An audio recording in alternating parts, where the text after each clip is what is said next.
How's everybody doing?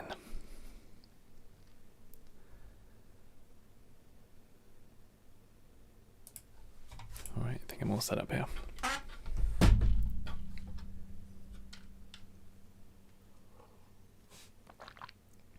So today, going to be doing a little bit of a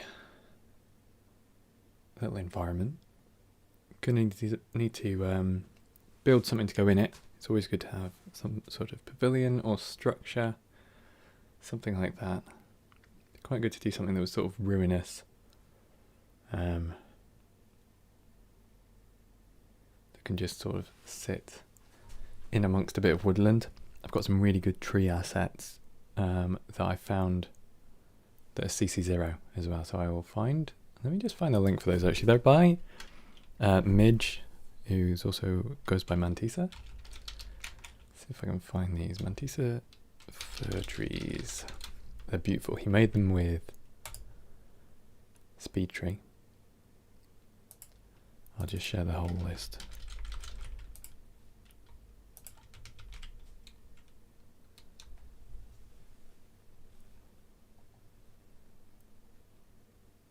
There we go, put that in the chat there. Hopefully I'm not lagging. His trees, they're so good. They're so good.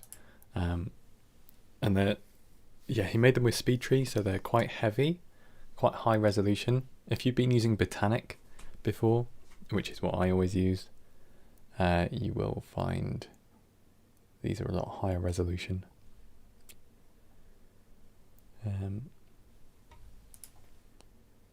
But yeah.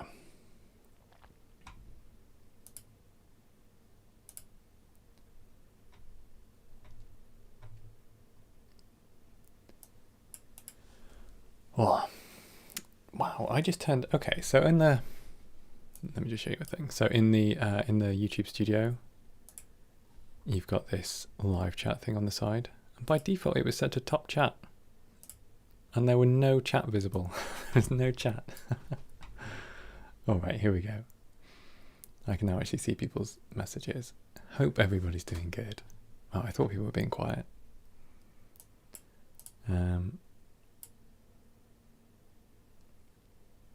Let's take it a little bit more like ArcViz with vegetation and foliage. Exactly, yeah, that's what we're doing today, basically. We're doing a... Have I turned off my face cam? There we go, I'm back. Hopefully my internet doesn't dip. I can see it's just basically down to nothing. Hang on.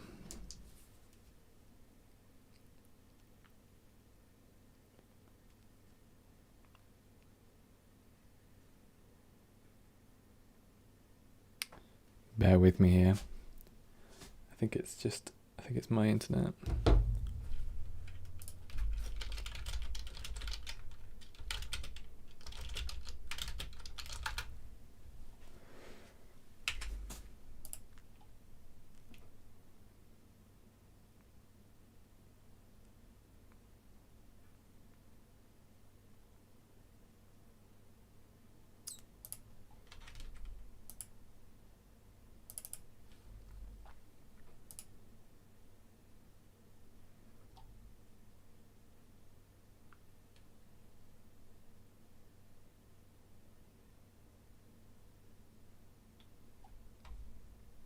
Are we back? Let me know if we're back. Oh yes, Link did a biome. Still 240p? God damn, I might just change the latency to like be slower. Apparently I can't. Oh. Biome creation for Scatter 5? No. I do have Scatter 5 and Scatter 5 is good. But it's just, I don't know, it seems to be better for doing stuff which is like pre-made. Like if you want a biome which is already there, you can just like click like one-click biomes, which is great. And then you can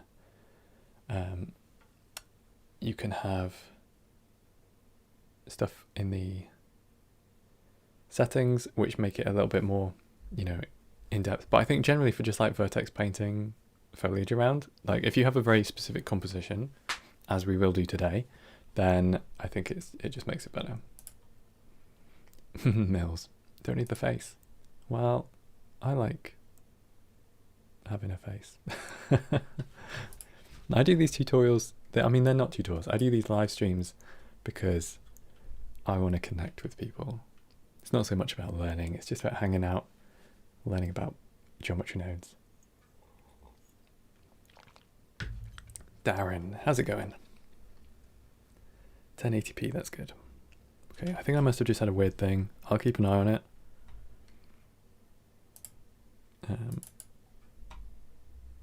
Yeah, I know, I was doing a stream before and I had a Windows update happen at the same time and it was so frustrating. But that is not happening now. GM, you have a question. How can we Boolean instances in geometry nodes? I'm making a skin of metal plates for my building and some of the pieces are going to be out of the edges. Well, you can't Boolean instances, but you can realize instances, and if there are specific ones that you want to be used for Booleans, then just realize specific instances by separating them off, and then you can use those for the Boolean, because the more stuff you put through a Boolean, the slower it'll go, and we all know Booleans are just the worst. They are awful. Mr. Best, how long will this be? I would guess 5 to 8 hours. I rarely do quick streams. Alright, let's start. To begin with, I need some sort of pavilion. I have no idea what I'm doing. I don't have a plan. So, first of all, we're going to work that out. There's a couple of new nodes as well. There's duplicate elements. Was there another one? It's been a little while since I've... oh, there was one that was like planar, edge faces planar. So you can... Any L systems today? No. We'll be using pre-made assets, but the interactions between the assets will be somewhat procedural. And then there's going to be like vertex painting or like weight painting for us to generally do our like overall stuff. But then like the smaller parts of the system is going to be things like grass, trees, sticks, ferns. They're all going to be, sorry, not trees. Trees will be painting and bushes will be painting. Everything else will be based on the location of those things, and maybe also based on things like surface normals, because we'll do a sculpted base. Can you go through the new nodes? Well, there's duplicate elements, which is interesting, I guess. Let's just do a very quick setup with the duplicate elements. Got ourselves a plane. We're going to go 10 by 10 with 11 vertices. That should be meter squares. Yes, it is. And then we can duplicate the elements.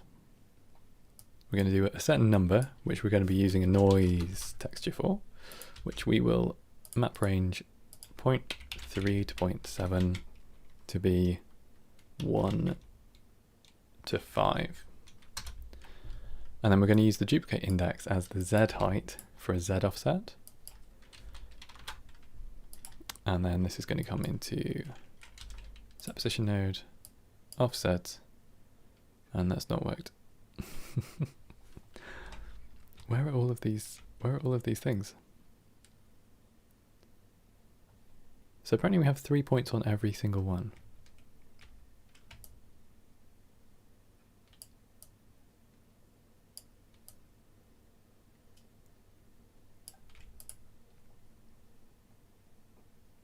Does anybody actually know how this works?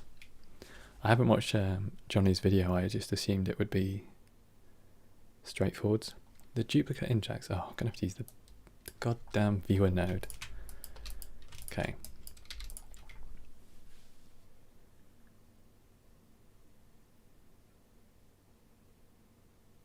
How very confusing. So it's basically just duplicated everything 3 times.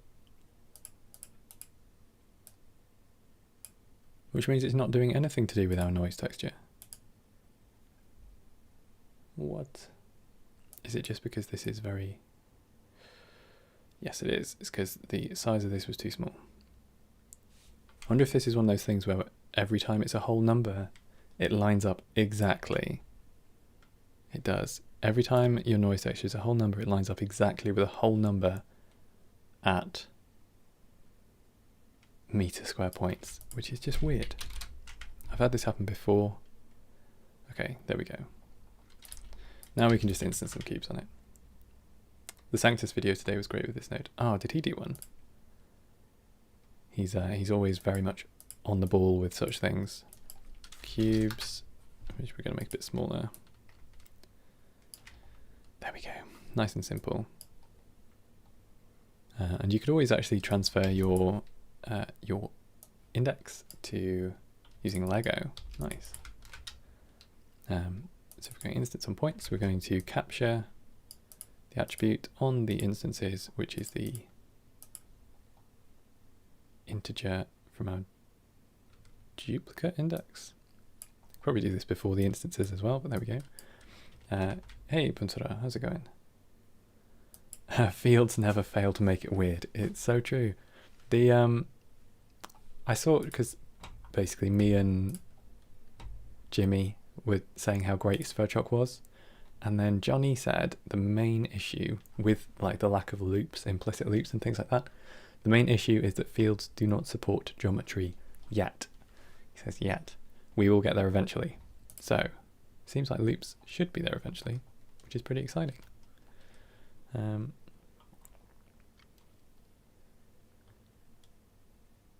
This is like 1 to 5. I should probably remap this map range. 1 to 5 to 0 to 1. There we go. We can pass this out. Give it an attribute name. Set the material. Everything. Probably going to need to realize instances. And let's create a new material.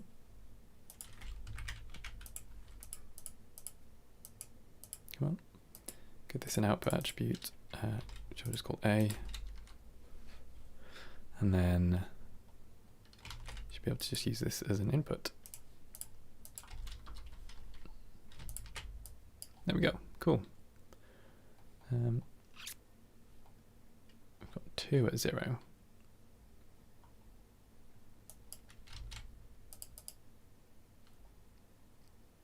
And in standard geometry nodes fashion, white noise does not work. So let's try putting this through. Expect so many crashes upon loops coming to geometry nodes. I really want a script node. We were talking about script nodes on the Blender chat yesterday. Let me give you some of the inside facts here. Let me see if I can find it again. So the idea that expressions, an expression node, might be added. Expressions would basically be like a node into which it has a field that you can type in a maths expression, and it will auto-generate dynamic sockets to basically match the variables that you've stated. And then you'll be able to use that as like an expression to streamline your field calculations. However, with that's not the same as adding scripts. So that would be something like Python, or probably a custom language or custom syntax that would be built kind of more into it. I can see that Lucas Ton has been doing a little test. He's been making a geometry node script parser, and I wonder if I can share the link to this. Copy link.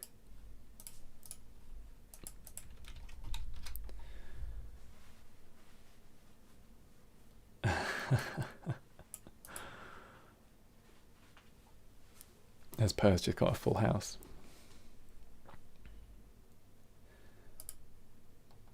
All right. Cool. Let's go through a color ramp. It's so weird that the white noise node just doesn't work with attributes. So bizarre. Oh, this should go from 0, sorry. There we go. And then these could be coloured however you want. Let's maybe go for something like a HSV.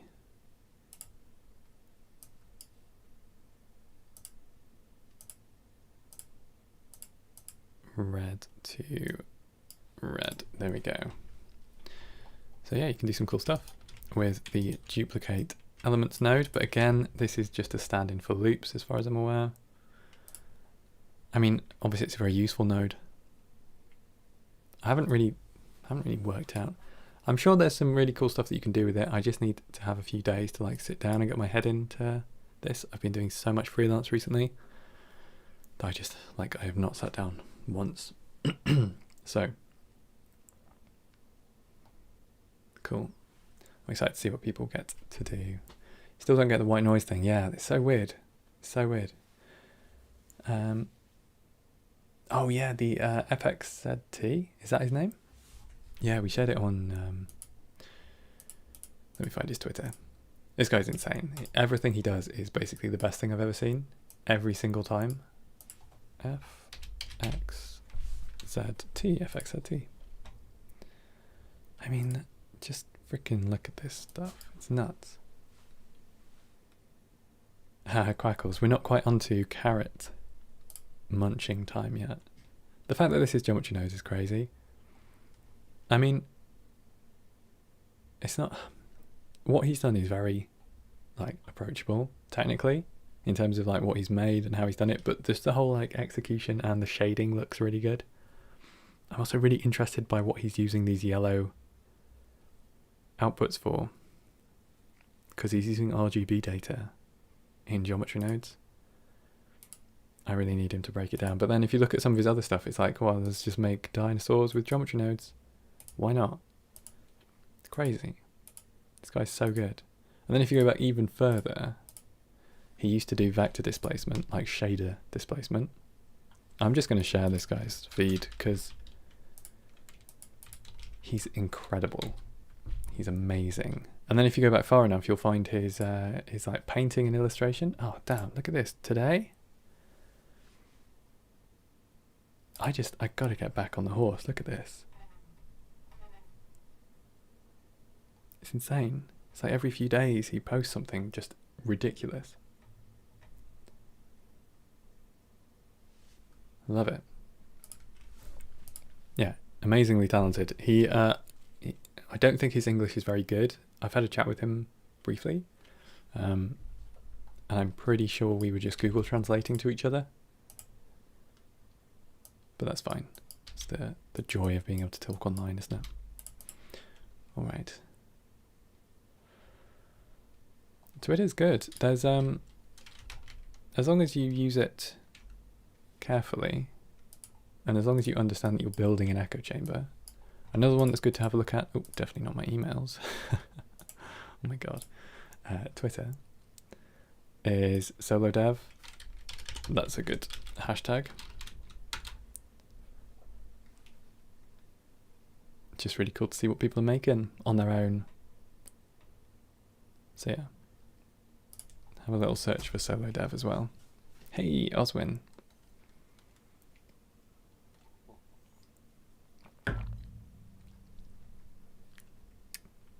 All right. Let's get into making something. I really don't know what to make. If anybody has any good ideas for a little pavilion that would look cool. Oh, the abandoned house generator. Yeah, we were talking about that on Discord as well. It's just ridiculous. I mean, technically, it's a very simple process that he's actually done, but it was just cool that he did his own. That he was the first one to do it. But yeah, the process is pretty simple. Yeah, if you're interested in tech stuff, definitely Twitter over Instagram any day. Hey, editor, how's it going? Slink, you're going to link your biome generator. Right, let's make a new file here. I guess this is probably going to be curve-based, so that I can shape it. I want it to seem abandoned. So maybe like a bridge or a... Also, I got Ian Hubert to send me over his Waterfall A pagoda. You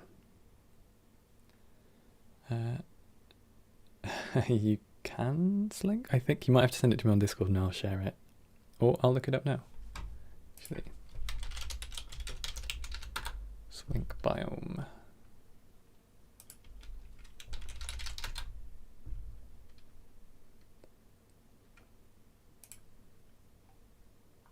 That is not searchable. How do I search it? A pagoda by a waterfall. There's... And over on Reddit. He did it on... Was he on level 80 as well now? I'm pretty sure. Level 80 is pretty standard for sharing tech art like that. But yeah, functionally, like... The actual process is really straightforward. And, you know, just like raycasting, basically, never touch booleans. Yeah, I like Twitter, as long as you're not... As long as just don't touch anything that's political, honestly, on Twitter. Don't touch anything where there's the potential for any kind of fighting, because it's just stressful. Oh, and also if you turn your local settings, your localization settings, to some country that you can't read the language of, it makes everything so much easier. I mean, I have no idea what's going, like, who knows? Who knows what this means? But it means I don't have to deal with the stress of seeing the news every time I go on Twitter. But I do get to see this really neat little... That's pretty cool. Oh man, I gotta turn off this. There we go. Cool. Anyway. You shouldn't look at your recent tweets. There's just, as long as you curate like a really cool space for making tech art. There's obviously a lot of stuff about Ukraine at the moment, which is pretty heartbreaking. And Elden Ring, everybody's doing Elden Ring. Endless Elden Ring. Anyway, let's get back to the Blender. So we're going to make a plane. That's our container for our pavilion bridge pagoda. Let me have a look at pagodas.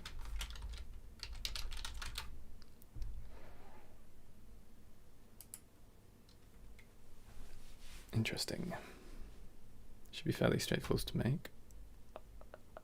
I wonder if we can do something...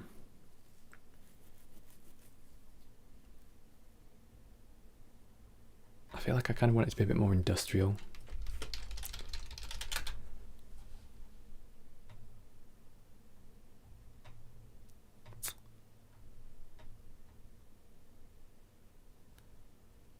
This might trash my internet. We're going to have a little dip into Pinterest. Procedural pagoda programming. Alright, let's have a look in here. Industrial pavilion.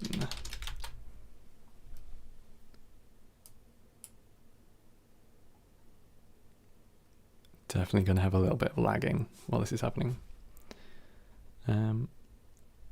Now, I don't want to steal something wholesale, because that would be morally questionable. But I definitely want to have a keen idea of what I'm actually working on in advance.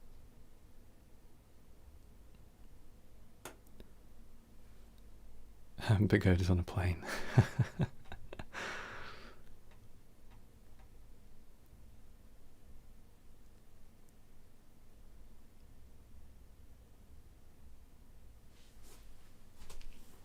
Brutalist pagoda. Maybe something brutalist actually wouldn't be a bad idea. You know, like big shapes.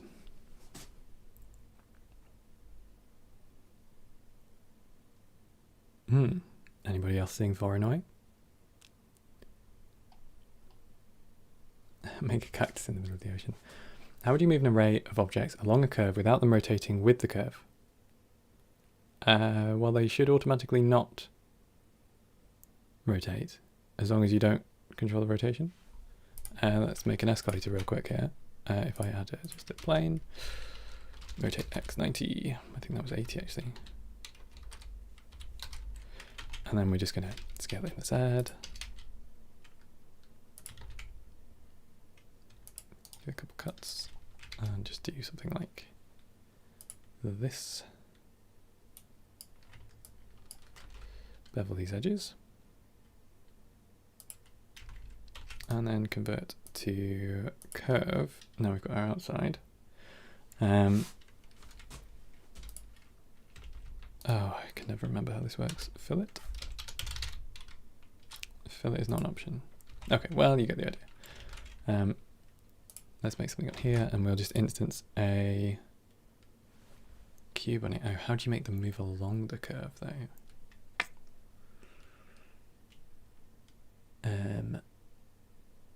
I always find this really difficult. Oh wait, no, you can do it for sure. You can just instance on points, but we're not actually going to use these points. We're going to be sampling this curve at a factor, and these positions we're going to give to a set position. Why does it do this? Automatically connects the position to the selection. That should be better. Okay. Something like this. We need a line node, mesh line, so that we get a bunch of points. And then we also need the index to be remapped into this factor, 0 to 1. Right. So if I do this, and I plug this into just a cube, something like that.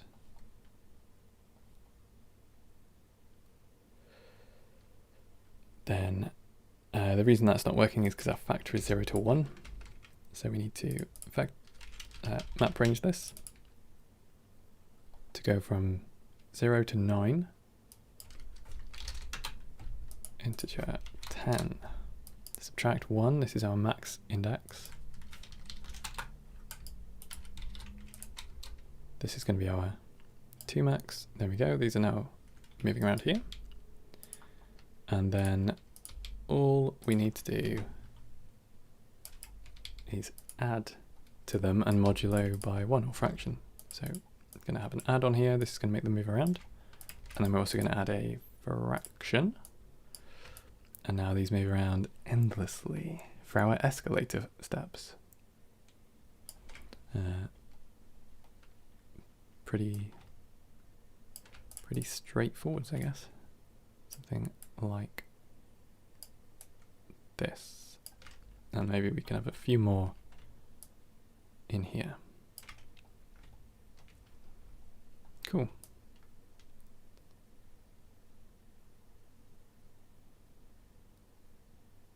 Hopefully that helps. Yassine, what's the difference between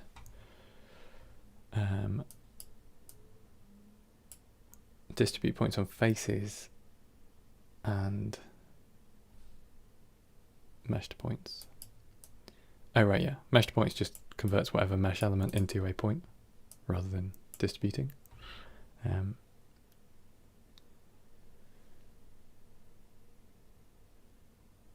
Cool. All right.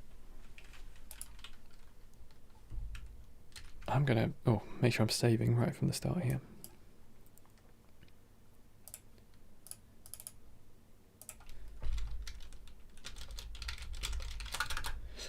Cool. Well, maybe escalators can come into our thing, because that's kind of dystopian and weird to have in the middle of the countryside.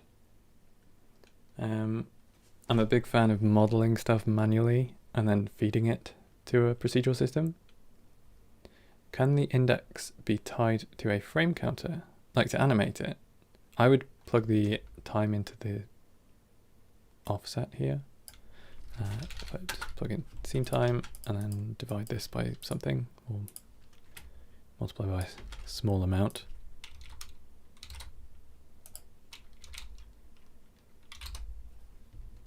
There we go. Do you reckon oh, we just totally fall through this. That's disappointing. Anyway, you got to put a Suzanne into. Hey, Christoph, how's it going? Cool.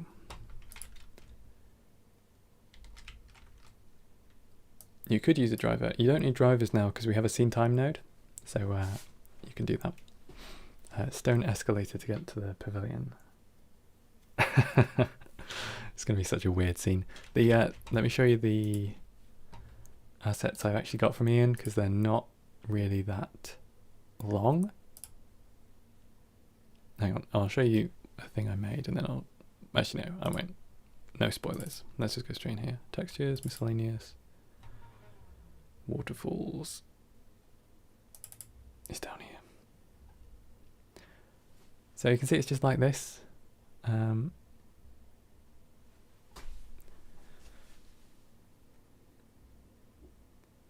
So I can just put them on a plane. But I guess I need something... Maybe we can have like a big waterfall at the top, because I've got some like big waterfall textures.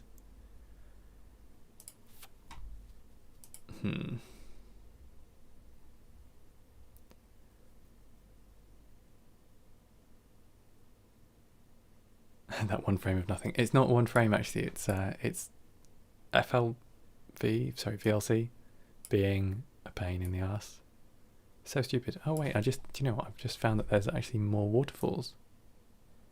They were just off my screen. So there's 3. Okay, it resets every time, but there we go. There are 3 waterfalls. But yeah, it's VLC having a moment when it does that loop. Okay, so what we need is some kind of derelict structure. Maybe we just build a building. It would be cool if it was a bit more procedural. VLC is the worst. It's pretty small though. I like things which are easy to work with. Alright. Probably going to need some curves, so let's make a new collection for curves. These can be our main building elements. Yep. Let's turn on our minimap as well. Okay. A water tower. Yeah, maybe. What would be around a water tower? I like the idea of doing a tower structure, because we're going to have lots of really tall trees and a waterfall. So we're going to also have a cliff. So maybe maybe like a way for people to get down the cliff. Maybe it's just like derelict stairs. Do you want to make a staircase? I mean, the main point of this stream is making a biome. So maybe we just make a staircase up the cliff. And it can have some stuff on it, like tanks or... Well, I mean, we can dress it however we want. So, I suppose a good place to start here. Water. Yeah, exactly. Pipes. Yes. Make an escalator. Okay. How are we going to deal with the corners? It's going to have to be multiple escalators. Oh, do you know what? That could actually be really cool, like steampunk, exposed cogs and chains. Suddenly this is becoming like a 3-day stream, but we're just going to see.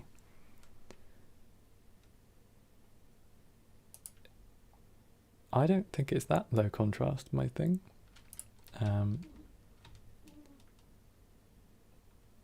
Like an old mall. Yeah. Alright. So, I suppose a sketch would be a good place to start, but let's just begin with... So if we're having these as escalators, I guess we're going to need some kind of belt around which the steps hang. I'm happy to be modelling the steps and just feeding them in, and the same with the chain links.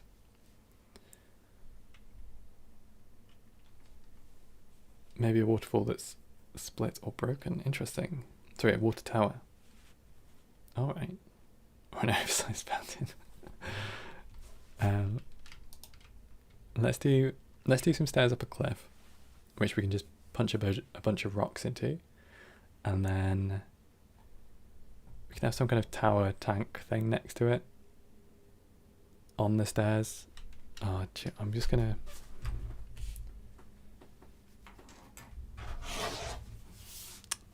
This video is brought to you by Sense Labs. Let's do a quick sketch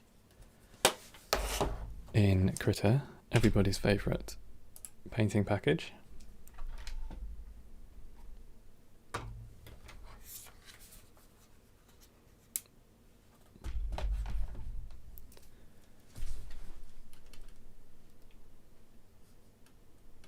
We're gonna wake up. There we go.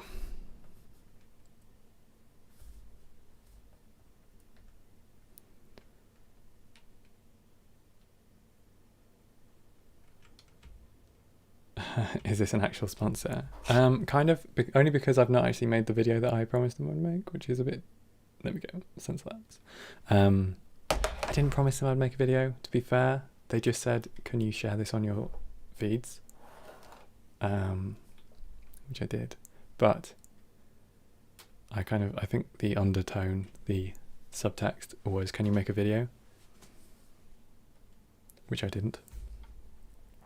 Anyway. Watchtower is on, the Watertower Pavilion is on rocks in the middle of Waterfall, and the waterfall splits onto either side. No, that's going to be so hard to get realistic, like, water splitting. What are we doing here? All right. Let's grab a brush and some not grey paint. There we go. Okay, so I guess we're trying to think of the composition as well at the same time here.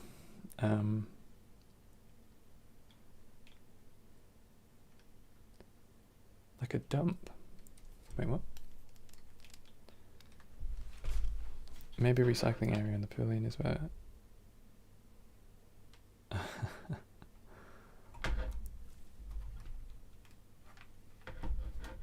Okay, so we need some kind of structure for the stairs, and they also need to be going up the side of the cliff as well, or certainly up something. So we're going to have like switchback stairs. You know how you get those like industrial open ones, but they're all going to be escalators, because that's not weird. And then you mean like a water wheel? A water wheel, but it's refuse going through the water wheel. Just make one waterfall and duplicate it. Send nodes. We'll get to the nodes, don't we? I think one of the feet has just come off my keyboard, which is gutting, because now it's moving, just like plastic on wood. Hey, Janesh. All right.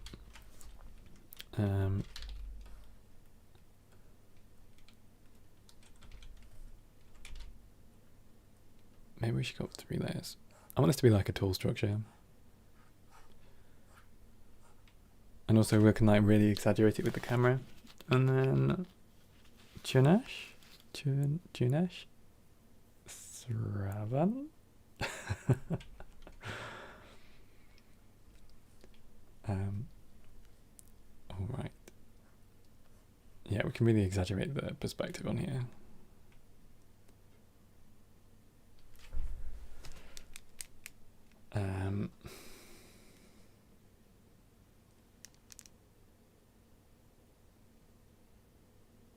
Sketching not with nodes. I could have just used the annotations, to be fair. I just sometimes find it easy to get out. Like, sometimes it's nice to get out of Blender. I just... Hang on, where's our pen? Because I'm trying to think of, like, actually what we're building, rather than just, like, jumping in to having a thing.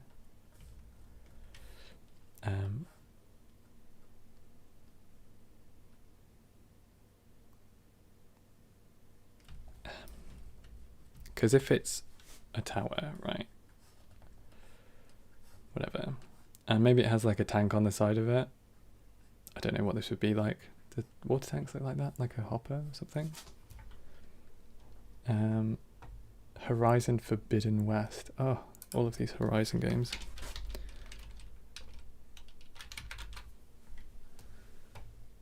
Yeah, that looks sick actually.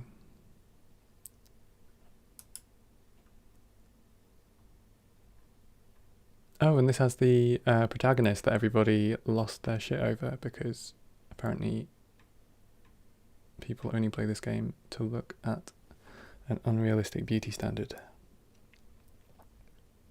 Looks cool though.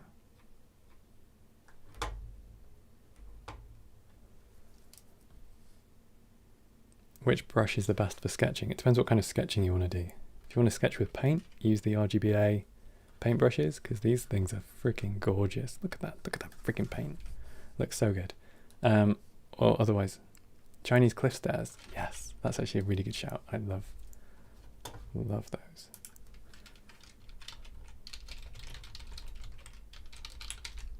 But they're normally just a cleat knocked into the thing, aren't they? Oh, okay, they do actually have stairs cut in here. Damn. That's pretty nuts.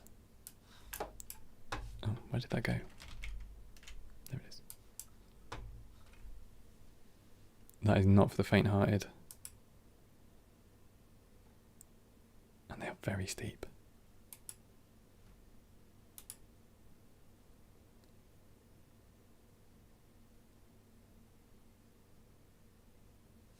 All right. I like the idea of the escalator because we can do like cogs and gears and stuff. Suspicious content blocked. So that might be a neat idea. When will I enable super chats? Nah, don't need super chats. I think it's because you can't actually join my channel as a member. So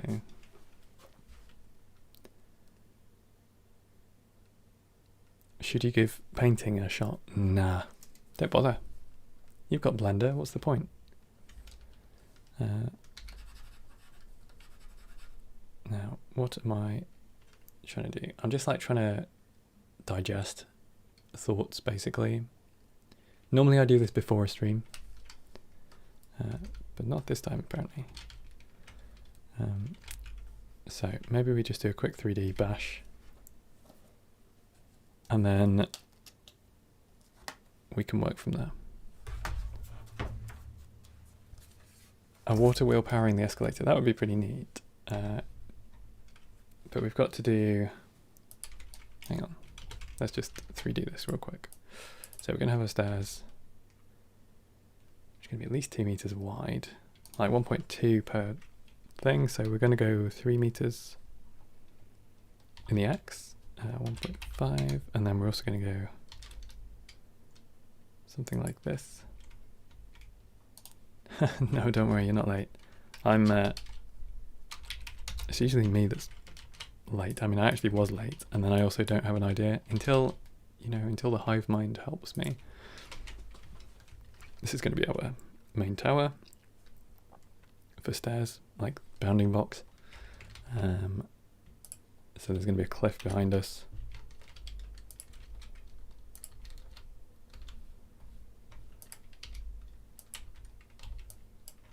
Something like this, I guess. And then obviously we need ground.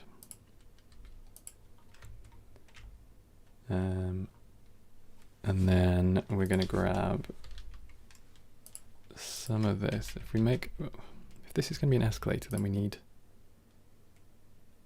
the water power to be fairly close by. Something like this, right? And then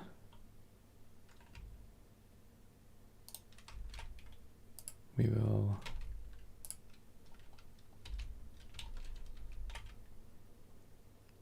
just do that. This is all symbolic, of course. We need like a little water wheel going on in here.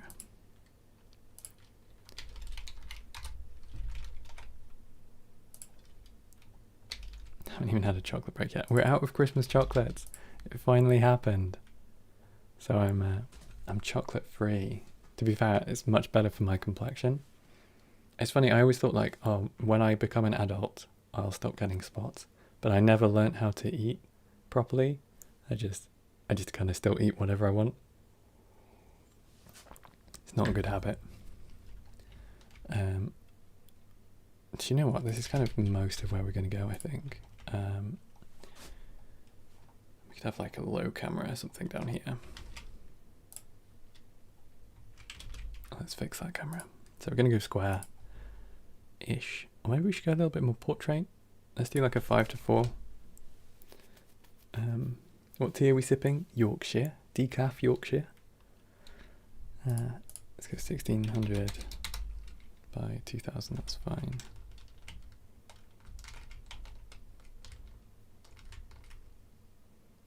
And let's go for architectural 2 points. So we want 90 degrees for a level camera. And then we do a shift in the Y so that we get that pretty groovy looking perspective shift.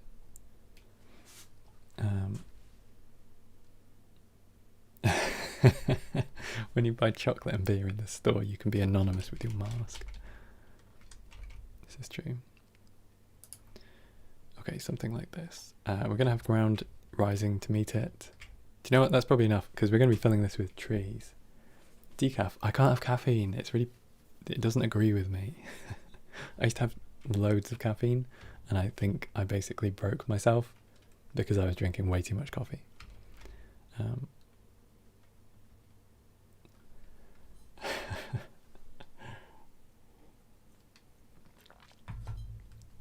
Okay. Camera into the cameras collection. This can be in my block-in collection. And let's just make all of this wires only. Viewport display. Change that all to wires. There we go. Yeah, my lack of sleep is actually a real problem. Okay, so we're going to start off with a quick sculpt. Very quick sculpt for a ground. Yorkshire is a pig. Yorkshire is a county in the United Kingdom. It's in the north, in the northeast. I'm from Lancashire, which is like next door to Yorkshire. How many hours do I sleep? Anywhere between 5 and 20. I'm very, very inconsistent. Here we go. Let's call that scene. Okay. Let's grab a plane. This is going to be our ground.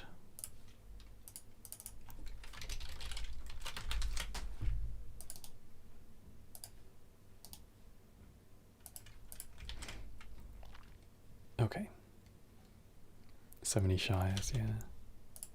Actually, I'm going to also just make it so I can't click anything else, including the camera. How about pronouncing Worcestershire sauce? You tripped me up by making it one word. It's things like Loughborough. People have trouble with Loughborough. And also the fact that like AUGH can be so many different sounds, like Clawton, but it's also AUGH in Doherty. So people just, English just doesn't help people. Okay, we're gonna just bring up the back here.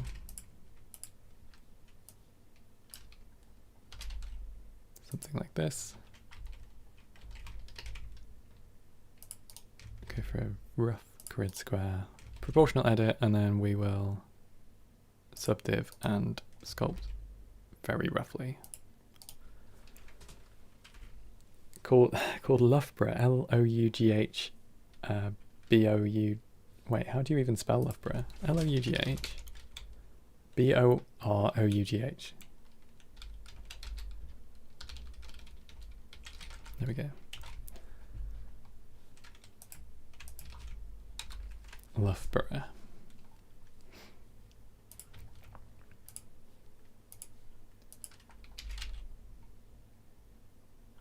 Yeah, Luga Baruga. That's what Americans tend to call it, which I think is just so funny. Okay. The main goal about the countryside is just to make it look a bit messed up. It's always so easy to make stuff. Virat Kohli, captain of the Indian cricket team. That's very nice. He must be a dashing man indeed.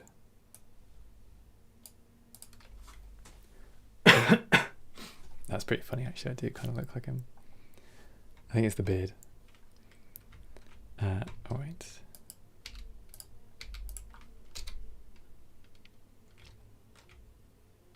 I need a different workspace. Here we go.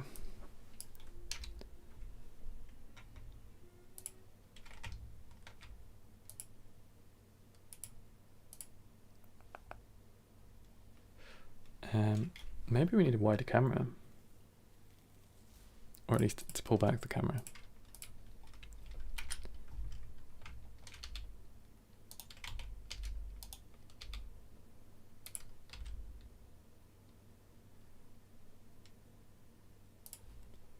And then we'll bring it down as well. Bring down that shift. I definitely want some like people in the space. And I definitely want this to feel derelict and like abandoned. You look like a painter. Bob Ross was great. Has anybody... So Bob Ross a few years ago, I'm not sure if they're still doing it, but occasionally there would be like these insanely long streams on Twitch of just Bob Ross, the joy of painting, which is amazing. Do I use Houdini? I do not. Nah, I'm not really interested in Houdini. Seems good, you know, plenty powerful enough. Are the trees going to be procedural? They were generated procedurally, not by me, but no. Change the focal length. Well, it's already 25 mil, which is super wide. I mean, 50 would be like pretty close. I guess like 30 might be standard. But I'm also doing a tilt shift. I'm pushing it up in the Y to get this like accentuated Z height. Is Bob Ross 24/7 now? Archiro, you're photo scanning each other. Enjoy that.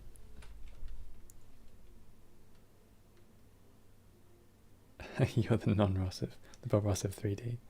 Thank you, that's very kind. Well, we're going to be painting some happy little trees today, because we've got some cool trees, got some cool grass. I've got assets that I can pull out of Grassblade. Botanic and G-Scatter, although I think this is not working in 3.2.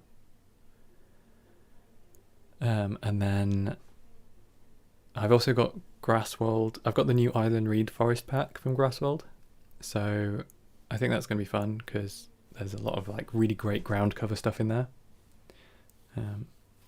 So yeah, that's going to be fun. What do we want? I want some more pushing up here. Obviously we need a river bed. So let's do something like this. Come on.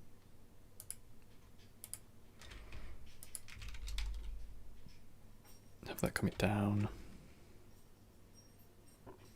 And this can be sort of over it. Okay. Subdiv. A few times. Apply that. Oh, I've already put the tablet away. Let's get that back out. Jump into sculpt mode real quick. 15 to 30 for landscapes is pretty standard. Nice, thank you. I'm always confused about what length I should go, because I really like high length. Like if I'm doing small stuff, I'll do it like 200 millimeters.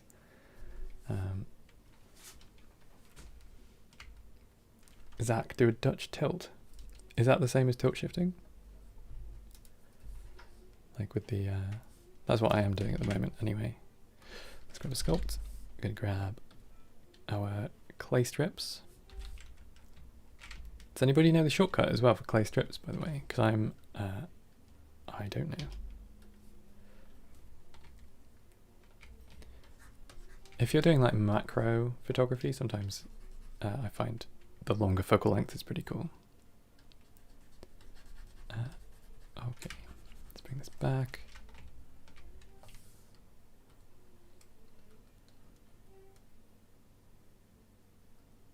Oh, that's kind of annoying.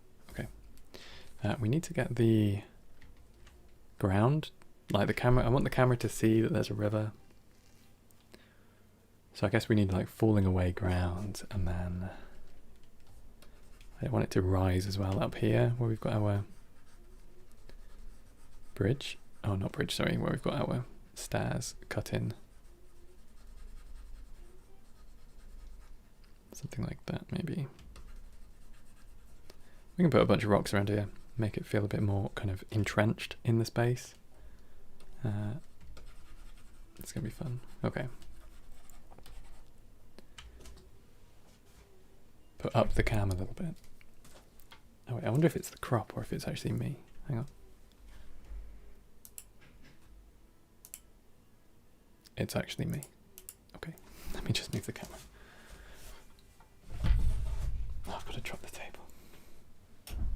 Bear with me.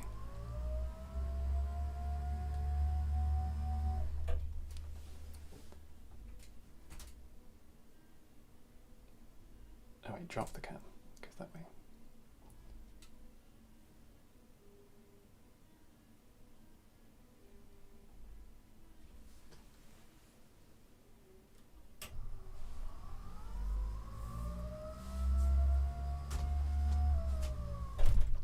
Wow, did I just put it back exactly to where it was? Okay, well, this is what we're going with now. Okay. So, I want the ground to fall away a little bit in here. And I definitely want the riverbed to be lower. And up the side there. When is the math course dropping? That is a good question. I've had some real life stuff happening recently, and it's kind of taken me away from making content, which is why I've not made any videos recently. So just, you know, okay, not snake hook. Yeah, so I just need to find out what's going on with the thing that's happening at the moment with the real life stuff, and then the blender cam. Oh well, that's ironic. Yeah, because basically it's going to have a big bearing on whether or not I'm going to find a lot of time coming up anyway. And obviously, if I do get a lot of time, then I'll be happy to make that course. But if I'm not getting so much time, then I would rather commit to doing more geometry node stuff with the time that I do have. Okay, so we'll have a thing like a chute to cast water over here. And then let's come back and bring in some more up on this top surface.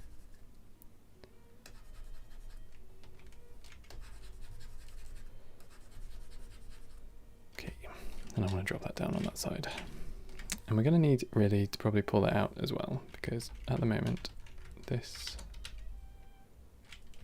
does not have very many points on it. There we go. Hope this thing is positive. I think it is. Yeah, sorry. I didn't mean that to be like an ominous. It's yeah, it's one of those things that I don't want to share too much about until I have more information about it. Because yeah, it's just one of those things.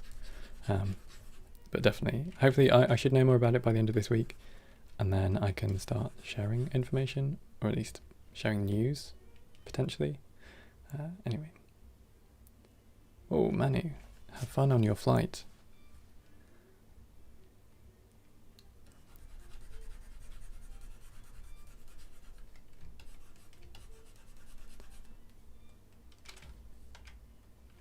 Okay, bring some out down here.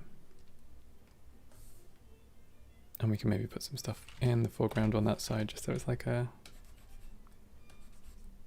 bit of a channel, like as if people were to walk over down a gully.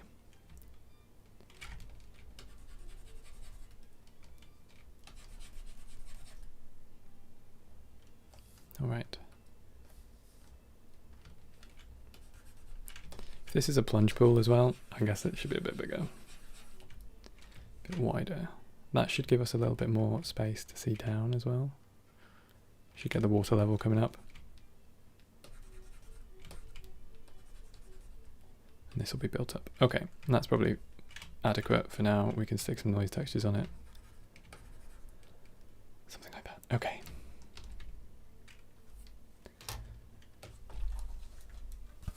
Mr. Curious. Ah, the sound of a Wacom scrape. It's a good, actually it's a Sense Labs, but yeah. That sound of like plastic on rough plastic. I do get through some nibs. Object mode. Let me just turn on the lights. It's kind of dark in here.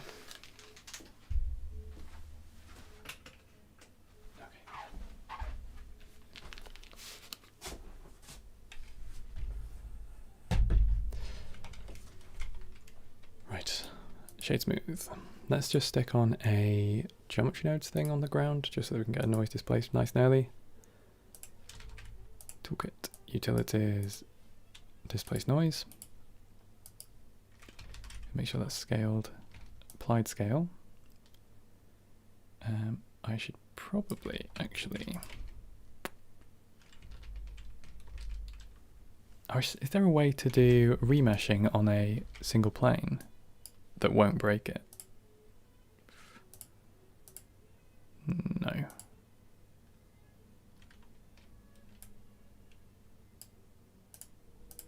That's annoying. I just want to do like a high res one. It's probably fine. It'll all get caught anyway. Cool. Do something like this. Just make it a little bit more interesting shapes. And that'll do. I do. I use a mouse most of the time. Oh, kitchen update. Kitchen update, still nothing. No news. One question, maybe someone knows. Is there a way to kind of decimate the geometry or mesh within nodes? Since you can subdiv, I thought you could also decimate, but you can't find it. There's currently no decimate node. Wallaby, lower the voxel count to 0.1 on a remesh. It won't work for a single surface. It'll be very, it'll be bitty. Yeah, I do. I switch between mouse, trackball and tablet all the time, just to kind of give my wrist a rest. Okay, what are we doing? Let's make our escalator first. Yeah, you could merge by distance, but it's not the same as decimate because it doesn't maintain curvature. But yeah. Yes, it is an MX Master. It's I think it's last year's one. So let's grab a new object. This one's going to be our stairs. It's changed your life. They are great. They are great. Once you get like comfortable with using them, they are excellent. What are your shortcuts for the mouse? Well, there's all of the... oh, do you mean the extra buttons? My thumb button is middle click. That's all I've done. Because I don't like the mouse wheel. I like scrolling with the mouse wheel, but I don't like trying to click with it because it's got such a like smooth rotation. So I just have my thumb on middle click. Right, let's go out of here. Let's make our escalators blind. Oh well, actually we've got our bounding box. Let's find escalator. That's definitely not how you spell that.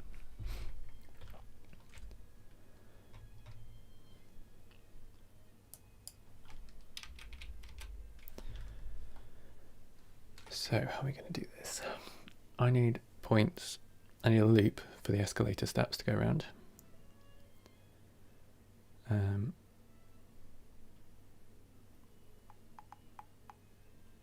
they're going to be like chain fed.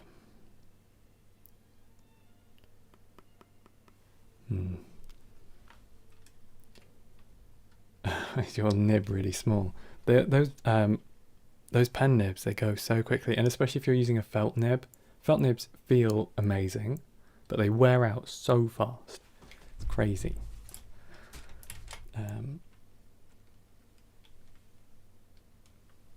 Okay, so I need a loop, which is so basically a line which I can extend and then bevel. I don't need it to have like top and bottom. We can just do flat platforms. So it can just basically be a belt that goes around. It's not going to be animated anyway because these trees that we're using are like 2 gig.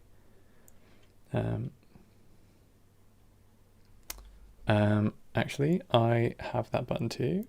So I can go like, oh, super smooth. And then just look at how fast that is. It's ridiculous. And then I get that magnetic one as well. What are you going to put the geometry nodes master course on Gumroad? I would love to. I am planning, current news dependent, on doing a geometry nodes, proper geometry nodes one on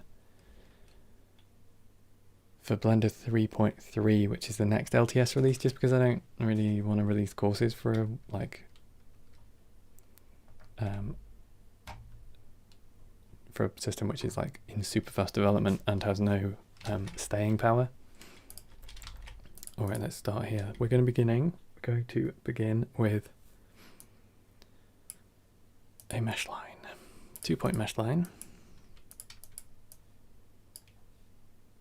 And then we're just going to make sure we have like a reasonable rise over tread. So 160 by 240 is like 2 to 3, right? So we just need to go across and then go up 2/3 of it.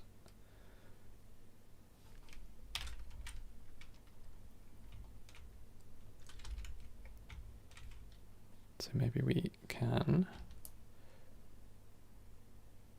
Oh, is that X? In the Y-axis.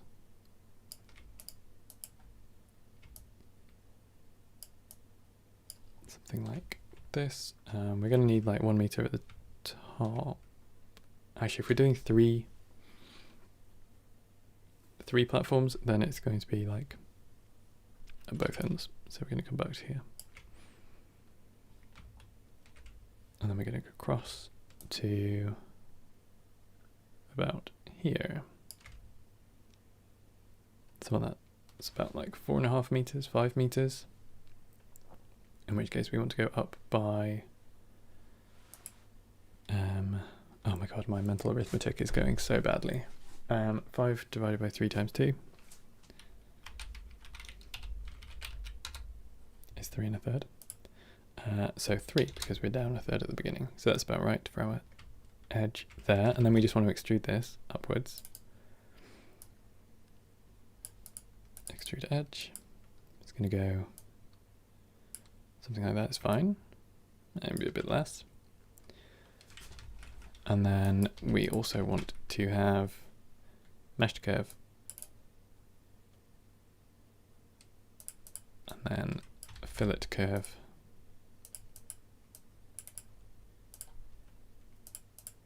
With a few, if we're going point, let's go with 1 and then 0.5.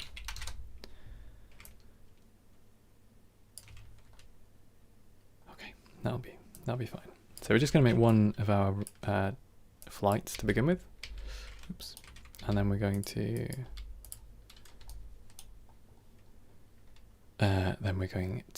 repeat it.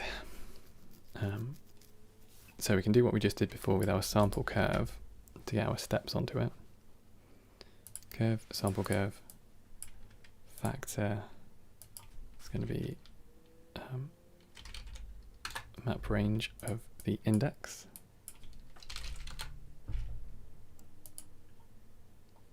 And that's going to go onto a line which has our points. So set position, let's set ID. I swear that drag search thing just does not index very well. Mesh line. Maths. We should be subtract 1 from our count. And that should go like this.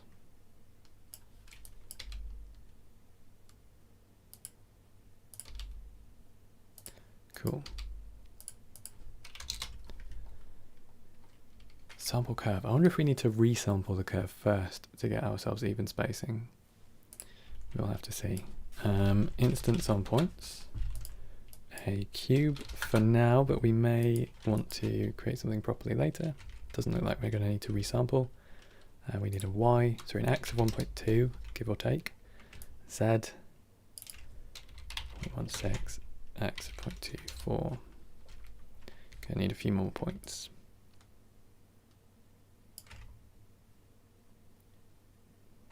Going to also need to reduce that.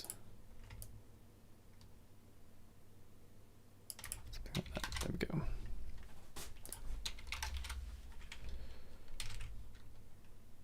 Cool. Now then, it kind of wants to bend down in the middle, doesn't it? Like it's hanging. And maybe some of these are missing.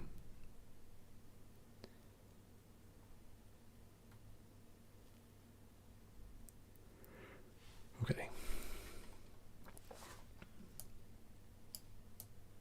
Let me color that so I know I might want to come back to it. Okay.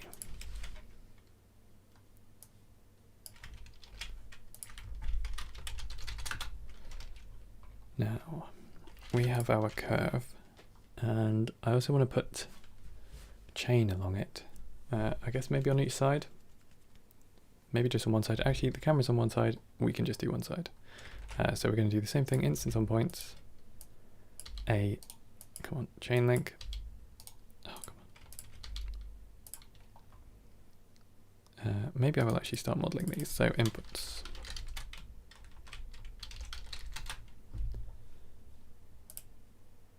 We can generally just do everything with a plane.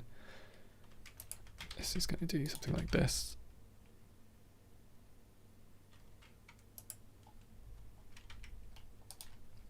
Convert to curve, scale it down, apply scale, give it a bevel.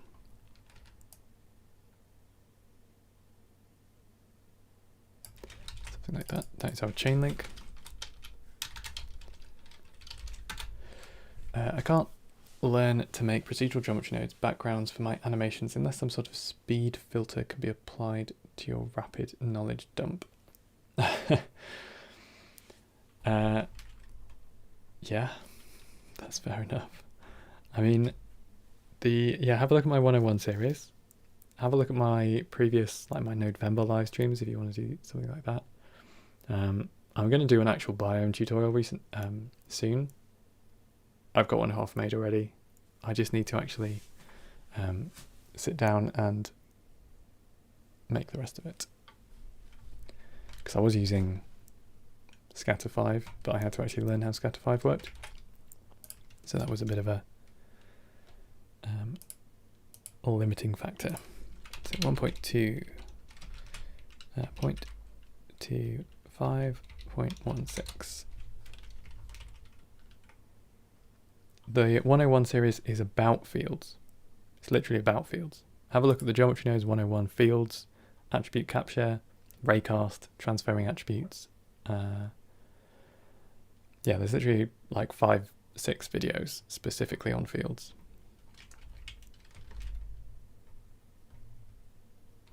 Let's make some serrations on here.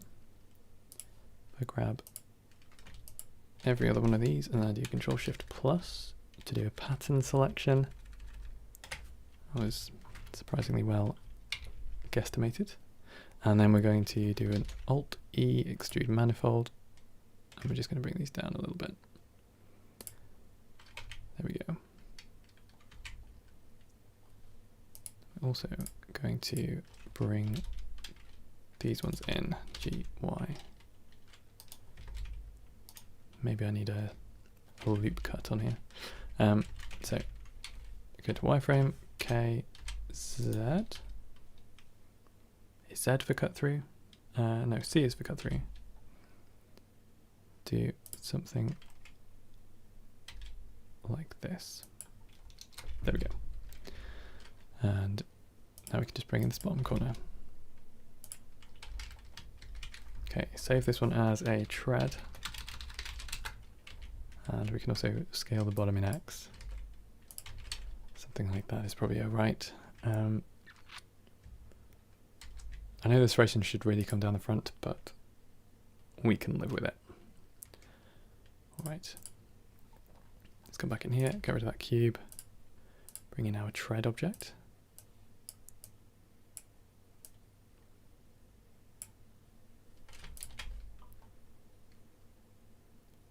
Alright. We may skip out some of those, so let's also just chuck on a boolean in here. This is our random boolean. Something like this, and we want our probability to be almost full, just so it's like 1 or 2 missing. Then we can come down for our instance on points nodes, which is going to be our chain link, instance our object info node. Yeah, so there's a couple of, do you know what, I'll just link it. There were a couple of 101 series for like explaining what attributes do. Oh, my internet's been kind of slow. Just have a look at my videos and you'll find the ones that, they're like the first ones that had my face in various forms on them. You'll see them. They were in October. That's what most people, I think, have now used. I get messages from people being like, oh, thanks you. So, yeah, people are using them.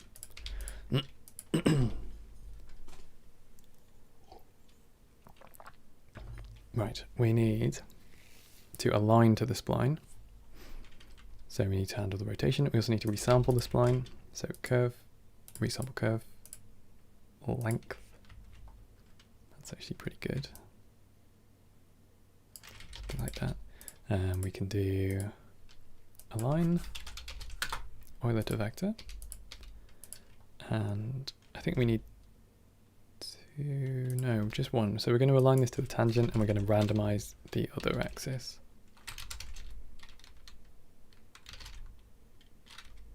Curve tangent in the y-axis.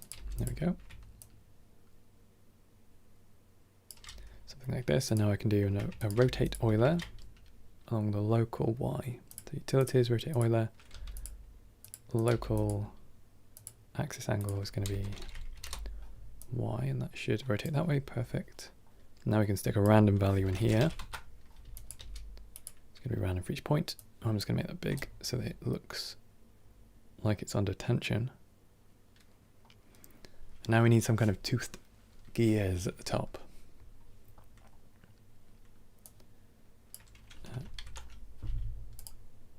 Alt P. Does anybody have any good resources for learning to code? Because I need to learn C# and Python. And I really need something that's kind of interactive, I think. I also need, I'm probably going to get a book, so if anybody has any book recommendations for learning that stuff, let me know. Stair chains. And also which one I should learn first, because I kind of thought I should learn C# first, because that's like the harder of the two, I think, probably. But then if it's actually easier to learn Python first and then learn C#, then maybe that would be a good one. Code Academy. Let me write this down.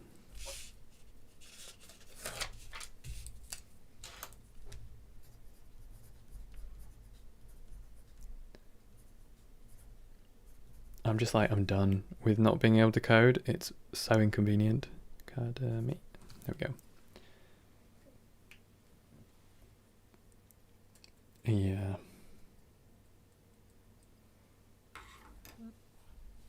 How much experience do I have? None. I've done one Python script and it generated chairs. It made spindleback chairs that were rigid body, and then it dropped them, and you could make like 1,000 chairs and just drop them. That was all I could do with Python. But that was really just going through the steps of like how I would do it with Blender. All right. Let's join these together. Let's move this sideways. Transform Alt P, the x-axis. guess each one of these really needs to have like a sticky thing out the side. I would start with Python just because it's way easier. Really? Would you recommend learning Python, or would you recommend learning like BPY Python? Like, is it better for me to learn? I should probably learn like the basic how code actually functions so I can actually put it into kind of long-term practice. Let's grab a cylinder in here. 8. Scale it down.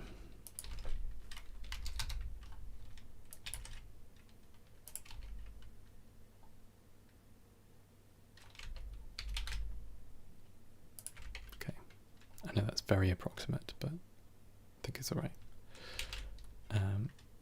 If you want to do Unreal, do C++. But if you want to do Unity, then it's C#. And if you want to do Godot, then it's like GLT script or something, isn't it? Seems like everybody's doing something different. Really? Okay, so I guess Python is the first stop then. I would like to dabble with blended code. I would like to make some nodes, you know, just like generally improve the offering. We go minus as well. Let's join this one in on that side. I'm going to need a guide up the middle, aren't I?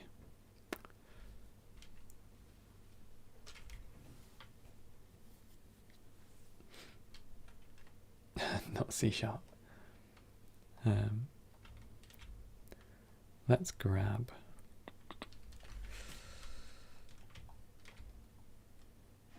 I kind of want it to be like bend down in the middle. Maybe I'd just do it off tension and then we go for like a pull, like a gravity in the middle. And then we'll just reposition them afterwards. So one of the things with C# is fairly easy, C++ isn't. I was asking Curtis Holt yesterday as well, and he was like, oh yeah, C#, it's like the best for learning C, or at least it's the easiest for learning in the C family. So I'm pretty happy with that. C for Arduino. Are C#, and C++ closely related? Or is it just like, or is it a naming convention? I've always wondered this. I assumed they were just like different versions, like C++ was like the good version of C or something like that, but maybe that's not right. Oh wait, stat chains. Now we're gonna find all of our points. So we can use, this is a good thing about fields as well, is that we can now use a set position to kind of control everything at the same time. C and C++ are related. So is C# not related? Or is it related? Is C++ just like a good version of C? C# is higher level. Okay. Interesting. So is C# more like Python?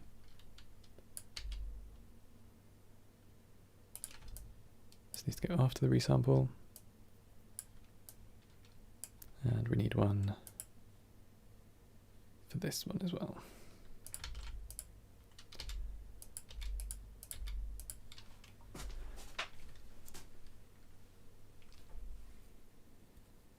So C# and C++ are based on C historically, but C# runs on a virtual machine? No, you've lost me. Do you mean you have, what do you mean by it runs on a virtual machine?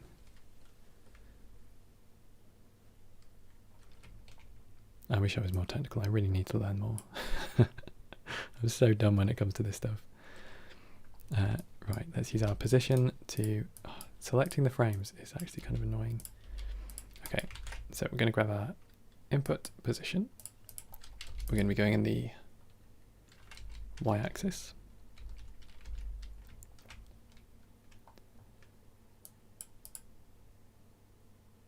When you say OOP, what does that mean? Oh, object-oriented programming? Is that right?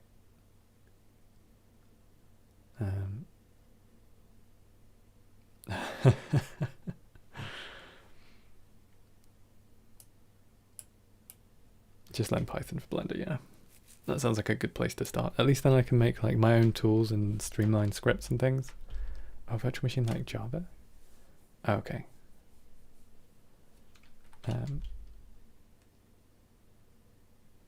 Oh, thanks, Darren. Google it all on Wiki. Yeah. It was just in case I had some, you know, resident people with knowledge. What am I doing here? I need to find a separate XYZ. We are going to be map ranging the y-axis to a 0 to 1 range that we can put through a float curve, which we can then put through a combine XYZ. Oh, not the combine RGB just needs removing.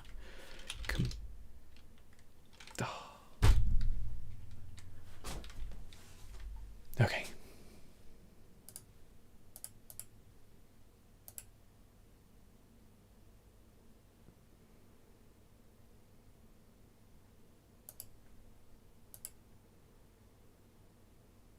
That's fine.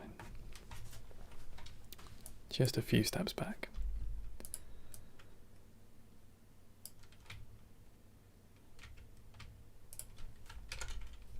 Oh, okay, so OOP is about inheritance. Interesting.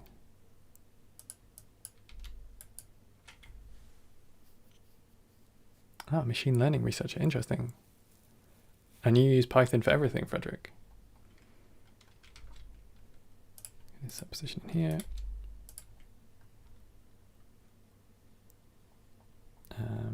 Going to, oh, we still need to do a rotation. Okay, align, rotation. We also need a curve tangent into the y-axis. Make this a bit lower. Go rotate Euler, angle, local, 1, 0, random, high seed, high max. Okay. If you want an energetic guy to teach you, I don't. I like things to be just relaxed. Otherwise I'll just get distracted by like listening. I feel like I need the time with complex technical stuff. I need the time to like absorb it. Yeah, my autosaves don't work because I use screencast keys and apparently that breaks it. So that's okay.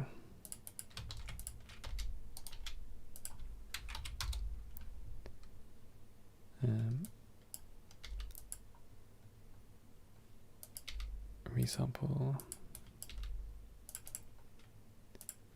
I want to teach myself. Hey, robot. Let's see. Okay, basically back to where we were. Let's just stick a knob on the end of here. Cylinder 8. Scale you down.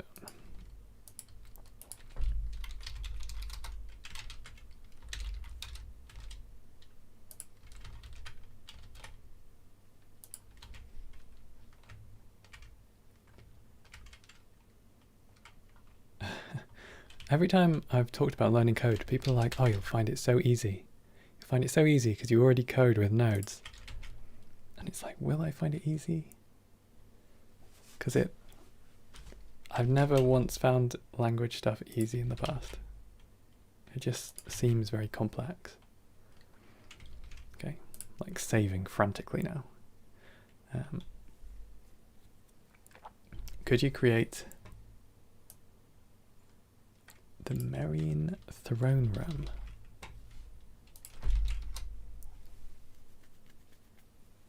Yeah. It's just a few cubes, isn't it?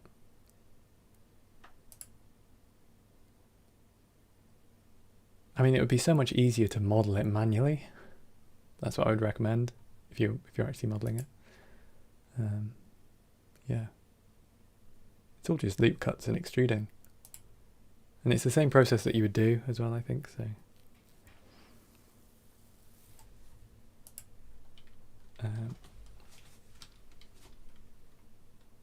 do I play in my free time?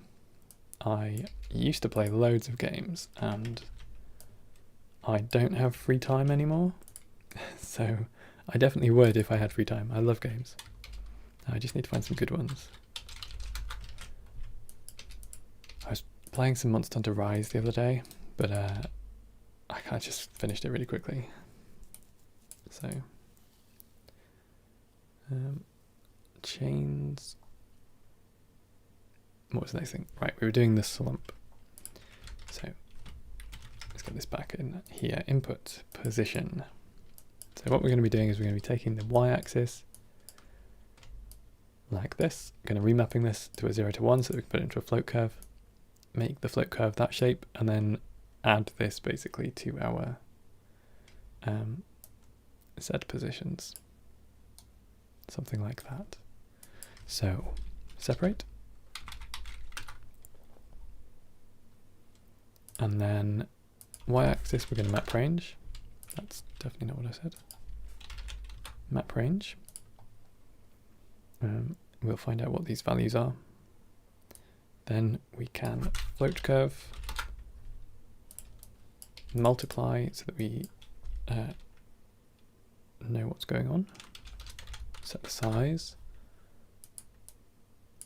And we'll do that by a minus as well. And then we'll do this into a combine XYZ as the Z. And then this goes into our offset. Okay. Great.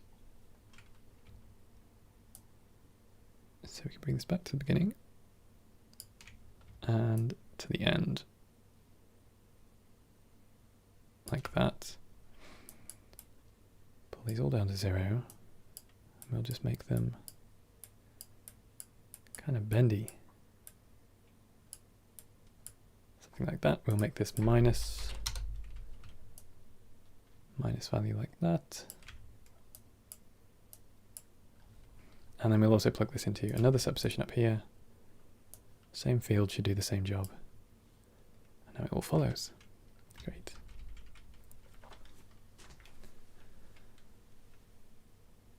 Do your Patreon get a say on what kind of streams you do?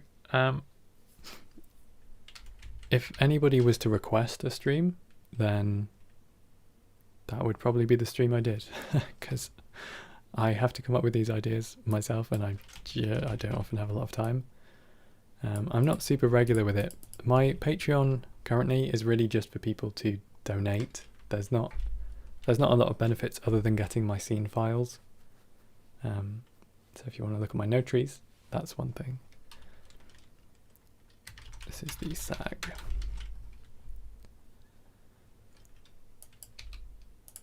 Right. Next thing is we need some cogs at each end. And to do this,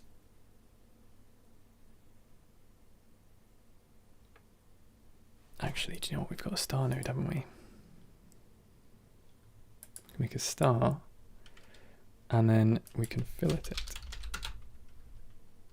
And then we can fillet.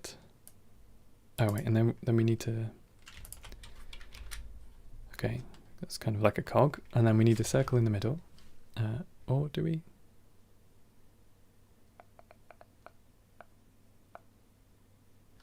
Let's just try filling it.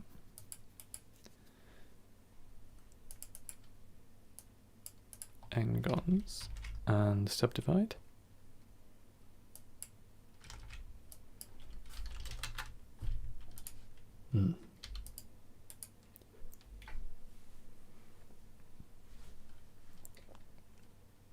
Okay.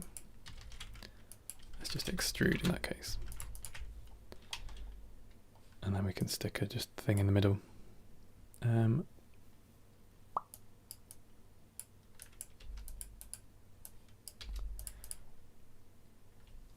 Let's see if we can get the... I'm going to do another one with a couple of circles in it actually. So curve primitive, curve circle. And these ones I'm going to do that with, because now I can get the holes in it, which is great. I need 3 circles of varying sizes.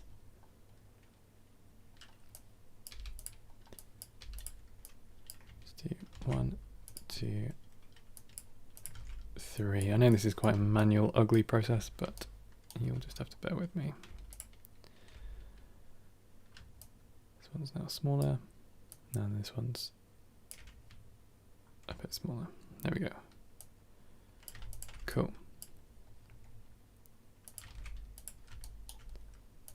Get 2 of these, which I'll join together, make this one thinner, and now we've got ourselves something that looks alright. Yes, no booleans, exactly. I was trying to avoid it. Let's hide all these. Make these way thinner. But still proportional, because I'm just going to scale them down afterwards, which I know is bad practice, but I don't really care. Not for something like this, which is basically a sketch.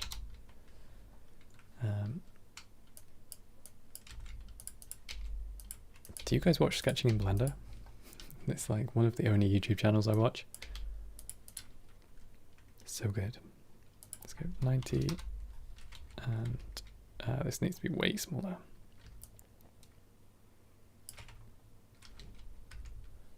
Okay, yo Joey, how's it going, man? J, this is a cog.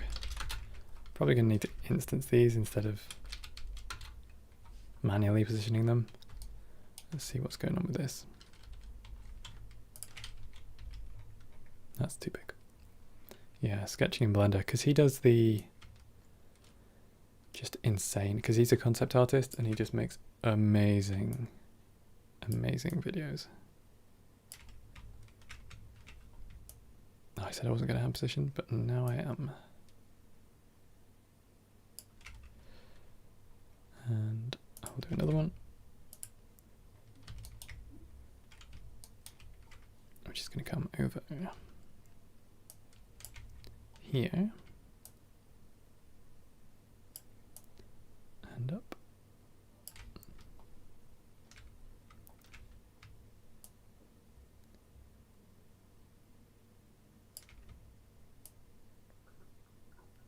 And I think these were like 0.66 out.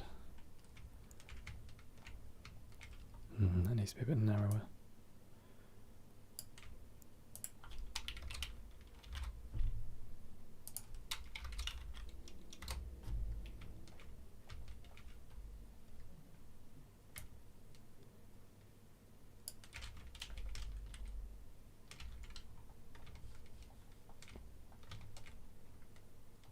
Okay. Gonna also do a transform on this one, just to push it back inside, and then I'll join them both together, just in case the camera can see through. Something like that. Join these two like this. Now we've got cogs. The water wheel. We will be doing maybe like a bucket wheel. I think that'll be good. Okay. These are all going to be small details. Might do some. Well, we'll reset the camera once we have some structure in place. Let's do something like this. Okay. And then, hey Jan, how's it going, man? Then we need probably some little steps up, because this is definitely going to want to be above ground, but you're going to want to have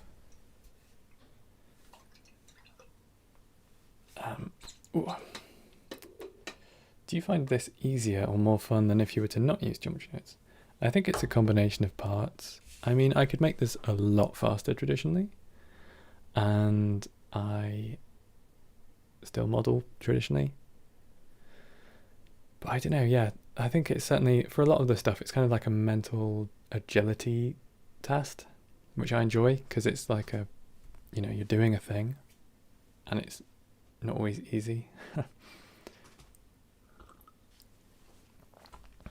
And it's kind of like an efficiency thing, like trying to find out how efficient you can be. It's always just kind of nice to work out what you're doing.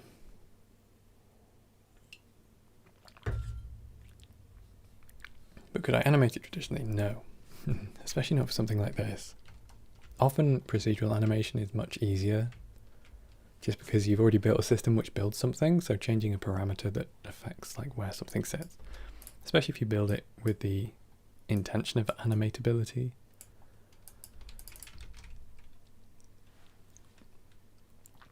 Are you planning on having the wheel directly drive an axle that connects to either the top or bottom of the stairs? So I'm not sure on how how credible the systems are going to be. There's basically going to be one axle that goes through these two. There's going to be one coming up here, and then one that comes through these ones. There's going to be another one coming up, and then there's going to be, and hopefully we'll be at the top of the ladder. Is that feasible? Something like this. Maybe we're going to need 4. Okay, to get up to the top, or 4 more. And then there'll be platforms on each side, right? So I'm guessing that we're going to need a shaft. So each one of these is going to be connected to something which comes up like this. So there's going to be a drive shaft there. Maybe I'll have that in the middle, so I don't have to detail the cogs. I mean, it's going to be so small, right? We're not going that close. Donna, how's it going? Song Woo, how's it going? Yeah, geometry noise is cool. It's a process, and it's changing a lot as well. There's so much stuff going on. So even if you learn how to do exactly what I'm doing now, in a year's time, it'll be like, God, why are you doing that like that? It's so manual.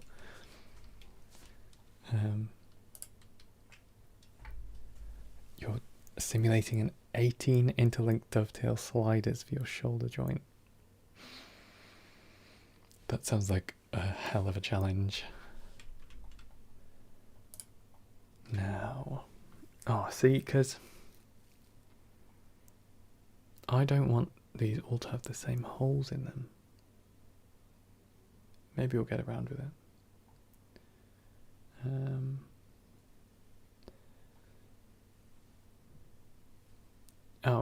To request a future stream, sure.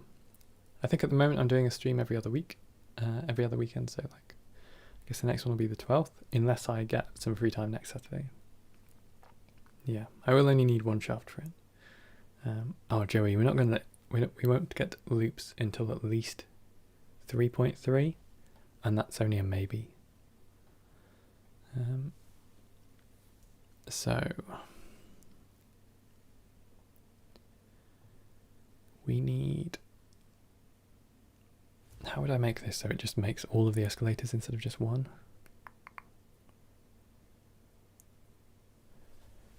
Yeah, procedural backgrounds are the future. I made one in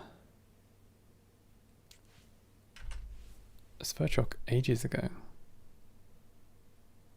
In fact, there's a video on my channel about making it in Sverchok. Where is this?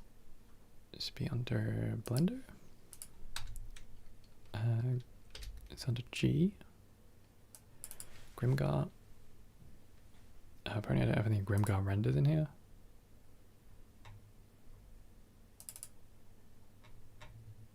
Weird. Maybe I don't have it anymore. But yeah, I made a thing in Sverchok. It basically makes procedural backgrounds, like watercolor style. It's pretty cool. Right, I'm just going to duplicate this one, I think, for now. Make a few more holes. Hopefully it's not going to look too tiled. We'll just put ivy on it, it'll be fine.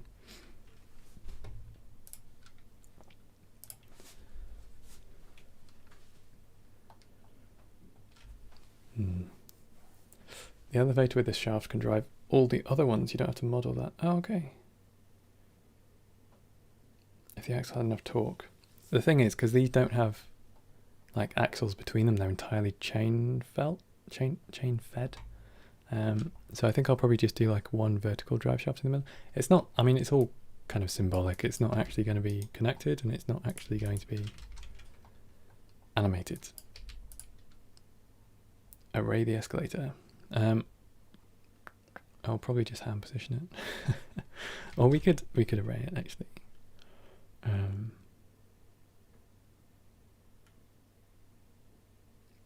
I'll do 2 arrays. I was thinking I could just do them all at one and then offset them, but I think that would be a pain. Or would it? No, let's do them all together. How far away is complete character creation using geometry nodes? I don't know. A very long way. Proceduralism isn't like the be-all end-all. It's not the savior of creation. You still need artists to manually make stuff.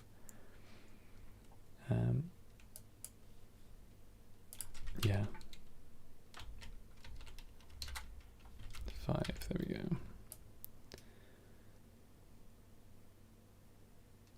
Now every other one needs rotating, so we're going to go instance, rotate instances. We're going to do index mod 2 to make this every other. And we're going to be rotating in the z-axis by 180 degrees. There we go. It would save us a lot of work, yeah. I mean, there's definitely a lot you can do with proceduralism, and you know, things like if you have a system, it's not going to be geometry nodes. It's basically like a complicated set of blend shapes and things like that. Let's also just transform the whole thing. Elijah Pass, our first bot. Both Sverchok and geometry nodes are procedural, which is better, faster, and easier to get into. It would be geometry nodes is easier and faster to get into, and is more performant. So yeah, that would be my recommendation.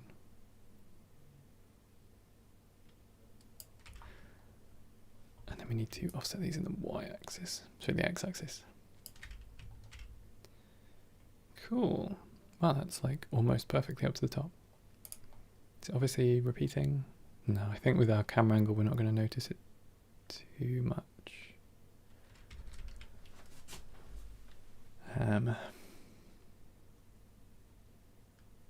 Hey TT. Yeah, you could do a basic character perhaps. If you look at old games like old Tomb Raider, the poly count is so low you could literally just go through extruding. In which case all of those extrusions could be procedural and have, you know, procedural controls, variation. Okay, so these are our main, come on, main flights. Is it IGHT or is it ITE for the stairs? I think it's ITE. We need our endpoints for these to lock into, which are going to be sort of cages, I guess, like this. Going to need some kind of axle mounting position, and then they're going to need to be cut in, and there's going to need to be a middle one, maybe, or maybe this, you know, maybe not actually, because maybe we're going to have our central shaft going vertically. This has some kind of like worm gear. And then that'll drive our main shaft.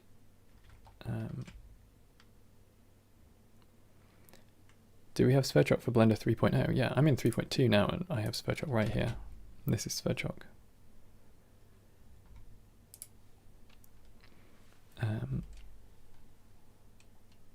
I'll probably not bother keying everything in.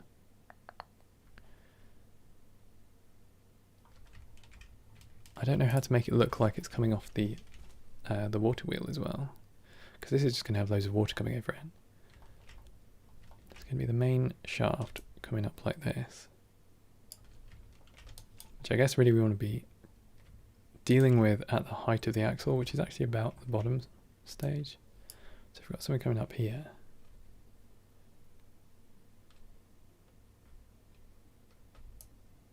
Maybe down below.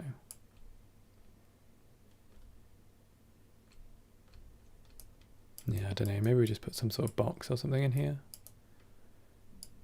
Because the rest of this is just going to basically be scaffold.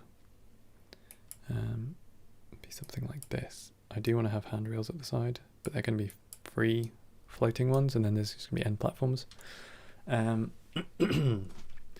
So the platforms themselves, that's quite easy to make. The edges though,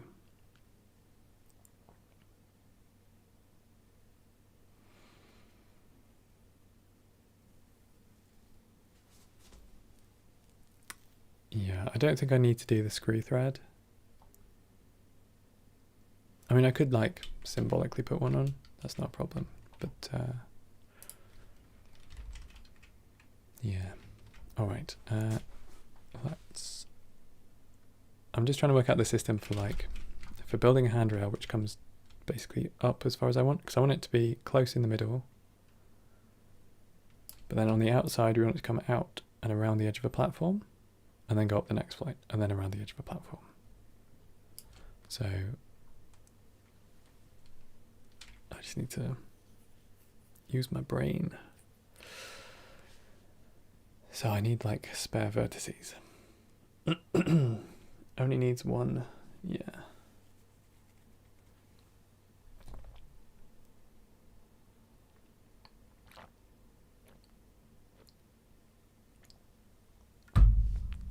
All right. Let's go through those annotations. If I just do this with a mesh line, and then I can just mesh to curve to mesh to get the thickness. So let's use that mesh line.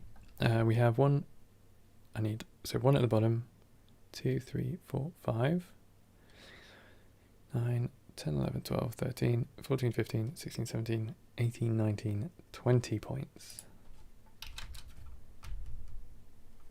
Safety standards are overrated.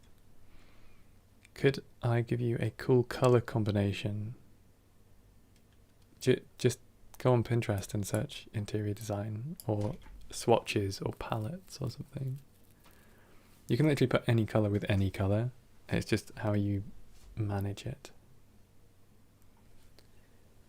Poke holes on the platform corners. Oh yeah, we need the whole thing to act as like one big scaffold, don't we? Right.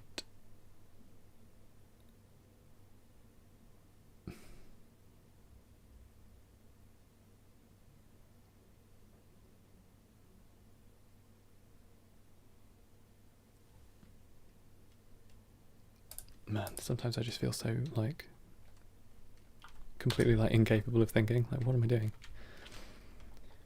Okay, let's join these two together. If it comes to it, you can always just manually make stuff, but that's not really the spirit of geometry nodes. So 1.2 for your quarter landings, make them full width or slightly over.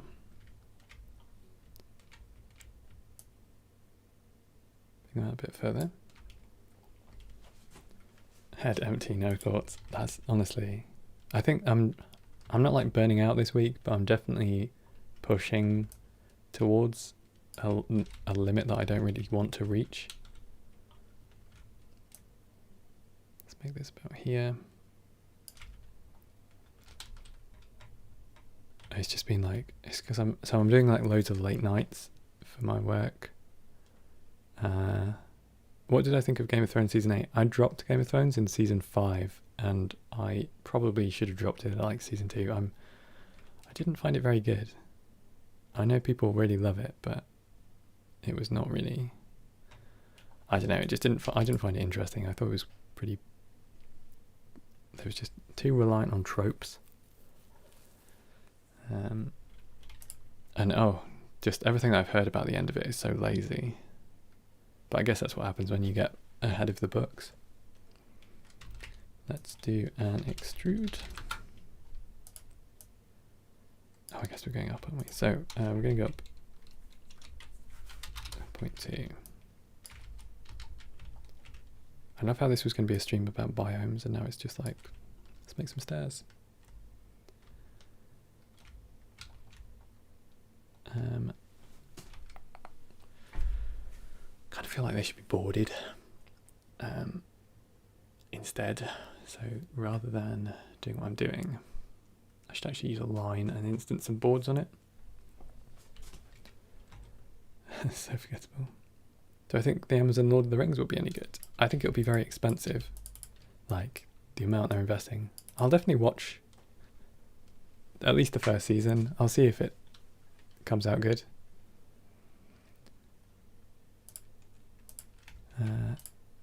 Let's grab a grid. Let's get rid of that. Let's do a mesh line instead. Mesh line. Start and end.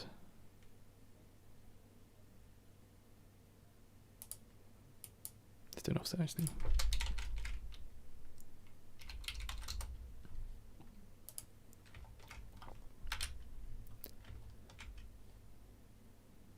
Oh, 2.5. Oh, it's because it's an offset thing. Oh, God. I wish there was like a better way of working with that one. Actually, there is endpoints. We can use that. Then we can just bring this back.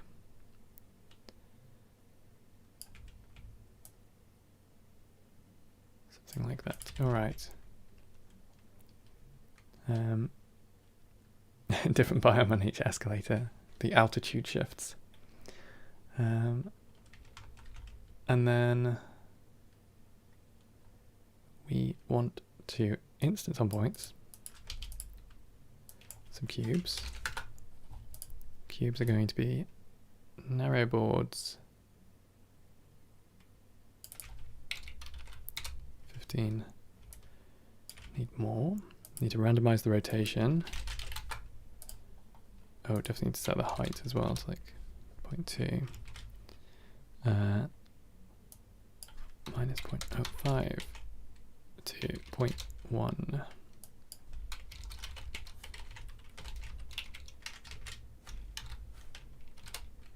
0.1, there we go. Cool.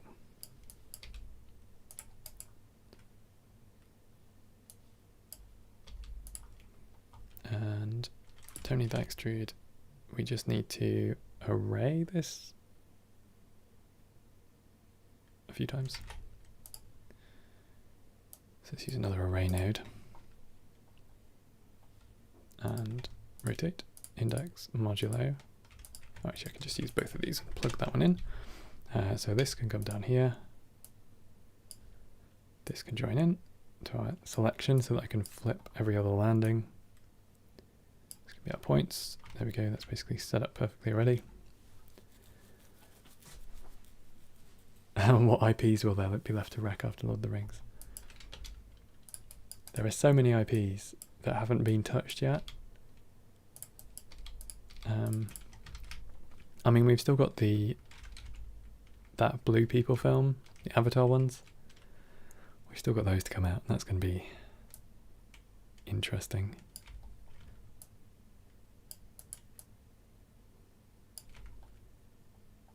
Right, something like that. Okay, now I just need some kind of internal box structure or scaffold structure. Yeah, I really like Nomad Sculpt. I've not used it much, but I would really like to use it more.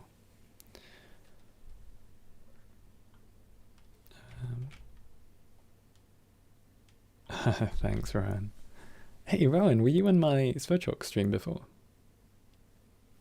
I recognise your name.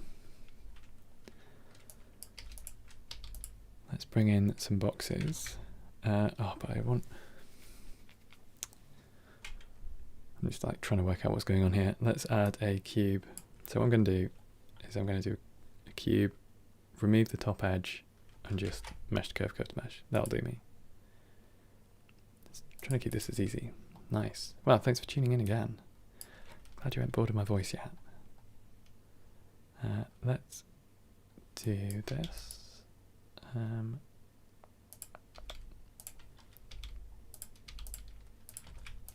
This one is our platforms, Control J. Make sure you name your frames. Platforms. And then, that's not right. That should be a transform.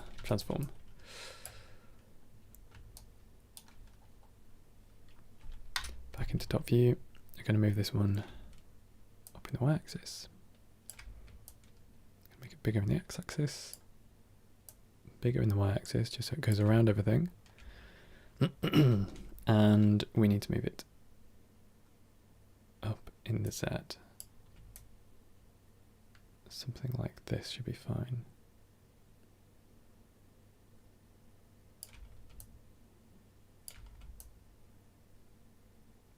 And then we can extrude the top face. I thought there used to be, or at least temporarily, there was booleans, weren't there, on the cube mesh? Is there any way to set a default frame label size? Oh, that's a good question. I know you can set the label size in here. If there is, it'll be in the theme preferences under your node editor. Maybe theme space. Nope. No, maybe there's not.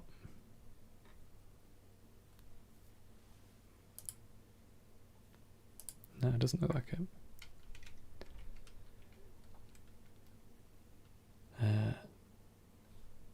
Okay, so that should be fine. It will have a bit of an overlap, but that's not a problem. I wonder if this should go further actually.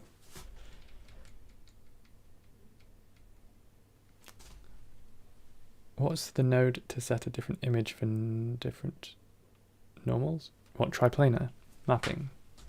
Is that what you mean? You always turn the frame label size all the way up. If you select multiple frames, come on, select, select, select. Then in theory, I haven't actually tried this, but in theory, if you hold Alt, yeah. If you hold Alt while you're dragging it, you can see that goes blue.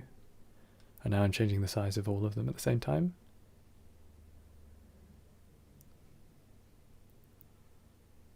So that might be an option. Do you know a way to switch materials based on the view layer without duplicating the geometry? Ooh.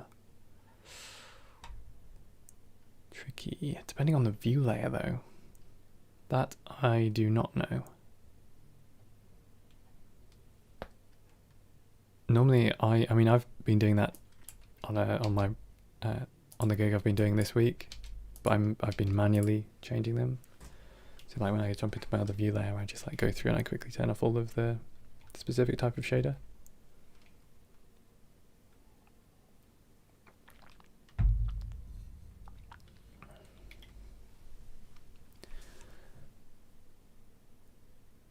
Oh, yeah, Donna, just use the backface node.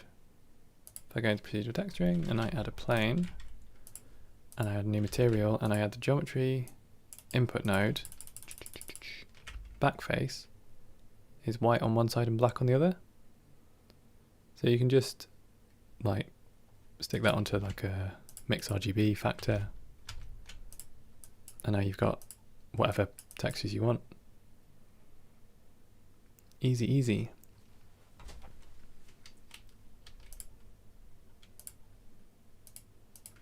Okay, back into here. Is Aov Node work? Yeah, you can. I mean, Aov is for your output passes. So it's, you basically add your Aov to your texture, right? So let's say I've got this texture and I want this to show up in a particular color in the compositor. If I now come in and add an Aov output, call this something like test because I'm very original, and then I'll maybe set the value to 1 just so I've got like a fixed mask. You could set it to a color in case you wanted to do like lots of different mats. Then you come into your render pass tab, down to the bottom, shader Aov, add a new one, give it the same name, so test, all caps, and I'm interested in the value. And now if I go into my compositing, you can see that test shows up at the bottom. So you would simply set this up with something like a file output node with your files. Let's go to our node properties here. Add a bunch of these for all of your different masks. And you can just simply plug them in and give them a new name. Test mask. So that's how you do AOVs. I'm not sure if it would help you with your, well, it's not going to help you with doing different different stuff in different view layers. Still very useful though, if you need to get masks out real easy. Okay, let me just set these up again. Array linear, Alt P. Rotate instances, Shift D, Alt P. Join that in. Okay. Maybe this is fine actually, I'll just make them longer. But I do need to extrude them anyway. Okay, let's do that first. Like this, and then we're going to do a mesh, extrude mesh. We're only interested in extruding the top face, so our selection is going to come off our selection normal node. Oops, that's not what I meant to do. Selection, there we go. Let's maybe turn on wireframe here. So now I've got handrail height. And our offset is going to be 1.1 because that's regulation, and obviously we're terribly concerned with that. Make these a bit taller so they actually touch. Something like that. And then I'll also move them down so that we're back to our proper levels. Now I also want to delete an edge. I want to delete all of the bottom edges. And then GeoNodes looks easier than modeling when you get past learning. When you're like really in the flow of it, like in when I was in November and I was like just heading 8-10 hours every single day, I was pretty fluent with it then, which was nice, but yeah. It's better just to make sure that you know proper workflows. Make sure you know like fundamentals of how to model stuff and how it should look. That'll save you a lot of time. Yeah, animating with map range instead of keyframes is great.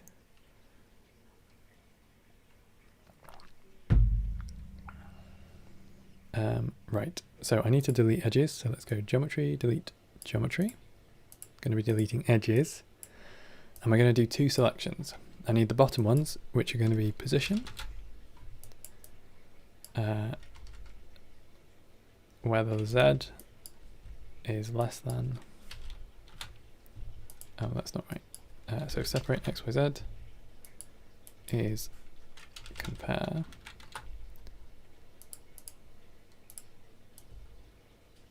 so let's start with that. Okay, so let's get rid of our bottom ones, and then I also need to do one by index, so I'm going to grab another compare node, set to integer index for when this equals a particular index, so I can get rid of this, oops, this one here, because I don't want that one. Join these together, I need utilities, boolean math, and, because I'm interested in deleting both where one and the other is. Oh wait, no. Where both is true, so it's like this or that can be. As a beginner, should I learn on should I focus on geometry nodes, meaning don't watch older tutorials before geometry nodes? Eh? What are you learning? Do you mean as a beginner 3D artist? Or as a geometry nodes beginner? Oh, sorry, yeah. As a beginner, should I focus? If you're like a geometry nodes beginner, then you should probably ignore the old geometry nodes because it just won't help you. Come on, there we go. That's the one we want. Oh, a beginner in Blender. I would learn modeling fundamentals. I think that's so important. I see a lot of people like making stuff. I mean, it kind of also depends what you want to do. Don't feel held back because you want to make a particular thing and then somebody on the internet has told you that you need to learn like how to do quad topology first. Like, as long as you're familiar with like being able to navigate in Blender and you're happy with the general workflow for making stuff, then I think you can definitely work with geometry nodes. But I would just caution you against like not bothering to touch the other stuff, because it's really important just in general. Quad. Okay, let's make these nice and small. Ooh, those corners always really pinch, don't they?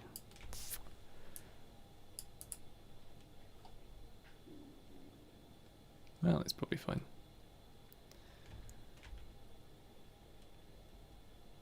Wonder if it's going to be a problem if I make the bottoms longer, just so this goes down to the ground. I think it's probably fine. Oh yeah, the Blender official channel is actually really good. I feel like people often miss those. Blender official channel also does their rigging streams, don't they? Like the guy from, is it Dimitri? Does streams pretty frequently actually. Alright, I know I'm getting clipping. I don't care. Let's just get these all joined in together. Alright, people can just run between the towers, that's fine. Oh, or should we stick them on? I suppose it'd be kind of irresponsible not to give them handrails.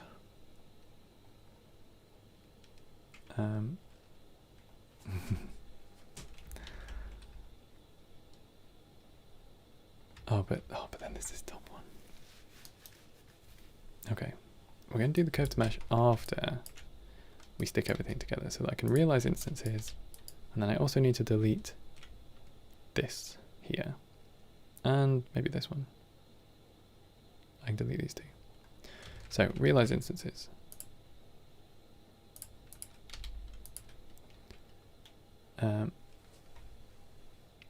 Derpa, we are creating a context to which we will build our biome around. Somebody asked about elevators in the beginning, and true to form, I got distracted. So we're building an elevator, a water-powered elevator that goes up a cliff, and then we're going to build the biome around it.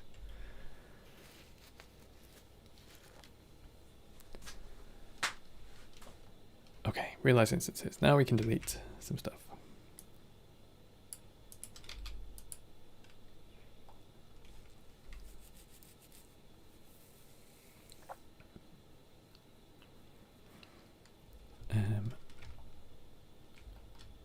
Oh, did I just do that twice? Let's come back here, delete geometry. I need probably 2 of these. So I'll do this or this because I'm getting rid of 2 edges and I doubt they're consecutive. If they are, we can just do like an equals, but I expect them to not be. Okay.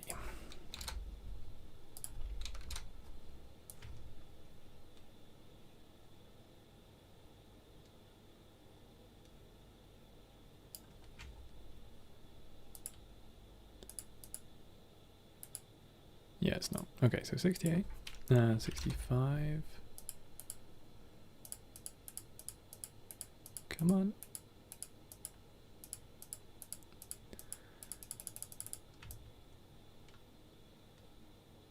There it is. 68 and 74. Okay, the rest of this I'll just model manually. That's fine.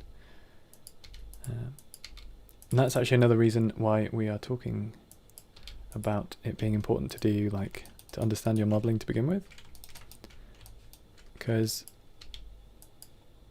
if you get to this point and you're like, well, this is great, I can make a whole elevator, but then, sorry, escalator, but then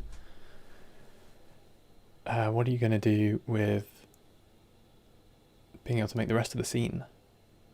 You know, because like you probably want to know a little bit of basic sculpting, a little bit of basic modeling, some basic texturing, although I will be using generally pre-made textures for this. I need to put rods through these, don't I? You can see straight through that. Okay, where's our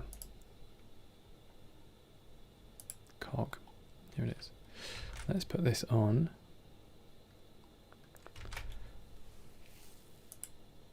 Let's just add a cylinder. Hey John, we are making a little bit of an environment, sort of future dystopian thing. wonder if we should triangulate this before we delete stuff. That might look cool. Is that too much? Yes. Okay, let's not do that. Let's just add our cylinders in here. Gonna go for a smaller depth, a longer radius. Transform. Needs to rotate these in the y-axis by 90 degrees. At which point we will come back to our centers.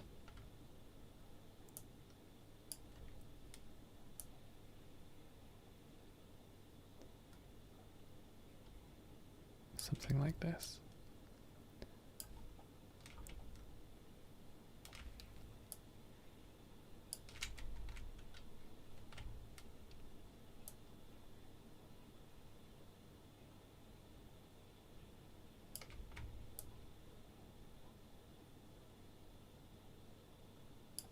Okay, cool.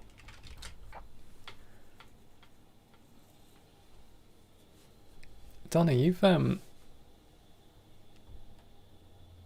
said you've had issues with Blender crashing before, haven't you? I think last time we talked you were just using 2.93 as like the stable.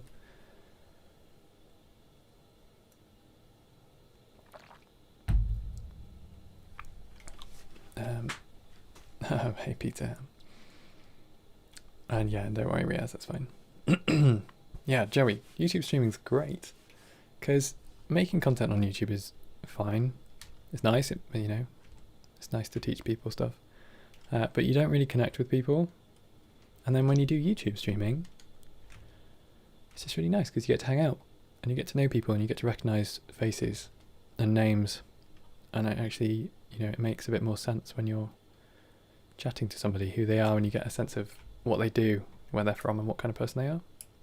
So it makes YouTube feel sociable in, like, it's no longer just a platform for consuming content, which I think is really nice.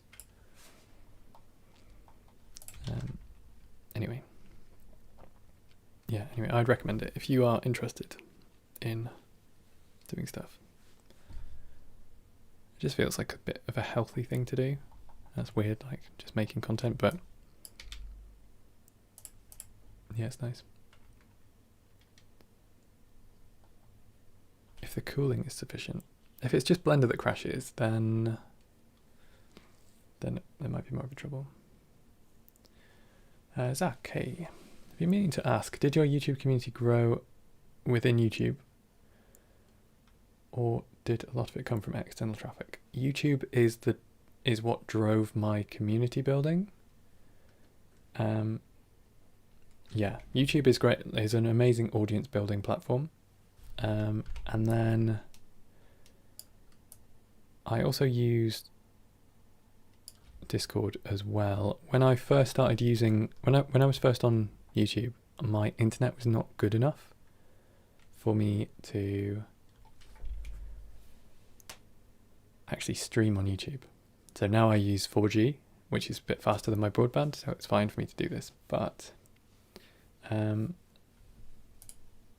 it's up here, by the way, Peter. So when we started my streams, I had to do them on Discord because it doesn't take as much internet. So that like built the Discord community really quickly because we were like channeling people off YouTube onto Discord and off Twitter onto Discord,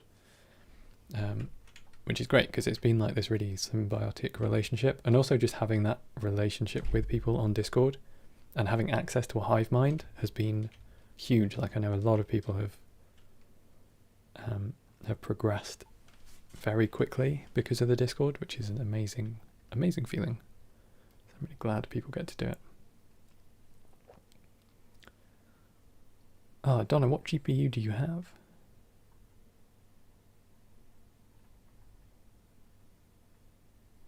Maybe if you're running out of VRAM, and it's actually wanting to use your RAM. Anyway, I think this is probably good enough. We can put loads of hanging stuff on here. I think it'll be fine. Oh, that's worse. Okay. The issue with doing stuff based on index is you can't change the number of indices. Oh, you have a 2060? That's weird that optics wouldn't be playing nice with that. Okay, I want to get the handrails going, so I guess 2 edges, top and bottom. I'll just do an outside handrail. I'm not going to do an inside one. It's fine. If people fall into the gears, that's somebody else's problem. I just need an edge. I could actually do this based on the original. No, I won't. I'll just do a manual one. I'm not going to change anything, so it's not really that important for it to all be interconnected. So let's just stick all this on here. Bring this down. There we go. Let's go endpoints. Do you know what? This should actually probably be a curve line like that. So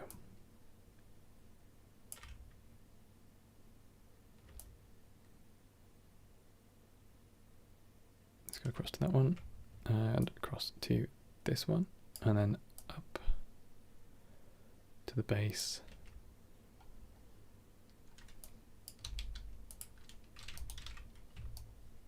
We'll join this here. Actually,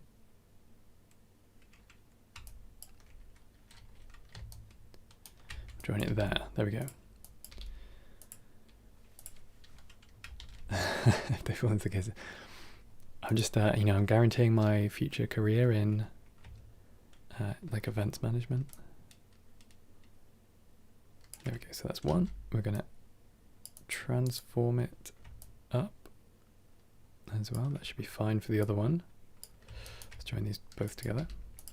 Go to that one. And now we can transform them both to stick them out sideways. So this comes out towards the side here, joins onto that wall. And then we can do what we always do, which is array and spin the other ones. Oh, so much better to do that array and have that all set up rather than needing to do it each time. Do I? No, because I need to realize that one. Okay, I was just wondering if I could do the realize for everything all at once, but, oh, sorry, the array, but I can't. Alrighty. I think my bottom end needs to come up. That was easy. Damn. It actually kind of looks intentional. A while back you made a music visualizer for a Polyphia song. Do I listen to other music like that? No, not really. I used to listen to a lot of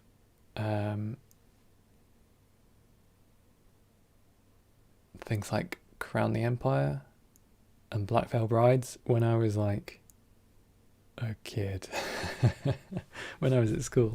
I'm into much more chill music now. I like Polyphia. They're very techy.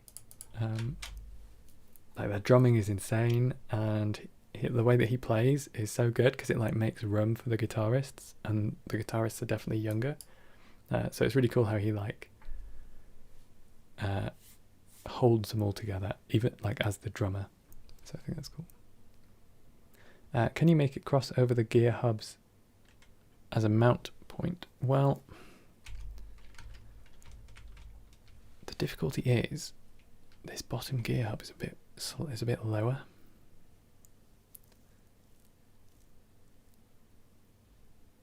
Like weirdly lower.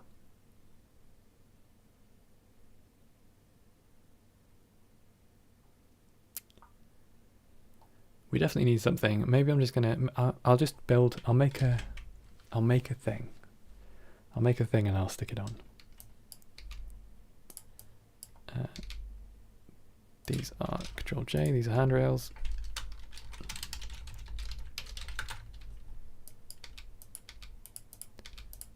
the rest of this is like the main tower, right? I think. Control J, this is the landings. And then we can just make sort of like a semicircle cleat or something to go over the outside here. Put the thing on the thing, exactly.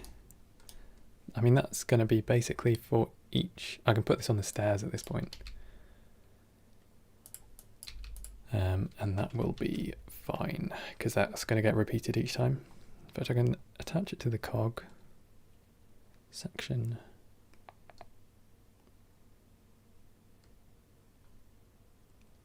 Yeah. So let's go to top view. Let's add a. I mean, I could just model it and instance it. That would be easier. But I won't. Or will I? I kind of want to move on. So I'm going to do that. I'm going to grab my cylinders, or my one cylinder, and I'm going to go mesh to points for my faces for anywhere which has the larger face area, so greater than.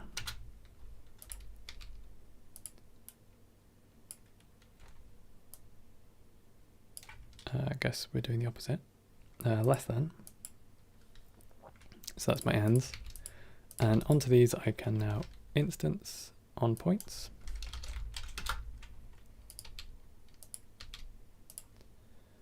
Something for my inputs collection. Let's do a cube just for now. It's my cleat or whatever it's called.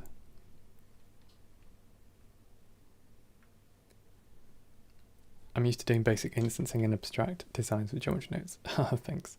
This is interesting. Yeah, the process is just a bit weird. Let's grab that cleat, put it on here. That's good. Relative. We can leave that off. If I just join this up, is that fine?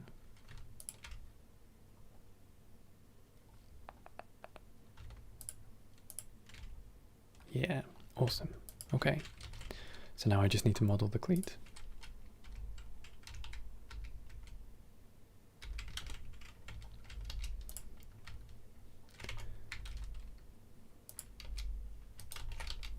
So going somewhere down like this.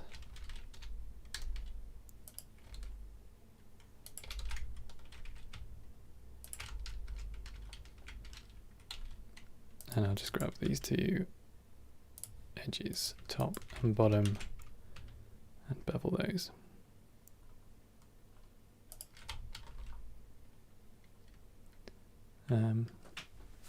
Yeah, my solid view is set up to be flat. Random is where the color is.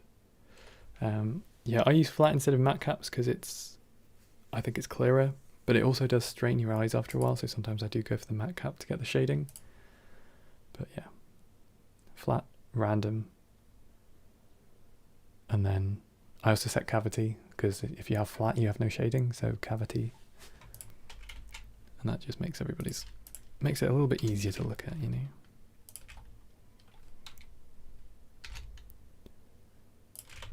Drop that in like that. That's fine. I need flat shading on my thingamabobs. Actually, that's.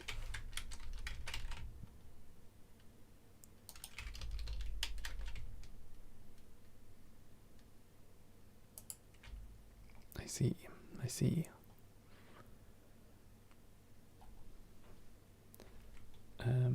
Oh, if you've got links in the chat, they won't show up, unfortunately. YouTube blocks them all. Sorry about that. There doesn't seem to be anything I can do about it.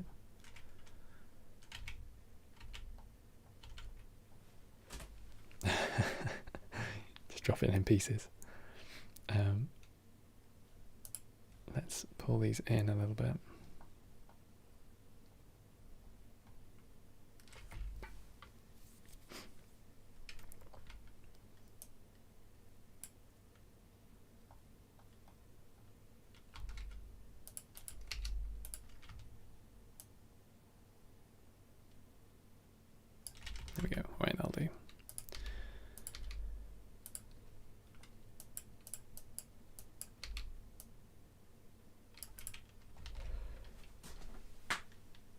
As a diehard coder of regular languages, it was hard to see the value. Oh, thanks. I'm glad. It's fun, honestly. I don't know if it's the most efficient thing, but I think it's very accessible because it's all visual node based. And you can do a lot with it, and you feel very clever when you're doing it because it's difficult.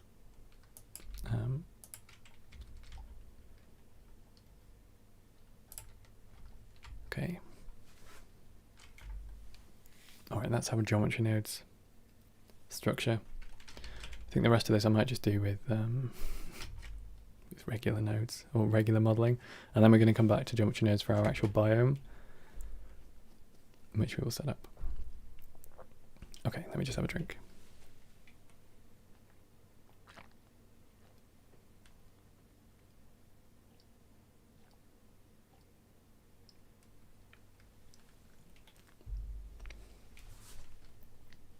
Alrighty. So let's just model the rest of this real speedy. Camera's going to be down here, so we don't need too much. Oh, I need flat shading on my platforms. Shade smooth. And I can just turn that off. There we go.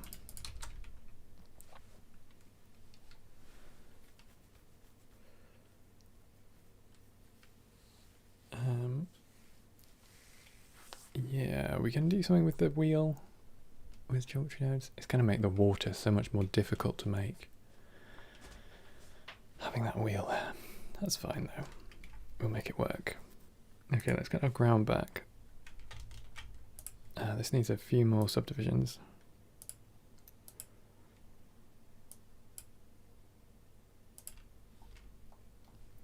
Make that a bit smoother.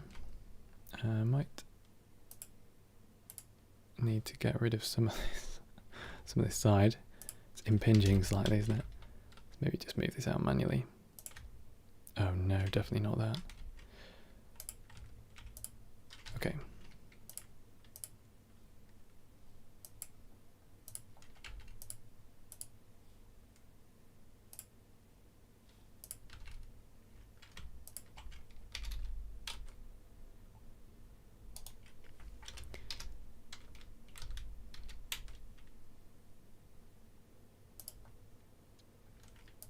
Something like that should be fine. All right.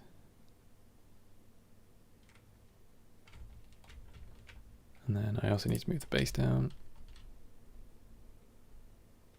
Something like that. We'll give it some steps as if somebody's actually thought about this. And let's get back to it. All right.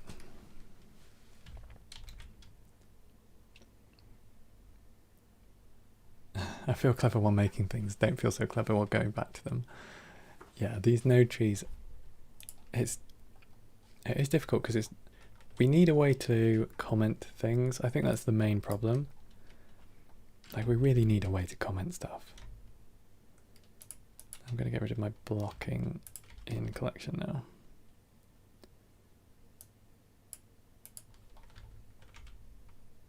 Let's work in here.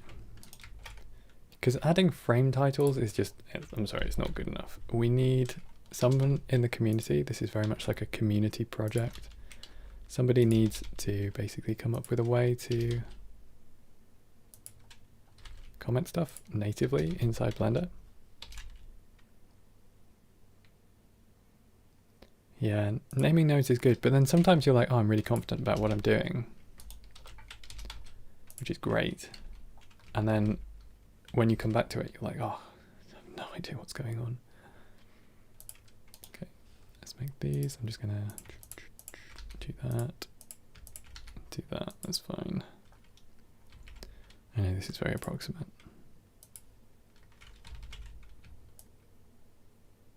It's fine, let's go for bevel. A subdivide.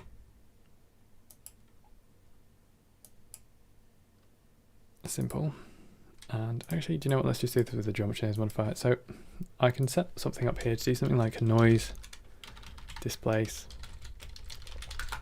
just for like a general drop it on anything kind of noise. Shift F3. Oh, I always go past it. this is going to have a mesh, subdivide mesh, which is not going to smooth anything.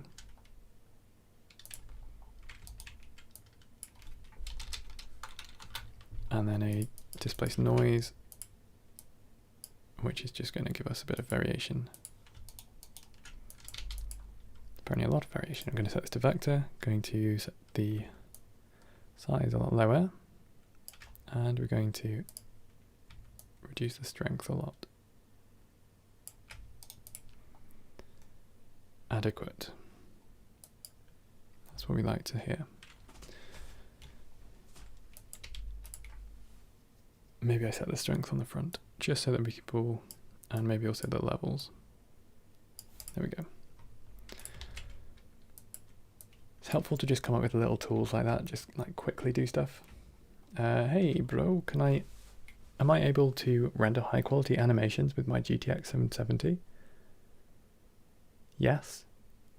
It will just take a little while.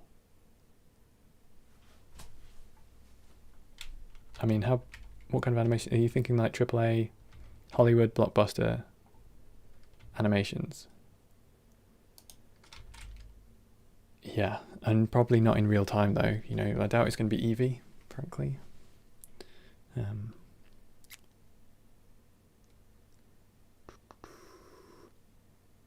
I wonder. Something, you know, something that might be cool here. Hey, Bassam. Biome.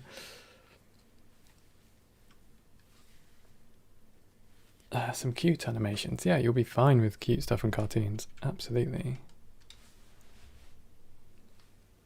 Peter, you can make any hardware go slow.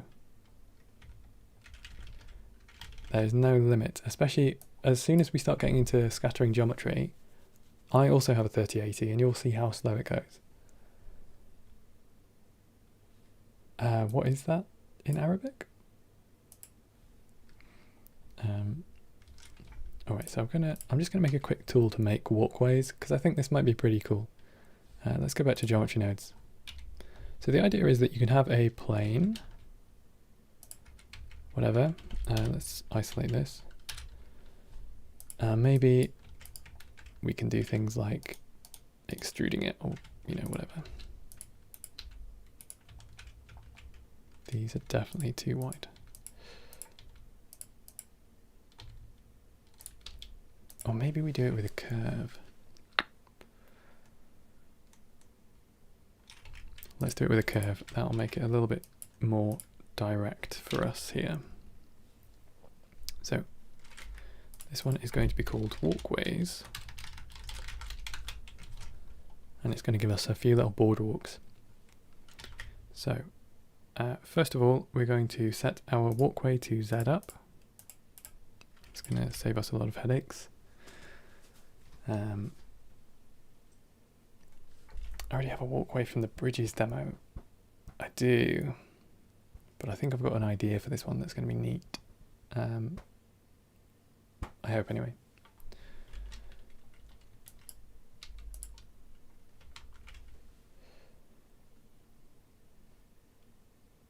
Nearly 30 years ago. I think that's pretty good for 30 years ago. When I used to work on a laptop, or actually it was a netbook, the things that I would render would be rubbish, but they would also, I'd have to leave them overnight. It would be like 6-7 hours for a single, for like a single static image. But you can do it, you know, you just leave it a certain length of time. It's fine. All right, so curve, resample curve, so that we get our boardwalk nice and easy. We're going to go by length. Let's go 0.2, so that we have a little bit of spacing. Going to grab instance on points with a cube, so I have something like this. And we're also going to do a line. That's an accumulate, a line to the vector, which is going to be the curve tangent. Okay, so far so good. 24-hour frame times. Oh my god. It's like when I hear people talking about like Hollywood vellum Houdini sims and like how they're 300 terabytes and they take a month to process. It's like, how do you even like the logistics of being able to process that much data is just insane. 0.15, 0.02. All right. Now, around the outside of this, I want a frame. Then what I can do is I can go, let's do the same here. So curve to mesh, which we will stick on a curve line. We're going for 1.2 meter width. So let's just go for, let's join these together to begin with. So we're not going in the z-axis, we're going in the x-axis, it looks like. Something like that, minus 0.65 to 0.65.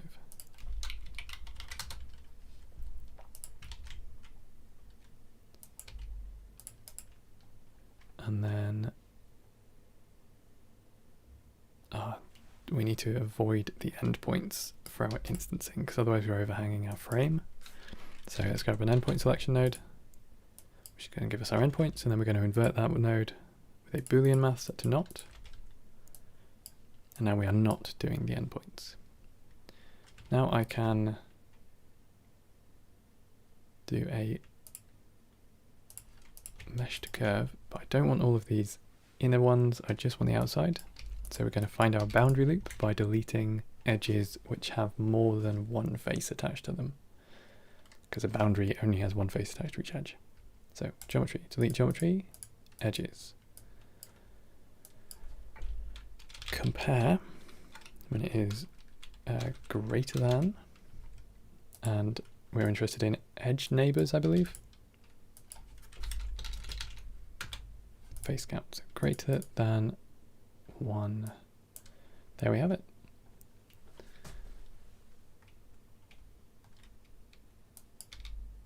So that's our boundary, which we can now mesh to curve, curve to mesh with a quadrilateral, which we can make nice and small. Corners are a bit pinched, but that is just because the profile kind of goes at an angle. Hey Brett, how's it going? Tron is quite recent. Do you mean the first one? I'm going to shade this smooth as well, so shade smooth.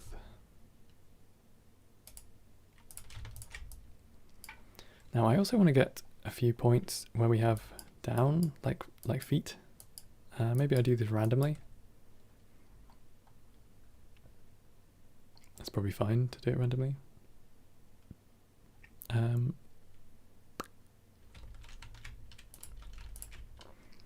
So mesh to curve, we can go instance on points. We can use a random Boolean for our probability. And we can instance a line, curve line, which is going to be, let's just do it that way, 180 degrees. So the curve length a bit lower, and we can also actually just join this. There we go.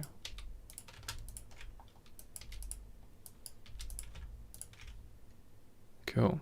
All right, good stuff. Let's bring these down. Transform down in the z-axis. My feet are not aligned to my curve, which is a bother. Let's transfer the, actually I don't need to transfer it, it's already there. So we can just use an align Euler to vector, going in the some axis to our tangent.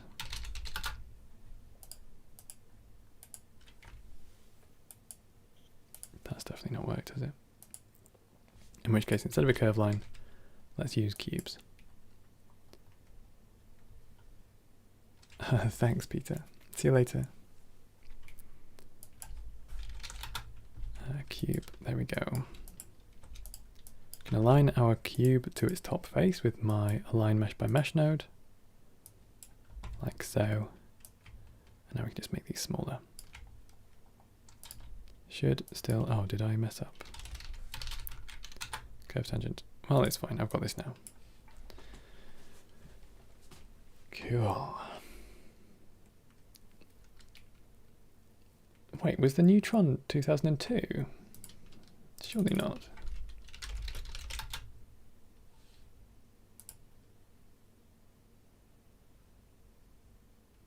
Is there a Tron 3 coming?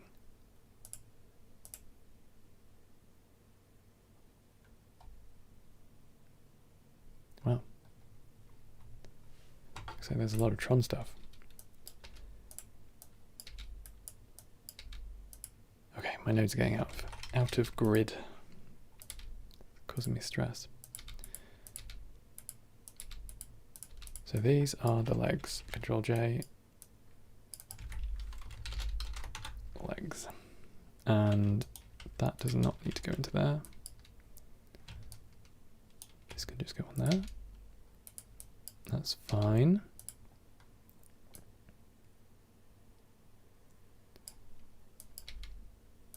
This is our frame section. Control J, frame, and this is our board section.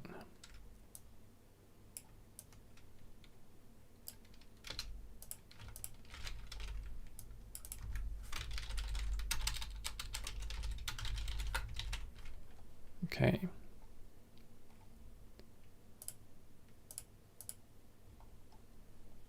Let's plug some stuff into the front here. Let's go for our seed value, just so I can tweak that as needed per section.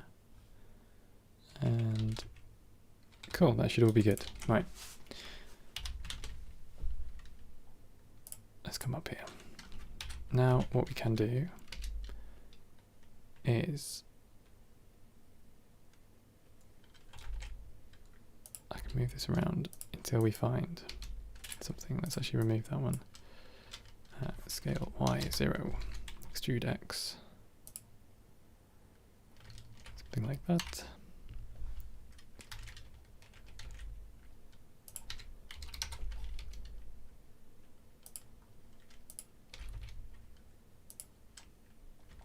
All right, nice and easy. Let's grab another one of these and put it down on the ground down here as well. You just reported your first bug crash. Nice. Reporting bugs is an important part of being a member of the Blender community.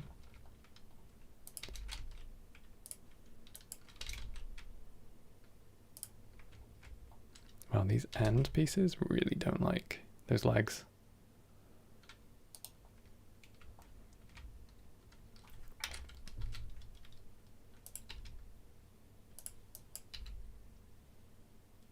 Oh, maybe it was back to front.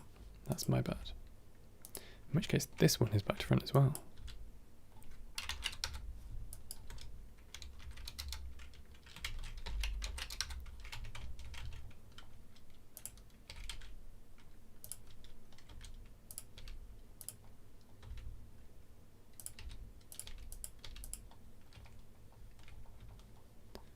Okay.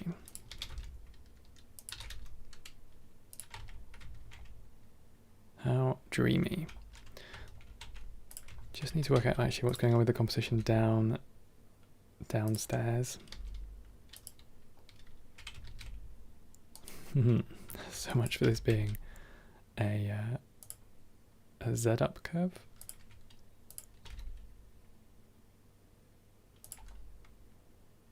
Very strange. I'll leave it as out of camera view. Okay, are we going to do a bridge? No. We could just do with. We could do with a bit of foliage. We could do with building a biome. Do you just want to add some? Actually, that's going right over the void, isn't it? Let's pull this back.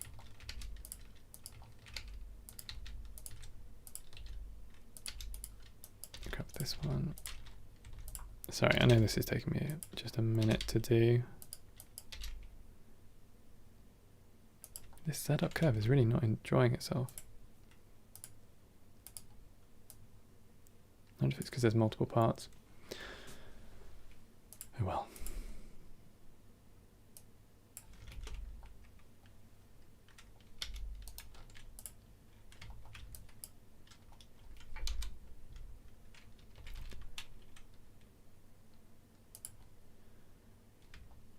Cool, that'll do. Okay.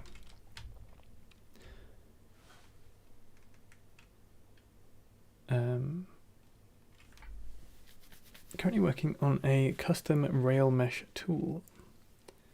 And I was wondering if I could do the profile through geometry nodes instead of using another curve. Yeah, I think you could. You just have to make it. You just have to work out how to make the curve in geometry nodes. That's all.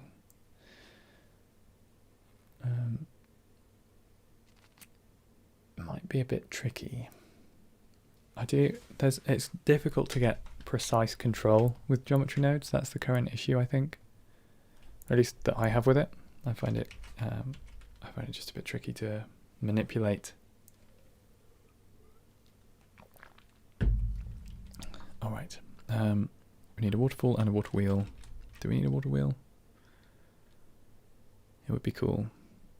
Might make it a bit more difficult to actually get a good render out though, because water wheels are going to split the water. We might be able to find a good picture of a waterfall to use though. Let's go for it. I'm just going to manually model this. Yes, I am.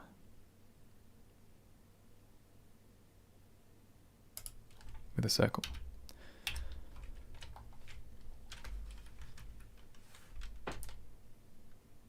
Really, that's not very helpful.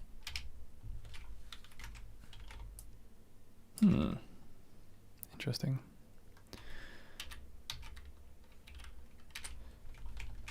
Okay.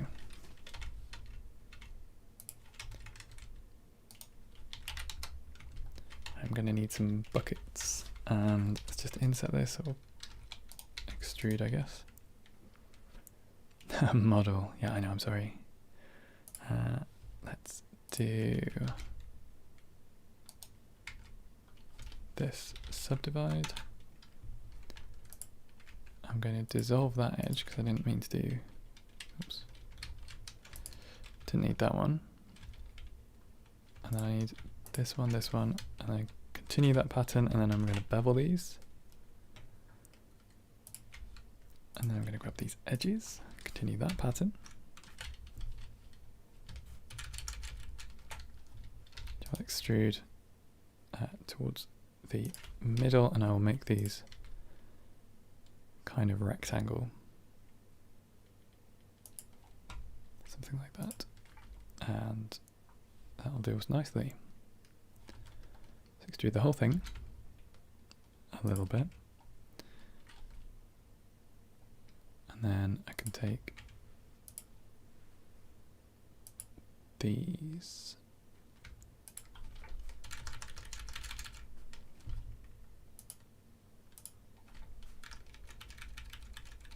That continue selection pattern is so useful.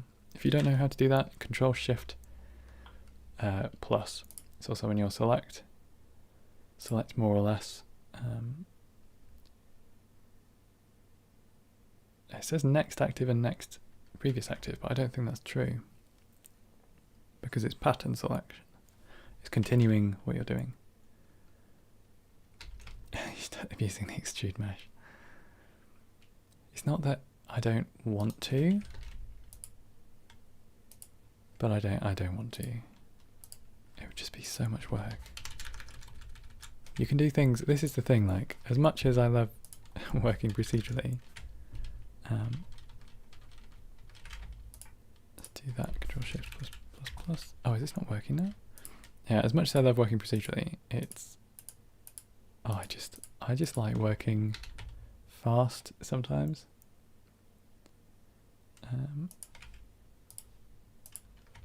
Let's see if we can do this as a pattern. No. If it can't always find the next item if you have like too much geometry going around, so sometimes you're still going to be restricted. Don't know why I'm bothering to bevel these.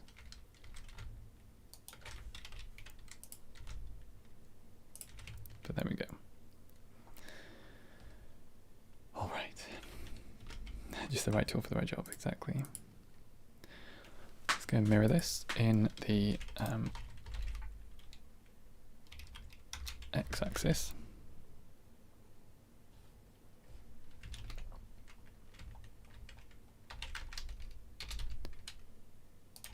Did I just... Oh.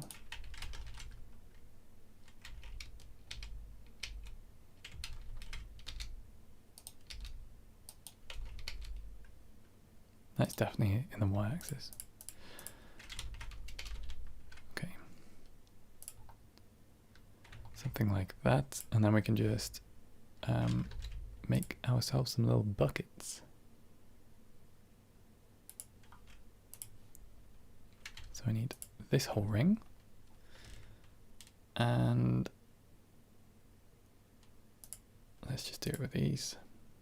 Let's do that one, Control plus until I get round, Shift Alt, and then extrude. Let's go join the middle, delete faces, make sure we've got clipping turned on.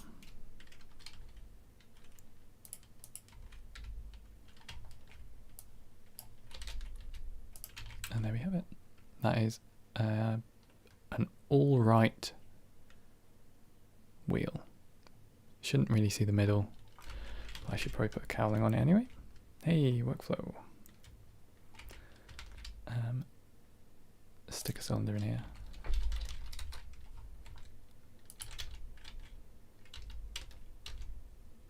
There we go. Something like that.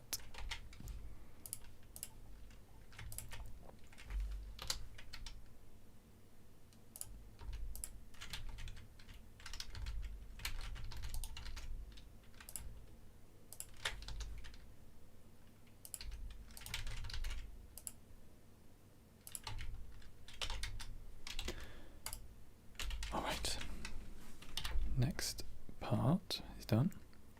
Well, that's huge. Jeez Louise. Let's just position this a bit better, scale it down. Something like that should be fine.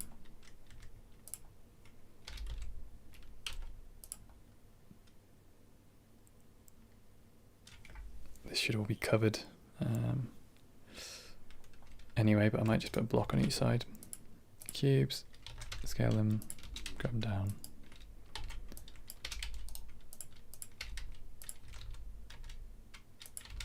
Something like that. Doesn't have to be too accurate, we're just trying to make something to indicate something.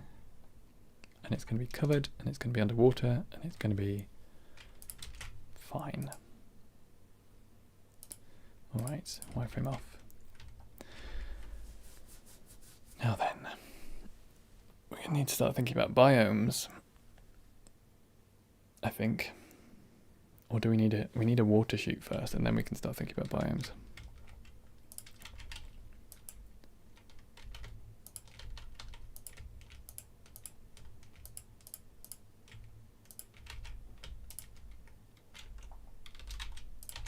There we go.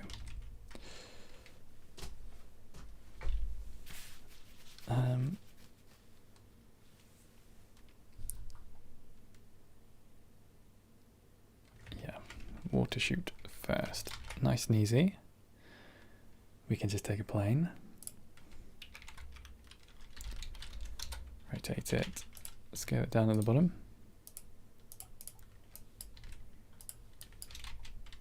make it something like this, delete that top edge, extrude the whole thing along normals, make sure you press S to get even scaling, and now we are going to make a few of these. Shift R to repeat last. And now we can put a few boards inside.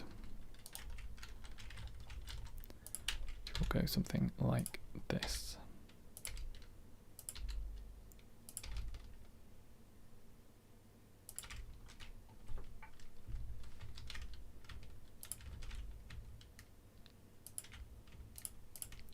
Same on the other side. Just rotate these. Not worrying about the length at the moment, I'll do them all at the same time. And then a couple along the bottom. Maybe just one. Something like that. Doesn't really matter if it clips or not.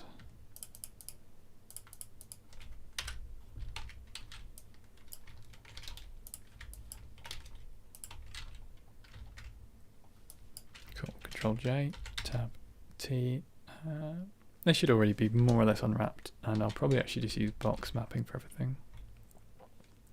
Keep it nice and simple. This is the chute. Water chute.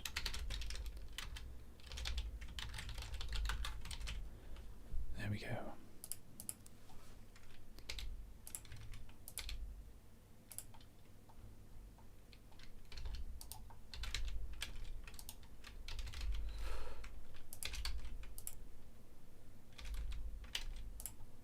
I guess the water shawl, excuse me, the water wheel should probably be a bit higher perhaps, but we are gaining kinetic energy, so that should be fine.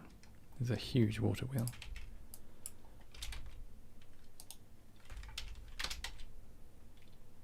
Okay, that's fine. Cool, cool, cool, cool. Let's get into making some biomes. So then,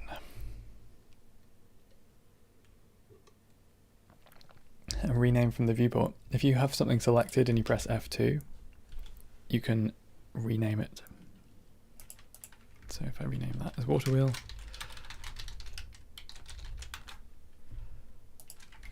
axle, pardon me, axle. That's not how you spell that. My spelling is so bad, it's actually terrible. I'm so used to spell check now. Water wheel support, and the other one, it can actually just be joined. Joined like that. These beziers, these are walkways.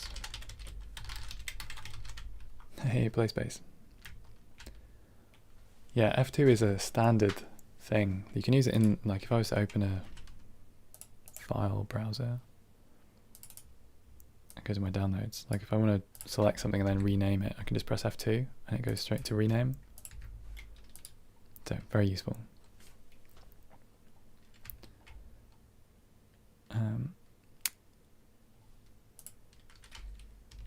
Yeah, and like if you're in the browser, F6 goes straight to the URL bar. So if you want to do stuff quickly, it's like F5 to reload, F6 to type in a new URL. Okay. So let's have a think about biomes for a minute, or for a few minutes. I'm going to add a new plane, and I'm just going to call this one biome.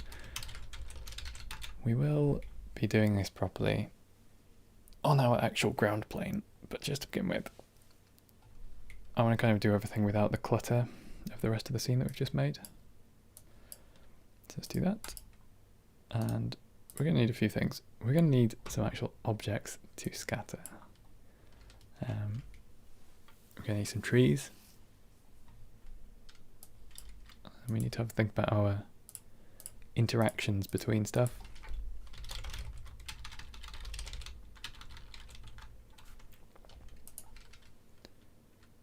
Control Shift N, yeah, it's so useful because the new folder thing, it's like I use it all the time, but it's so like deep in menus, it's a pain. Spikes. Not today. So we need trees, bushes, and we're going to need ground plants like saplings and leaves, ferns. We're going to need ivy, but I think that's going to be a manual thing because that's more the mice. Yeah, this is 3.2, but you could do everything in this in 3.1. In fact, I'm pretty sure you can do everything in 3.0 for what I'm going to be doing here. Yeah, normally I would just paint all of this stuff, but for the sake of making this at least somewhat useful educationally, yeah, rocks, thank you. I'm not sure reeds is going to work because this is not standing water, it's a river. Do you get reeds along the riverbanks? Maybe if it's slow. Yeah, for the sake of making this useful, I think it'd be cool to build like a proper, this interacts with this kind of biome, rather than it just being me painting stuff.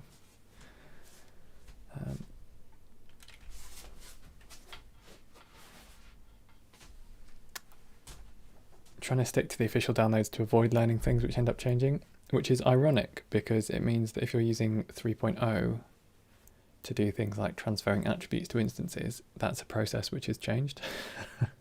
So you have to learn it again later. Okay, so grass. Did I add that? Grass. We've got moss.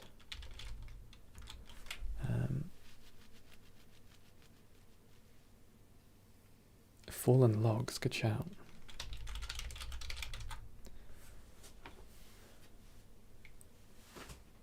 I never said I was smart. We'll have a look at what's in the grass world pack as well.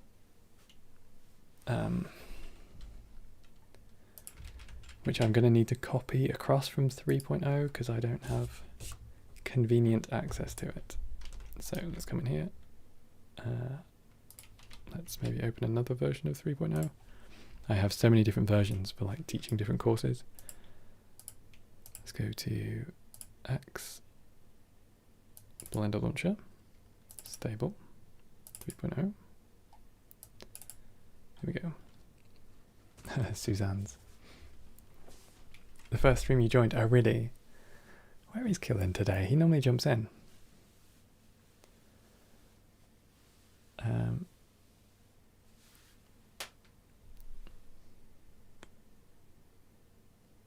The goal of today's render is to get a nice...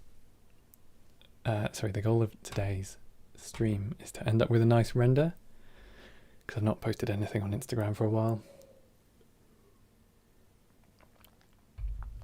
It's important to be motivated by good things. Alright, let's have a look at what we've got here. Let's go G-scatter, and we can have a look in here.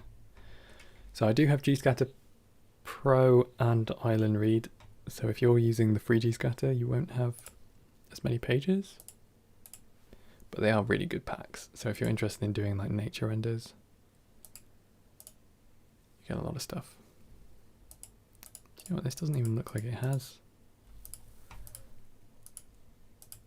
all of it. It doesn't look like it has Island Read. G-scatter.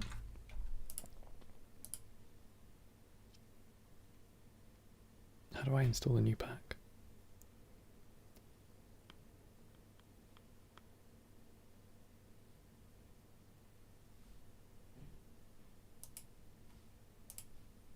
Oh, do I have to install it here? In here, which I think is in my add-ons directory.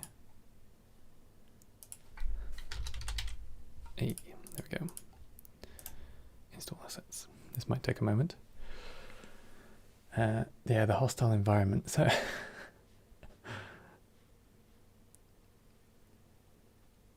it would be cool. We could think about it being like, is that finished or is this still thinking? Oh, there we go. Cool. Damn, it didn't add anything.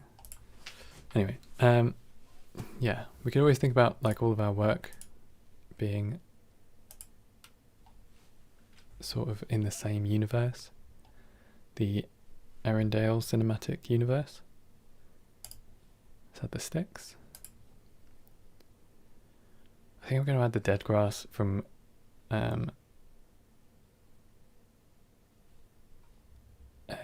what was I going to say? From, oh my god, that's a lot of sticks.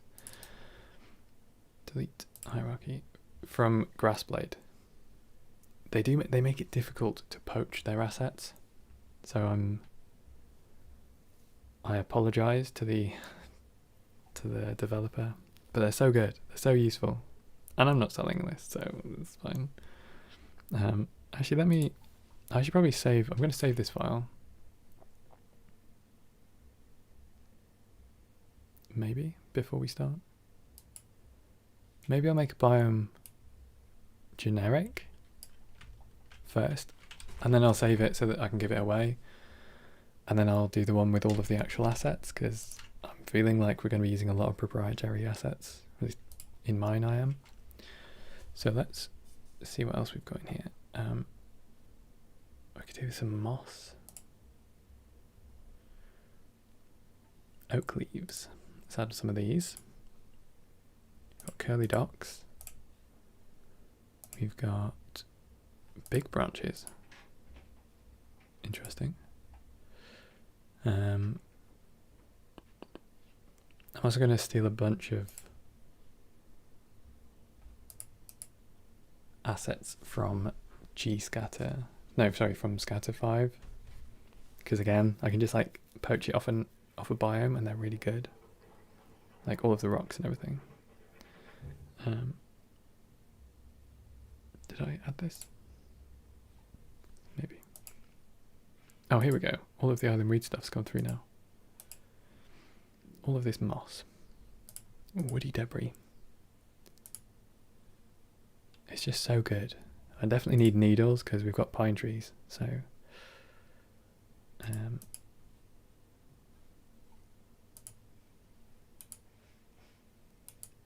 dead moss, white moss. Let's add some of this. Man, I love going through this. It's like being in a candy store. Max Tree has a free set of plants and trees for Blender, do they? I won't be able to download it while we're streaming, but that is a really good shout. I didn't realise they made stuff for for not 3ds Max.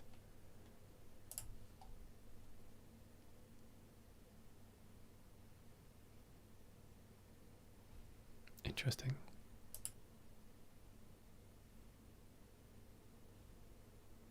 Containing 90 models, that's pretty good.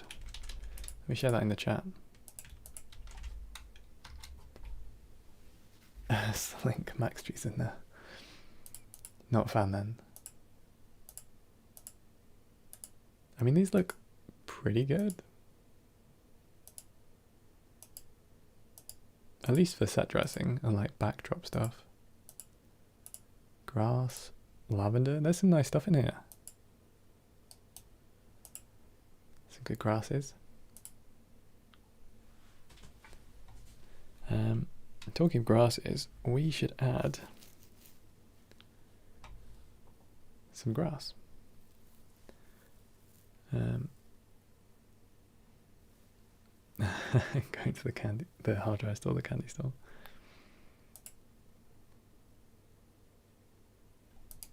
Woodruff. Oh, that's like sticky weed, isn't it?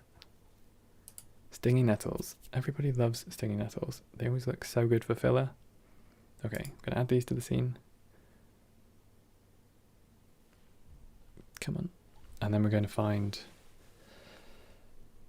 some other stuff. Let's add some botanic stuff. I like using their grass because they're lower resolution, but they still look pretty good. Actually, do you know what? We can use maybe I'll use the grass from Grassblade as well. Okay, let's shift D, do a couple of these. The difficulty with Grassblade is that when you remove Grassblade from your scene, it deletes all of the assets automatically. Which means if you're trying to poach from it, which obviously I don't recommend that you do, then it does just make it a little bit more challenging. It's just I really want some of their grasses. And I think it's this one.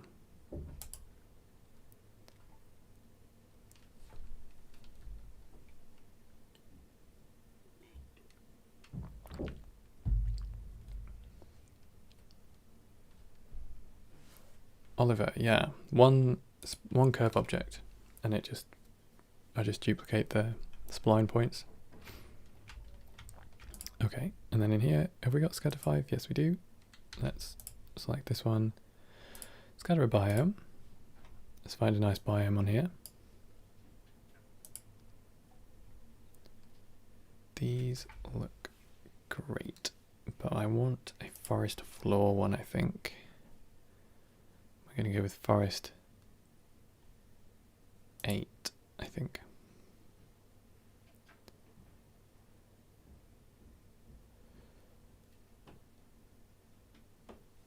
All right, these are coming together. Nice.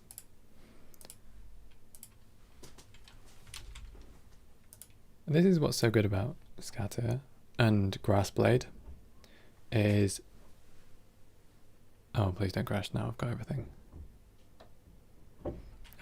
is that you can just get these like full biomes together really, really quickly. Oh, phew. Okay, I thought it had gone. And they look nice, like really good. They look great.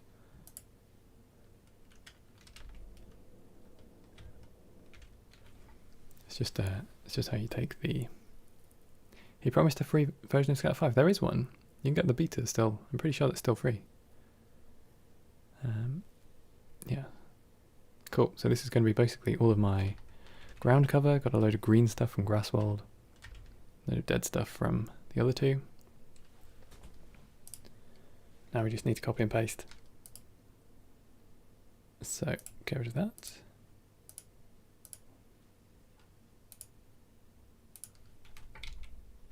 Oh, I think put some more down here. Okay. So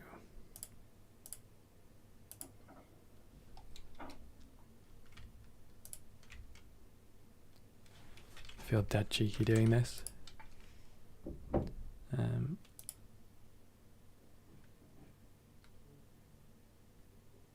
I'll copy them all in. Do you know what? I'll do it and then I'll clean the file before I share it, just so that I'm not being illegal, basically. I just don't want to stamp on people's work. Alright, let's grab this. This can be called our foliage. I'm going to need to sort all of this into different stuff, but for now, let's just put it in here. Alright, let's make another one. This time we are going for the grass blade stuff. I believe it's this stuff.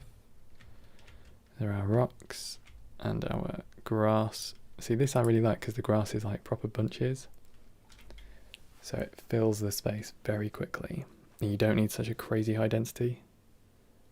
And so it's actually still pretty performant. Oh damn, shaders though.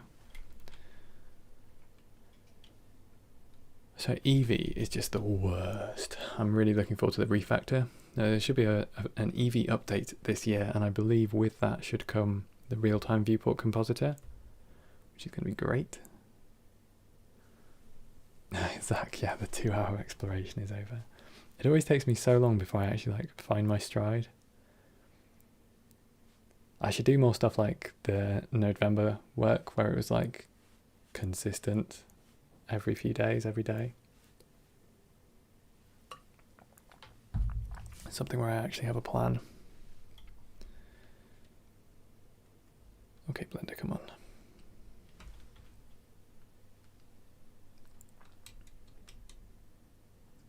If we do get to it, which I hope we will, then we'll try color grading in DaVinci Resolve. Yeah, the big mouse. DaVinci Resolve is just, it's been great. I've been using it for color grading recently. It's really useful. Like I have a workflow that works for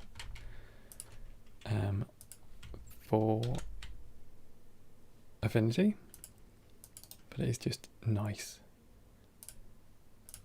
to be able to work with DaVinci Resolve and have like all of those extra controls you can have.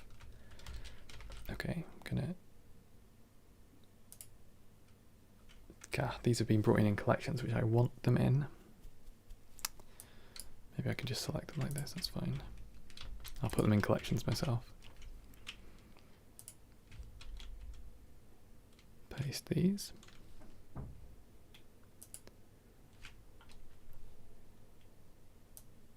And then I also need a new collection for our fir trees. And also a new collection for our boulders, because I'm going to bring some of those in. So let's bring those first. We're going to import.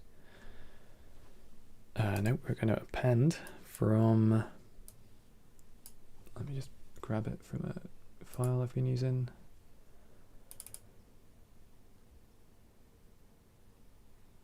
Come on. Oh, that's the wrong hard drive.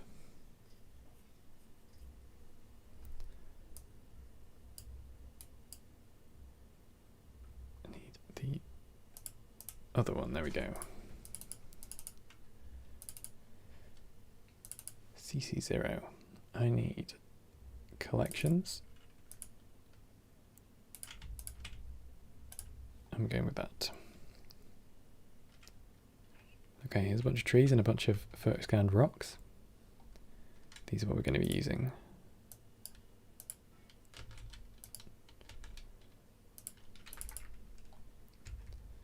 I'm just going to name them descriptively. So boulders. As much as I like that people like Grasswold do use the proper scientific name, it also makes it very difficult to actually know what you're instancing. Because I don't know the Latin names for everything. It's pretty difficult. Yeah, you need to learn to color grade. If you're if you're taking renders straight out of Blender, especially if you're using Filmic, like if you're taking renders straight out of Blender and doing nothing with them, don't even use Filmic. It's not going to help you. Filmic is useful to have the data available for you to post-process.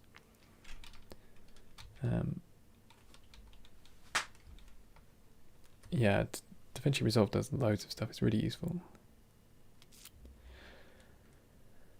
These are going to be our trees. Okay. Are we going to use bushes? Let's see what we've even got in here. Let's go to our layout.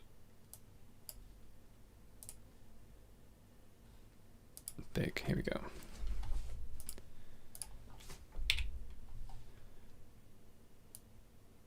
So we've got ground cover. Oh, are these going to be our saplings? Maybe. Oh, they're seedlings. Okay. Let's just make a few folders. We're going to have just like a few different instancing collections to work with, so that's why I'm doing it this way. So there we go. I don't know what the Latin name of every single grass blade. It's so dumb. Like if you look at the scatter ones, it's like wasteland meadow. I know what that is. And then if you look at the grasswold one, it's like Erythium Felix Femina. It's like what? What am I looking at? Okay. So clover and seedlings can both be in the small plants collection.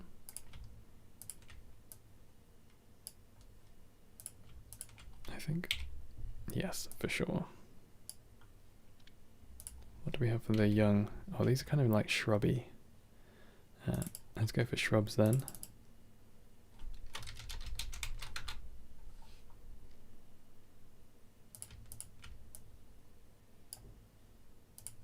And then in here we've got this grass and this grass. Let's delete those.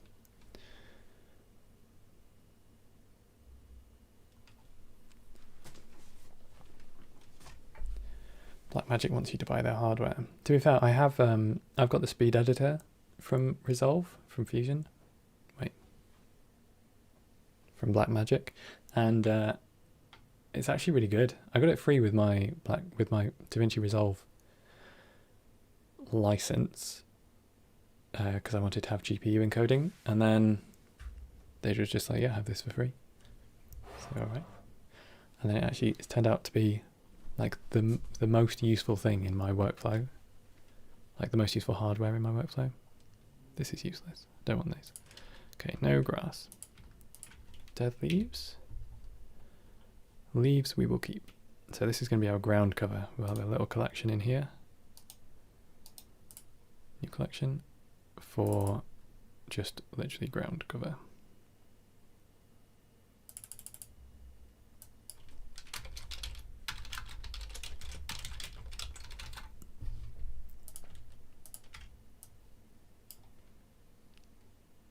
Okay, so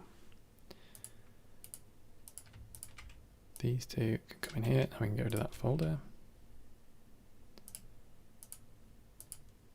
So grass blade, dead grass, dry grass, and then rocks. So that's all very useful stuff. What did I just click? Oh, this Blender's being laggy because it's doing shader computation. Eevee, making things difficult for everyone. Okay, ground cover. Come on.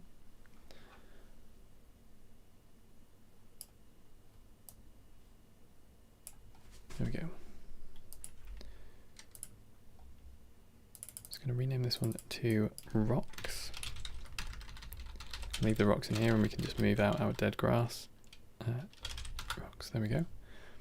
Let's make a new collection for just grass. I should probably have separate alive and dead ones because it's going to be quite clearly different colours.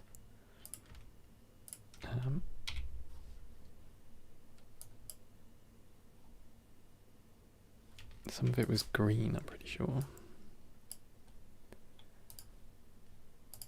And then there should be one for dead grass. DaVinci Resolve color grading training is good. Do they have official training? Yeah, Rob, for the Filmic, it's much easier to do the Filmic conversions because you can actually get the Filmic LUTs for Resolve, but you can't seem to get them as like .cube or like a standard LUT file, which is kind of annoying. Dead grass, because yeah, I export as well as EXR, so that I've got that kind of post-processing option, but everything looks horrible when you just export. Okay, rocks, grass, dead grass. What are these? Oh my god, we've ruined so much. Alright, nettles. These and these can be moved into foliage, shrubs, that's fine. Maybe I'll hide these as well.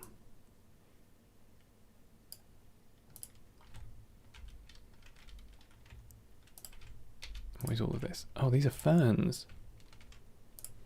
Who would have guessed it?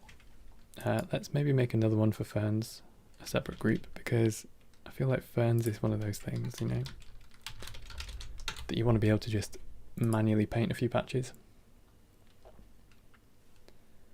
Get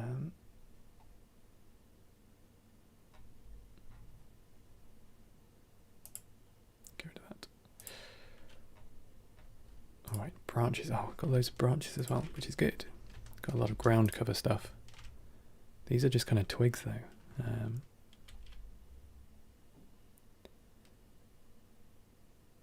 I'll put them in ground cover for now. We've also got loads of debris. And these are all as individual parts. Might be a bit tricky. Curly dock, you can go into small plants.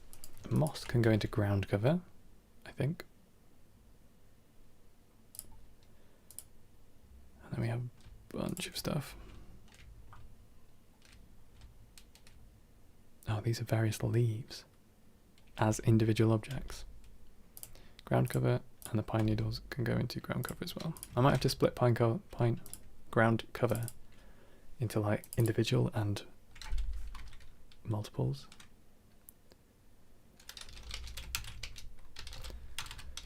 Ground cover single, just because otherwise my distribution density is not going to work. Ground cover single, here we go. Pull these ones up. Alright, so all of the branches, all of the debris.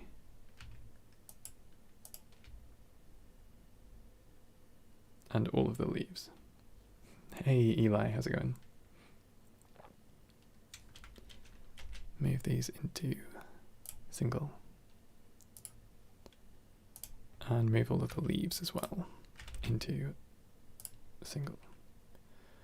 Alright. That's pretty good. Now then.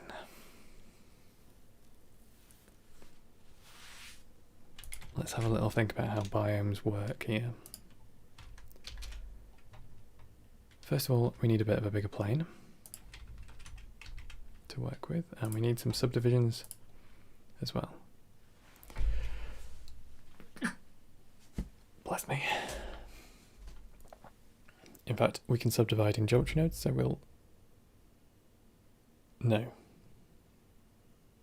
we'll subdivide before, because I want to be able to weight paint.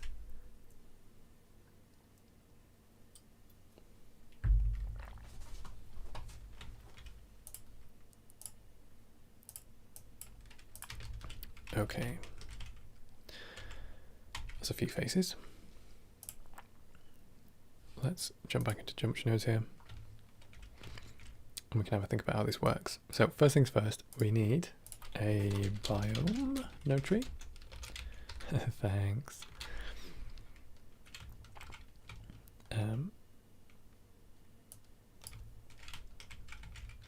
Oh man, I think I'm missing dinner. Standard stream behavior. So we've got our group inputs. The first thing we're going to work with is trees. We want to paint those. We want to paint boulders. I could look at Slink's amazing, wonderful biome generator. What's it called? Have you sent it to me or shared it somewhere that I can find it real quick? Oh yes, you did. Let me share a link. Holy shit, that's a lot of stuff.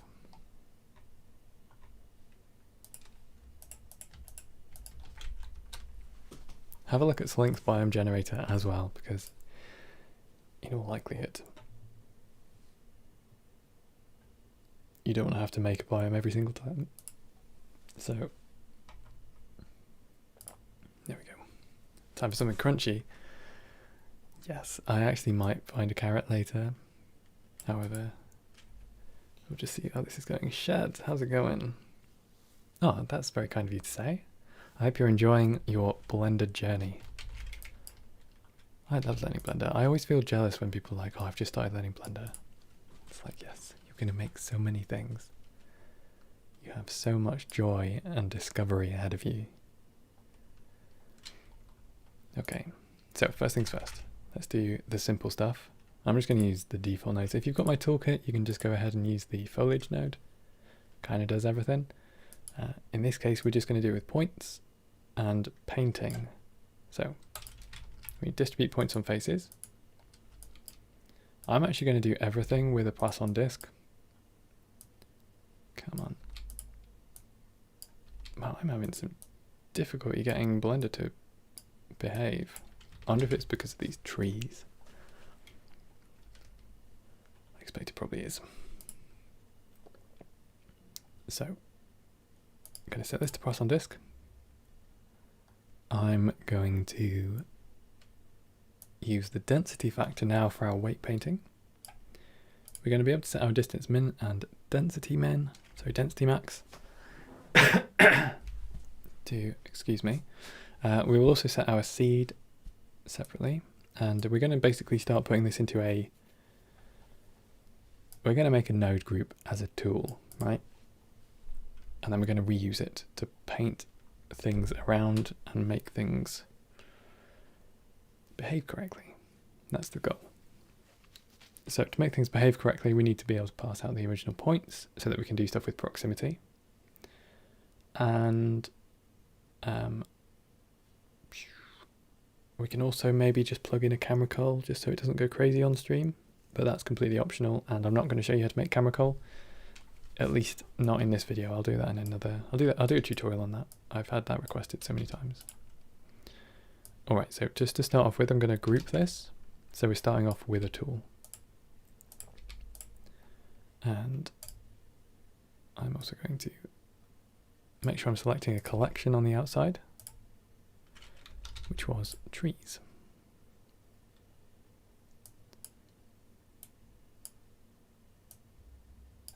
So this node group, let me actually just close. I think I've got this still open. Might be slowing things down.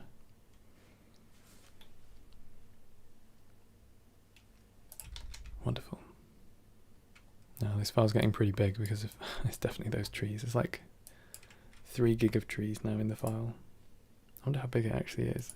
Tutorials, live streams. Yeah, 2.5 gig at the moment. That's a lot of file. So this is going to be our scattering.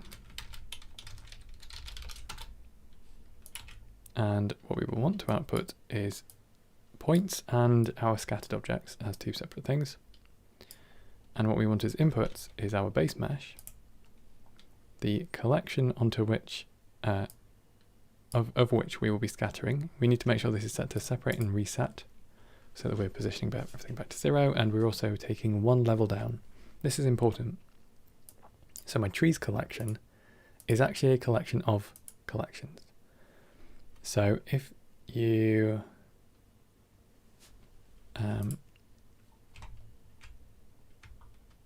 you have something like this, if I turn on the tree, there we go. So you can see now we've got a lot of needles, and these are all real objects for the needles, which is great. It works great and they look beautiful, but it's very slow, especially when you have 40 or 50 of these. So I can turn that off. And when I do a collection instance, it's going to view each one of these collections as the child rather than the things inside it. So all of this stuff will be considered one block, and it will render correctly with the correct render flag. So that's just something to be aware of. Let's come back into here, back into our ground. Okay. So we have our scattering collection. In here, we need to make sure that we are setting, I'm going to set a selection, and I'm just going to call this one camera call. And I will plug the same node, the same camera call node into all of them. I'm also going to set a distance min, density max, density factor, and seed. So all of these from my distribute points goes on. Pretty great so far. Now on the output here, I also need to go instance on points. Yeah, Riaz, that like tiered hierarchy thing, it allows you to do so much stuff, because you can suddenly like have various levels of things which are still editable below. Yeah. Anyway, I'm doing an instance on points, which is going to be my second and other output. Going to make sure I'm doing my instances with a pick instance. And I'm going to make sure that my distance min is set to something useful, like 2.5, 0.1 maybe for the density. And then we can look at the instances. All right, we can see probably maybe too dense. It's pretty close anyway. Yeah, nested collections. All right, now we can handle our rotation and scale. So there's a couple of things we want to do. We want to have the option to make stuff follow the normals or not. And we also want to randomize the rotation and the scale. So what I'm going to do is I'm going to do a random value, not a vector. I'm going to do a random float value, so they're all maintaining proportions. And I'm just going to set, I might as well just do this next. So max and min, can plug in my seed as well, that's fine. Make sure that we're naming stuff as we go here. So this is our scale, not F2. Scale min. And the other one is going to be scale max.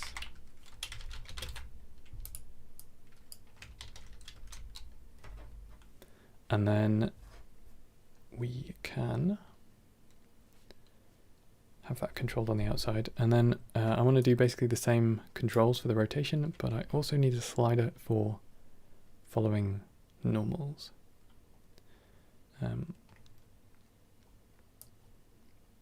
So I can use the normal here. Oh yeah, that's super easy actually, because we can just do it on a unicorns in the game Terraria. It is great. Pastel shades, everyone loves it. Actually a little bit easier on the eye with just like the studio colours. Right, so we now need to do two things. We need to randomize the rotation. So let's do this. We're going to have a rotate Euler, which is going to do a local rotation, and it's going to be set with a random number. Going to set this fairly low, so we're going to go like minus 0.05 to minus pi, and then positive 0.05 to positive pi. So we get a little bit of variation. This is going to be our rotation min, rotation max.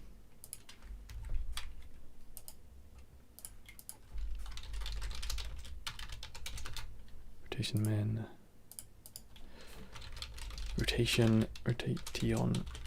max, and then we also need a control to follow the normals, the surface normals, which we will do with the distribute points on faces and an align Euler node. Align Euler to vector. This becomes our control in the z-axis, and we can just plug in a factor there.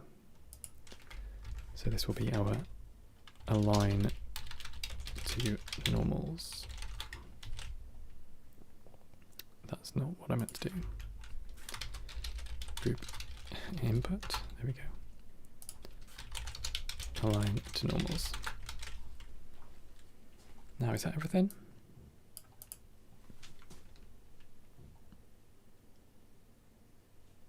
Kinda. I think so. So that's basically how you set up like one part of a biome generator, right? So it's basically just a simple scattering setup. Very straightforward. Great. So the next thing for us to do here, I'm not going to plug in camera color at the moment. I'm going to leave that off for now. What I do want to do is I want to join in my original plane so I can see it, because we're about to do some weight painting. And then we need to do some weight painting. So to do a good weight painting job, we're going to use this density factor, which is really the main reason that we're going to use Poisson disk for everything. Then on our modifier, we can simply select our vertex group, which is going to be added in here, and I'm just going to call this one trees, call it something descriptive. Come in here, call this one trees, there we go, Control S. And now let's do some weight painting. So I'm just going to paint around until we have a few things.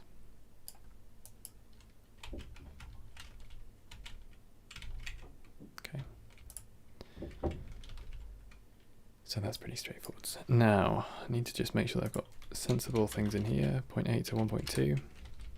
And I will actually make those my defaults. Generally 0.8 to 1.2 are good for realistic nature assets to prevent them from looking too stretched while still having some variation. Okay, so we shouldn't need to go into this group anymore. This should be able to like just be used in general. So let's think about something which should drop specifically beneath a tree. You're watching this video in 320. You think it should change depending on the weight paint? I don't know. I mean, if you make it scale down too much, like if you had a child tree, like a baby tree, then you could make that instance where the density factor is lower. Although Slink, if yours is doing that, then that's good. Mine is not, just because of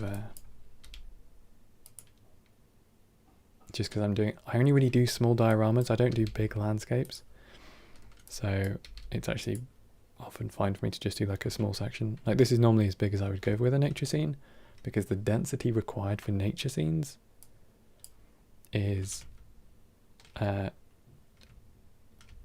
computationally challenging.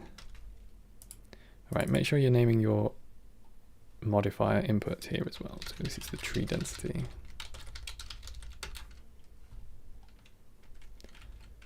These trees are 30 meters, so pretty standard trees. They're just like a kind of tall redwood. So we're going to go with our ground cover group next, and we're going to make it full. No, we're going to go with our ground cover single group, like this. And this one, we're going to make full specifically underneath the trees. So rather than weight painting where this one goes, I want this one to be basically driven by the position of the existing trees. Which means I should get a render farm sponsor. Do you know what? Actually, I was offered a render farm sponsor maybe 2 weeks ago. And I just thought like, oh, I just can't. I just don't feel like I can consistently make content. And when people are like, oh, I want to sponsor this many videos a month, it's like, oh God, now I've got to do something. Okay, so this is why we have our points being output, which you probably can't see, but there they are. And now we can use the distance factor to control the density factor, which is great, because now I can do something a little bit bigger. If I set this to 0, is that going to go crazy? No, that's fine. And we can now map range this. So with a radius of, let's say, 2.5 meters, 2.5, and full density for the first meter, looks something like this. We can go with a 1 to 0 factor for our density. So now it's just a case of making the density dense enough. So let's just increase this until we get some density. Good Lord, how dense are we going? 200. I'm going to regret this. Oh, they're so high res as well. Like, seriously high res.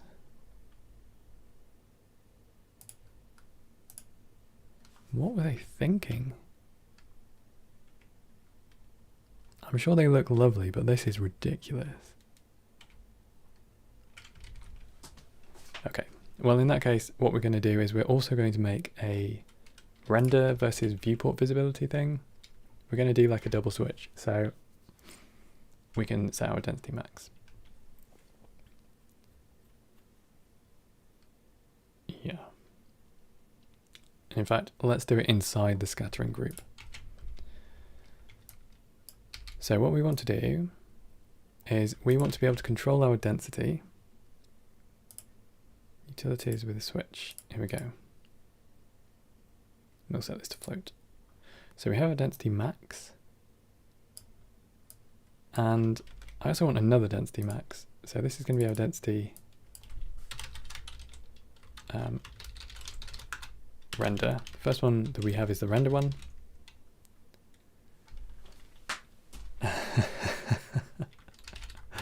I know, I think I literally said their name as well.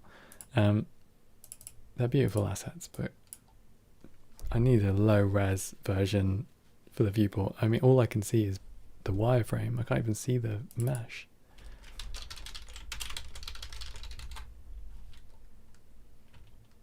And look at this. Maybe if you're doing ultra close renders like this, but this might be, it might be a little bit heavy for us. Anyway, we're going to have density viewport and density render coming in like so. And density viewport can maybe be 100 or something, a little bit lower. And I'll put it first. Okay.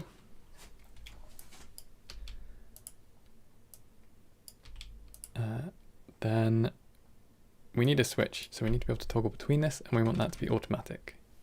And to do this, we're going to use the input is viewport.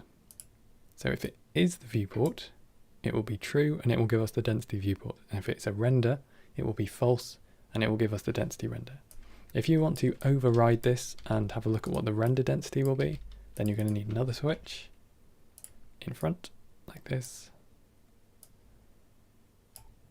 Something like that. So density render into the bottom. So now we have a manual switch to override that. And I'll just rename this one to show render. And I'll bring that up to the top there. Cool. And now this goes into our density max. All right.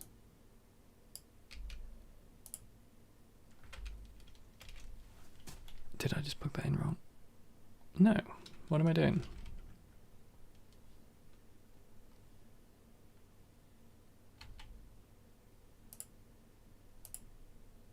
That's very confusing.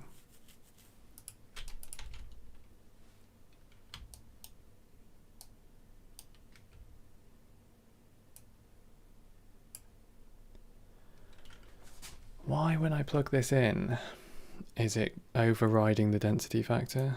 Come on. Plug you in again. I haven't done anything weird, have I?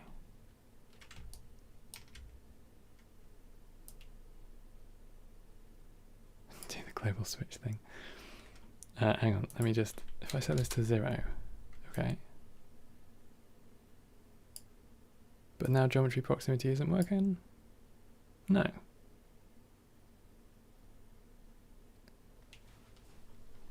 That's very strange.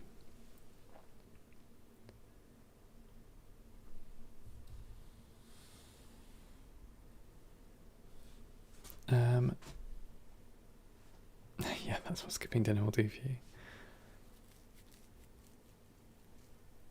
Okay, let's set this back to like 50. At least you don't need to turn the heating on. Surely this is a bug, right? Right? If I just plug it straight in from the density render, you get it correct. If you plug it straight in from the density viewport, it breaks. Oh boy.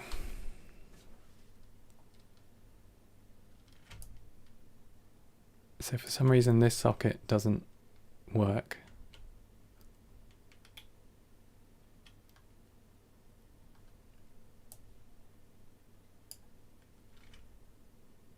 How is that happening? Okay, so density viewport goes into, sorry for the bug fixing here.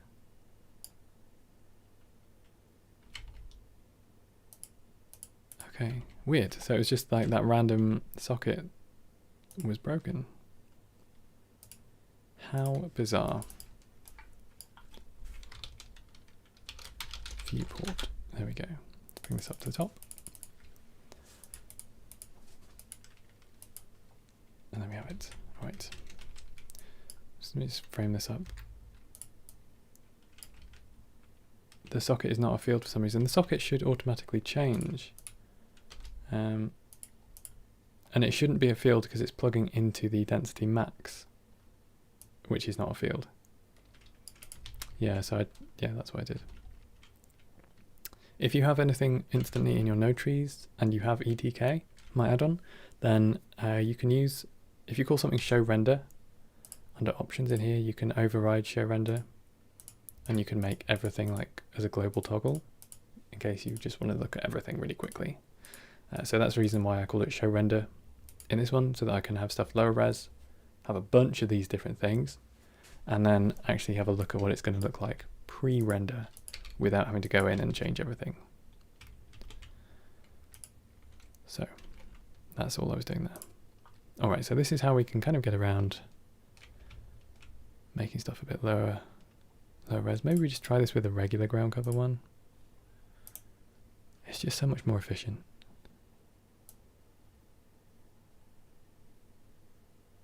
Okay. Something like this. And I will actually just add a tiny bit everywhere. Oh boy, we're still going really heavy. So the goal of having a viewport density is so that you have a fast viewport. So make sure it's low enough for it to be worthwhile. Right, now I'm going to do another scattering system, exactly the same, so I've just Control-Shift-D'd there.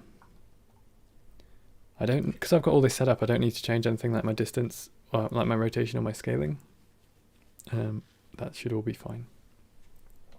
However, actually for the trees, you want to not align to normals, you just want it to point straight up. So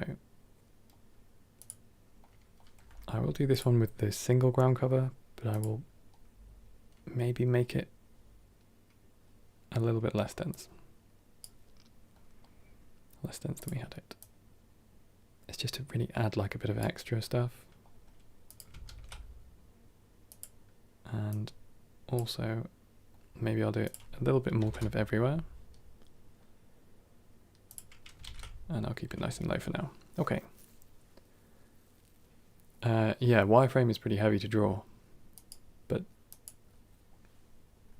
it's just like the OpenGL stuff. It's why when my foliage stuff ever gets too dense, I just abandon ship and do everything in cycles. You've had 2 meals in the time I've been on. I eat very little. I normally only have a bowl of like oatmeal, like muesli, like granola in the mornings. And when I say mornings, I mean like 2 p.m. when I get up. And then I normally have dinner about 8. And otherwise I don't really eat. I should probably eat more food, but I don't burn many calories, you know. It's just brain work. And we all know brains burn no calories. So we need small plants, shrubs. Shrubs will probably be ferns I want to paint in, boulders I want to paint in, dead grass, small rocks. Okay, so we're going to do boulders and we're going to put small rocks around them, kind of similar to how we did trees with the scattered stuff. You get grumpy with your without your food. Okay, so let's take another one of these scattering ones. And we'll have a look, and we'll join this up. Now this time we're going to be doing boulders. So we can just select those. Now we've got some nice boulders. I'm actually going to make these a bit bigger. I'm going to go maybe from where we are up to something like that, and that's fine. I'm going to align to normals as well. I know it doesn't matter because we're on a plane. In fact, let me fix that.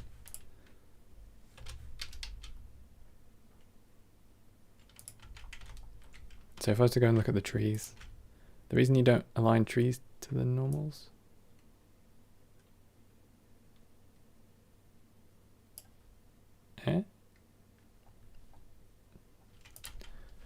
that's very strange.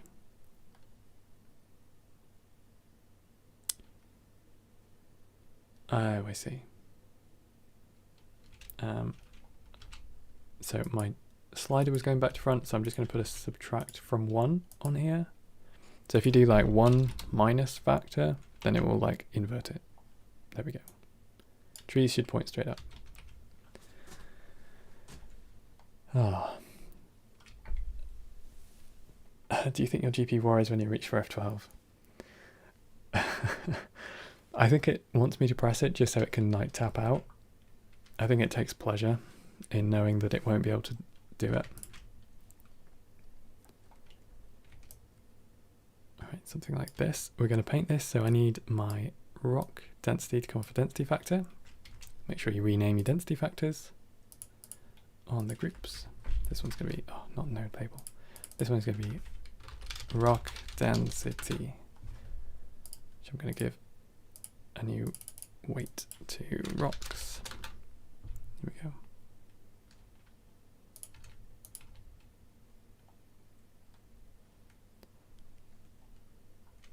I think Riaz, it's just because I was aligning to the rotation and then I was like changing it back to align to Z. So that was the reason there. Okay. Oh wait, have I got... I need to plug in some more seeds. Seeds for my rotation. And that's it. Okay, that's fine. Just so I can basically have different things. Alrighty. So, let's go into object mode, waste paint. Let's get some rocks going. This is all pretty arbitrary where I'm putting them, but you get the impression. Oh, you get the you get the idea. And we can now do another scattering system, very similar, taking our geometry proximity off those points. And I'm using the points rather than the instances, because realizing all of these rocks, which are photo scans, or, I mean, you saw all of the twigs before, they're really high res. Oh yeah, I could really do with a pizza actually. I've had curry for the last couple of nights, and it's been really great, but like, I feel ready for a pizza. Let's use our small rocks collection this time. Small plants, wait, oh yeah, just rocks. And I'm going to join this one up.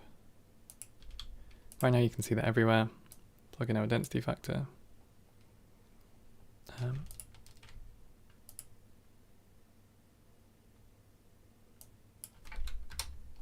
That should be probably fine. Maybe make them a little bit denser. I don't want too many rock intersections, but I'll take it. Okay, let's come back to you. Yes, I had a peshwari naan. I had paneer masala and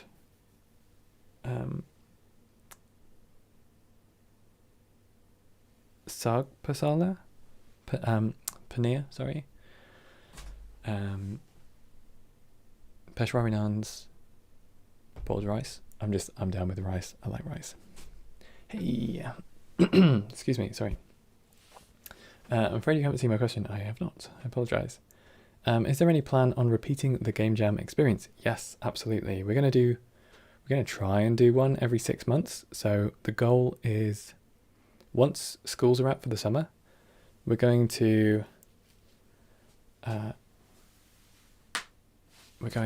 do another one, basically. Yeah. So I guess people come out for July, don't they? So we'll do like a July or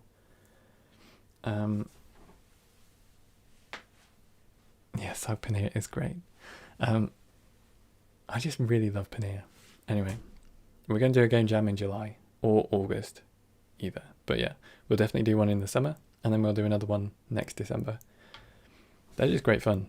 Hopefully we can find a bit more of a workflow for getting people to sort of be able to engage more on the development side, because last time it really fell down to one person, which is fine. It's just we don't want it to be too much work for one person, basically, because that's not really fair on them. Okay, so I'm going to go pretty low everywhere, and definitely not that high around them.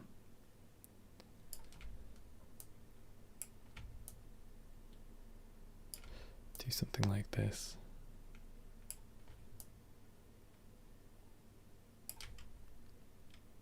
Okay, that'll be fine. Paneer feels similar to cheese. It is similar to cheese. I mean, it is cheese, isn't it? And right, what's the next one we're doing? So we've got ferns, which I'm going to be painting because they're sort of like a final pass. Grass and dead grass, I think. I don't know, actually. Grass and dead grass should probably avoid the trees too much. But I think they should be painted. So I think that's like a double thing.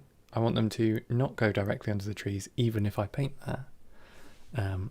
But I do want them to be around the trees. Sorry, I do want them to be paintable, just to avoid the trees, if that makes sense. Let's do that. Okay, I'm going to frame these up. These are our rocks. I definitely recommend building your own little tools like these, because especially if you're doing a scattering system, you don't want to just be adding like hundreds of randomized rotation things. So this just helps trees. Okay. So this one is going to be trees. We're going to need another one of these nodes. This one's going to be grass, like so. And this one also definitely does want to follow the normals. We've got all of our rotation done. 0.8 to 1.2, that's fine. I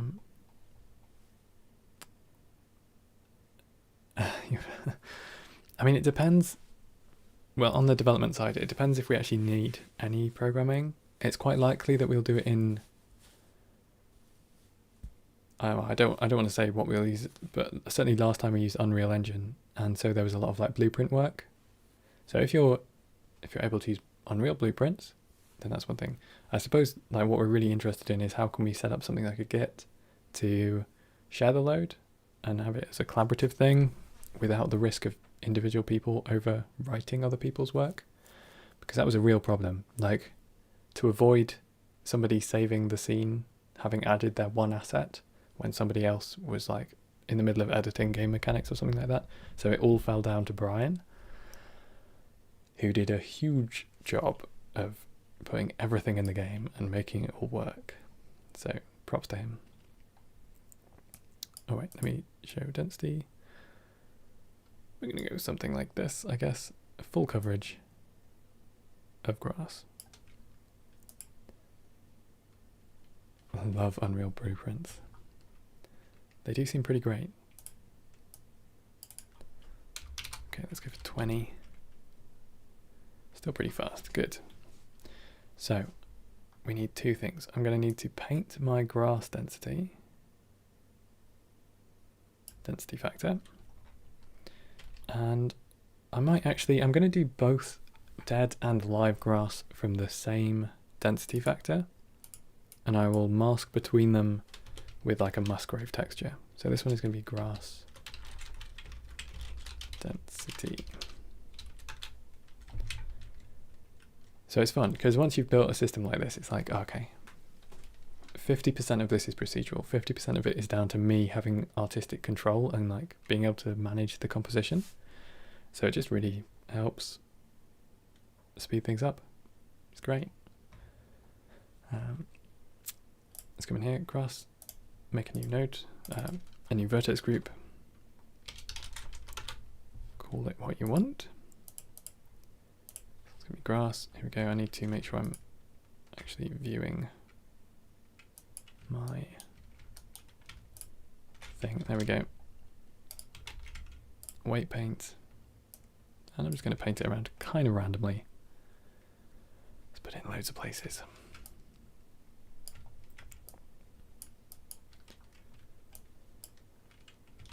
That'll do. Alright, so we need to do two things now. We need to control the density factor from the distance from the trees. So let's grab another one of these map ranges from our geometry proximity off the tree points. Hey, Lorenzo. And we now need to multiply this by the density factor. So that's all you have to do is simply a math multiply, because we're mixing two things and we want them to get closer to 0. So here we go. So close to the trees, I'm going to flip this around. We're going to get to 0 at the trees, and we're going to go 1 away from the trees. So you can now see that we're actually avoiding these points where there's a tree base. And the other thing we want to do is we want to mix it with either like a noise or a Musgrave. I might just use a noise because I'm more familiar with that node. So noise texture. Excuse me. I set it to 3D just because we've got some verticality here. And I'm going to basically just use a greater than. I'm going to use the math node version because it's going back into a float. So it's not actually going to be any gains to use the compare node. And Yeah, they look more friendly than straight typing. For sure. Okay, I've got this set to greater than 0.5. We can change that momentarily. Let's set the detail to 0 and let's set this size to like 0.1. You can kind of see what's going on with that. And we just need 2 of these scattering nodes. Basically the same. One has grass, one has dead grass.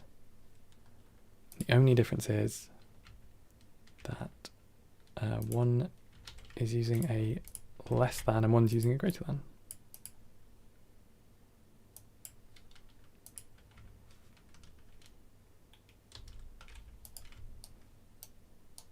Something like this. There we go. Cool.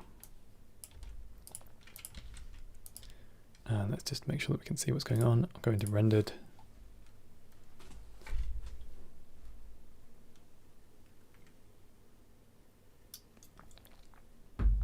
Roughness to 0. Roughness won't do anything if you have no detail. It won't make any difference. Detail and roughness is exactly the same, or it's not the same. Roughness is how detail is handled. So if there is no detail, you're golden. Now, let's do our global override. Super useful. So you can see we've got our patches of brown around these, and we can control that here if I just plug in a value into these. Man, this is behaving slowly.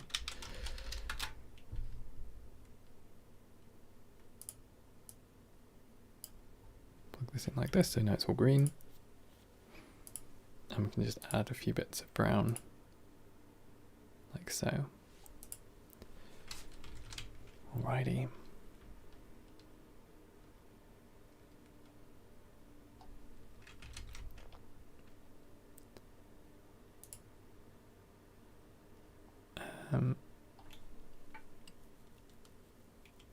It's just not going to be calculated. I don't think it's going to do anything. I mean, I'll set it to 0, but I would be surprised if it changed anything. In fact, we can see.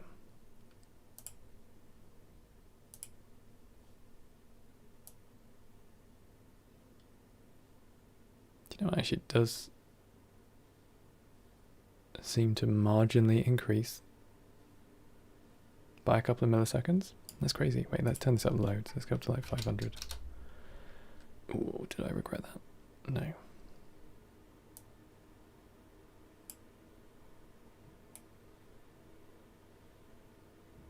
Weird. I can't believe that actually is changing anything. Oh wait, am I just changing the detail?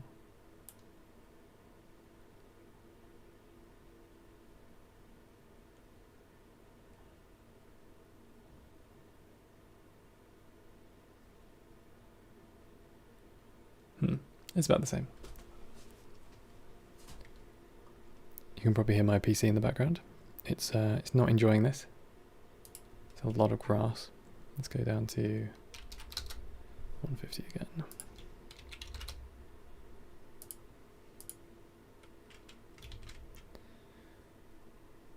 All right. Hi, noise. Noise?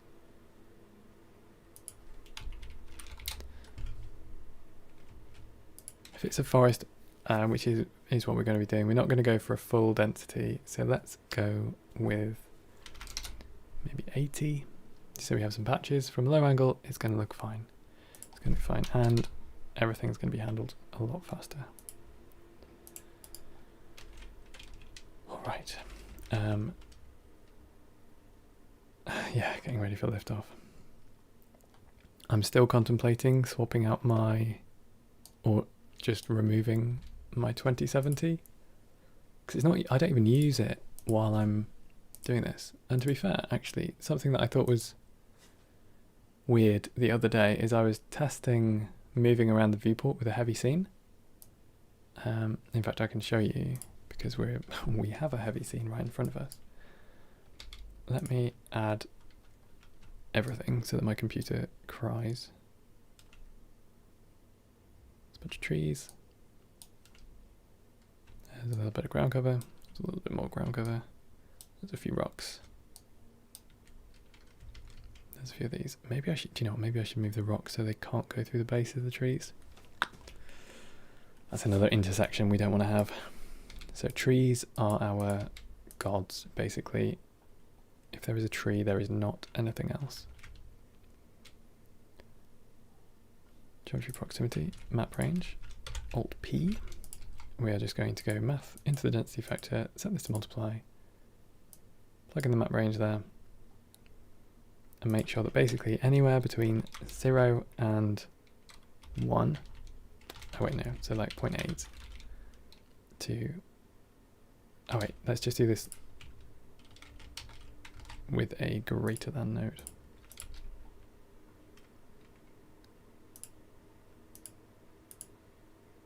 So there we go, no more intersections. Perfect.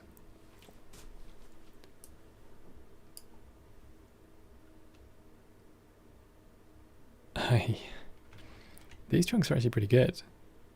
And they're all like photoscan textures and vector, not vector displaced, probably displaced. But the ground for sure. We're going to be raising the ground and we're going to add roots.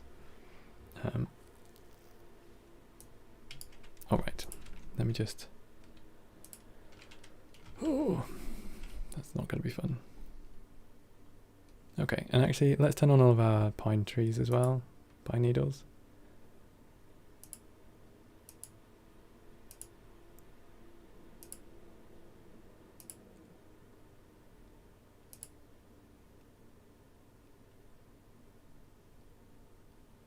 Come on. Overloaded GPU. It's not having a great time, is it? One more, come on.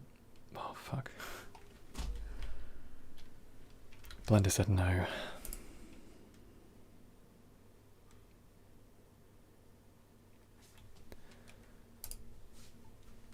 Let's hope I saved recently.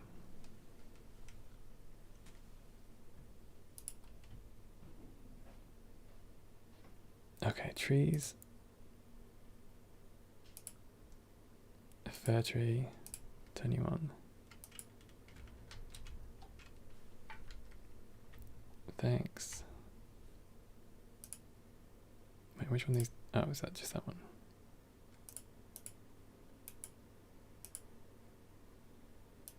Okay.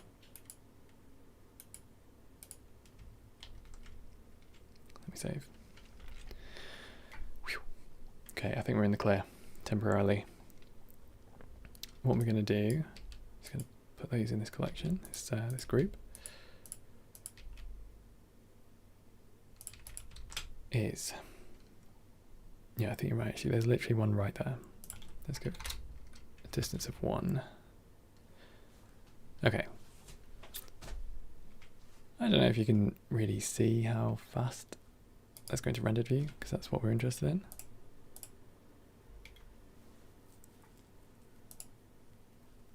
Let's just give it a moment. Yeah. Quake with fear.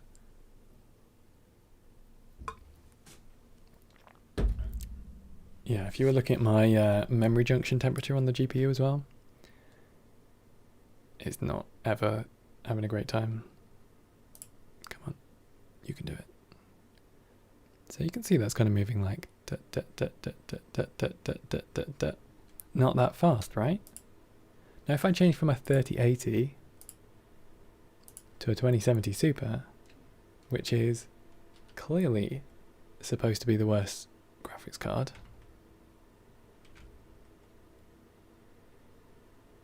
it's like actually smoother, like markedly smoother.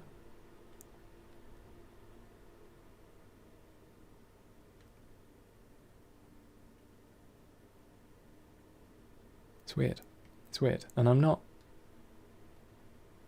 so thrilled about finding out that my £1,200 graphics card was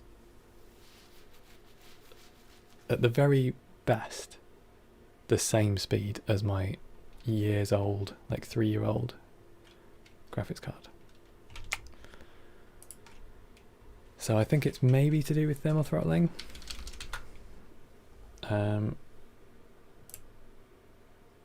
I have to see. I mean, at the moment, it's probably not having a great time. Let's go back to my 3080 here. Oh, and it's definitely slower if you run them both at the same time. That's much worse.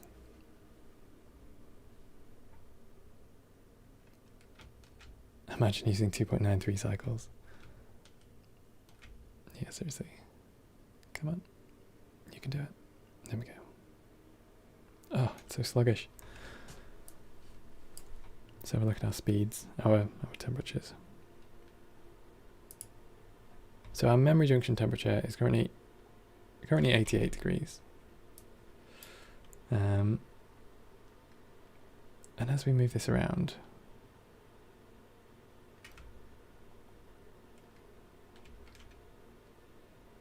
I mean, they are good looking trees. But there we go, there goes 92 degrees, 93 degrees. I'm going to go back to solid view.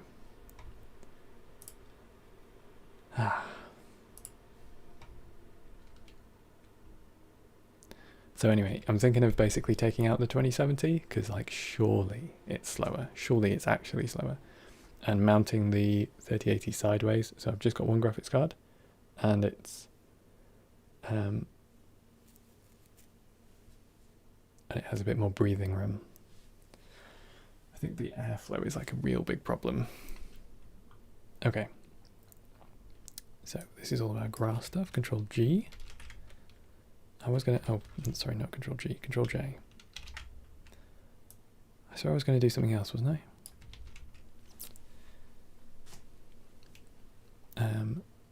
You can almost make tea with that. Very nearly.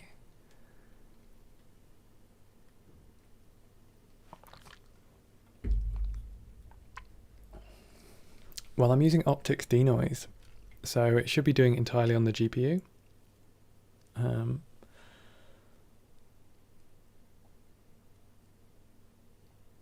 Yeah. Anyway, let's go back to building this from the base. Turn off that override because we don't want everything everywhere.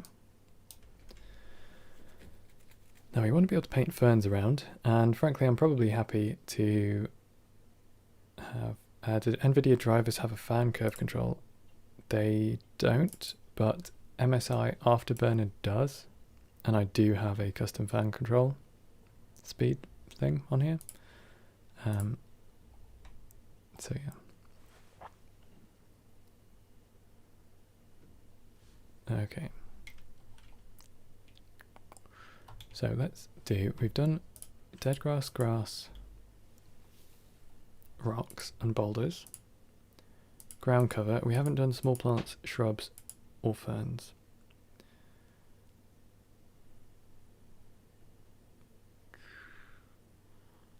I think I probably want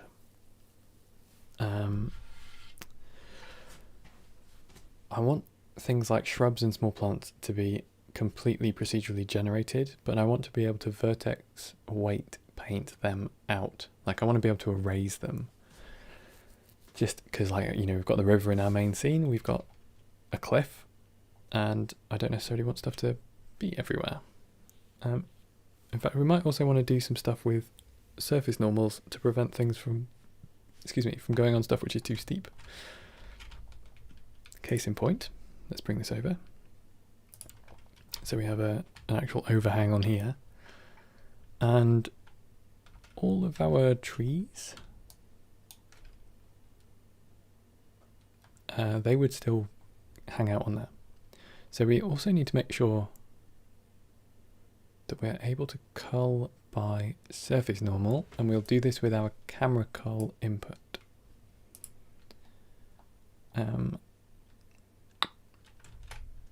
Yeah, so let me actually just rename that, because that's just going to be a selection mask now.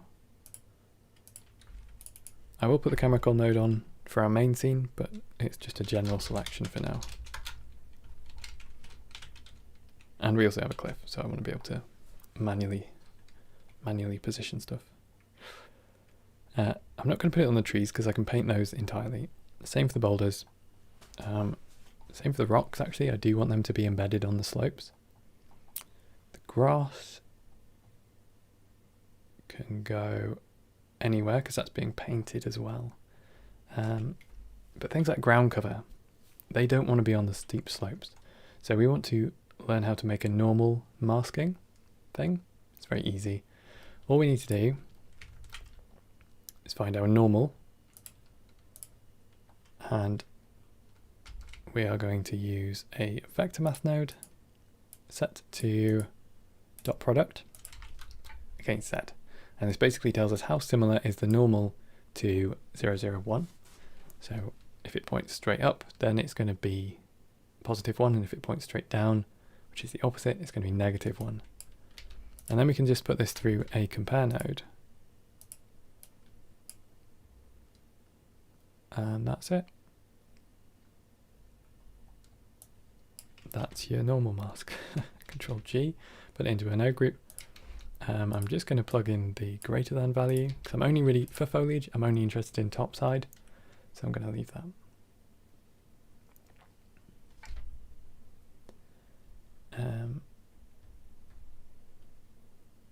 Render properties, performance memory. Oh, yeah.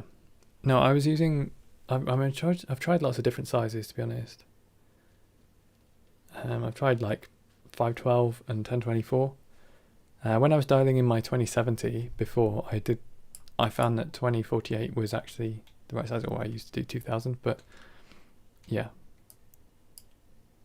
So that's how I did it. Okay, so this is our mask mount.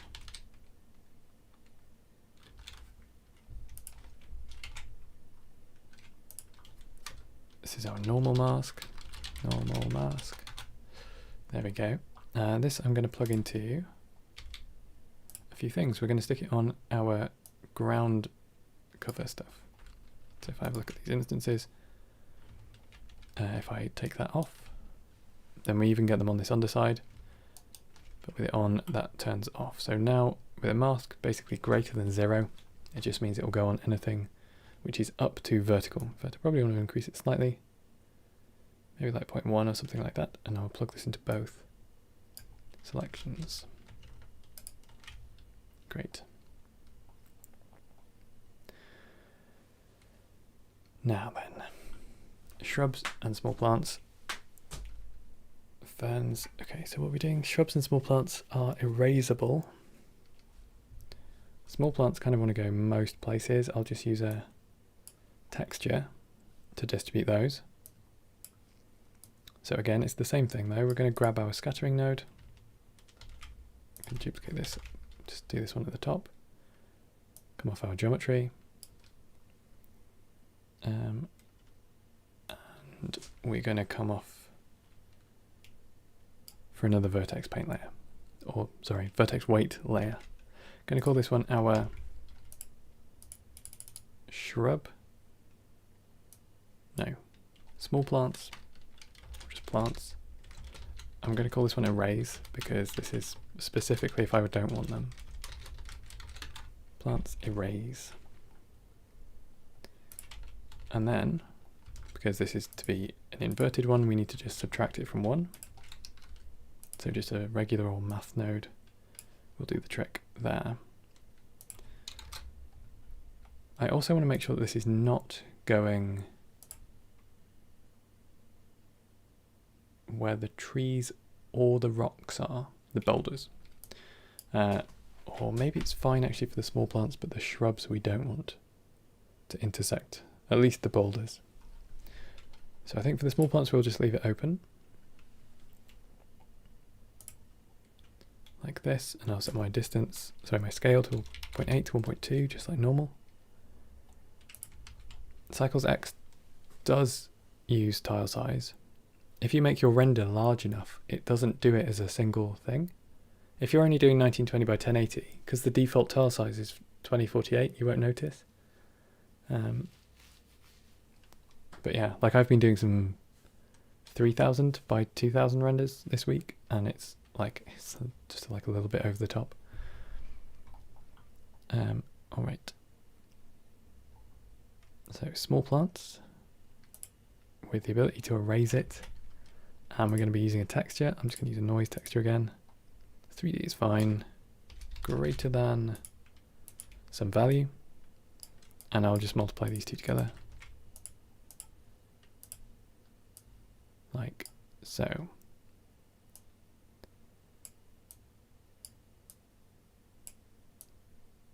There we go. Turn that down, turn this to something sensible. And if we have a look, we have some stuff in the middle. Alright, small plants I think can probably grow out of anything that's not steeper than vertical, so we'll put on our normal mask node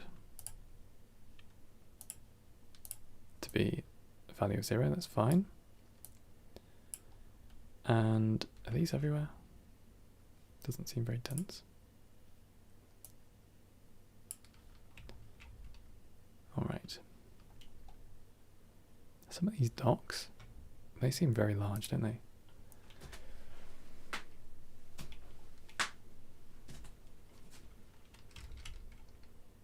Okay. So now we can control this a little bit easier with our greater than. That looks pretty good. And I'm just going to reduce this density. Something like this.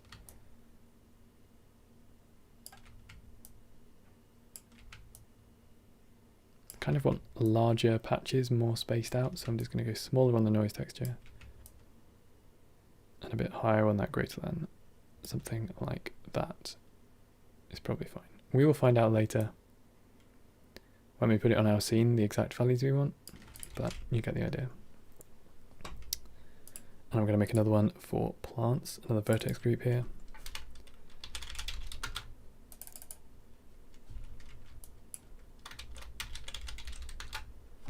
Which I'll reference on the modifier. Okay, so currently there's nothing in the group.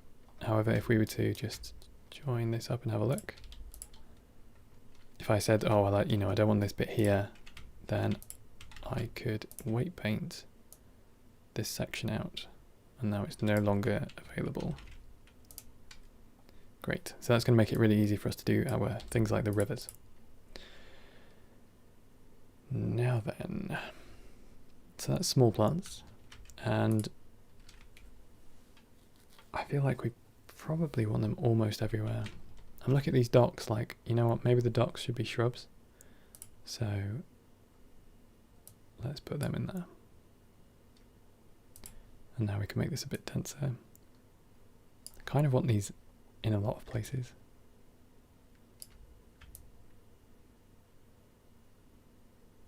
There we go.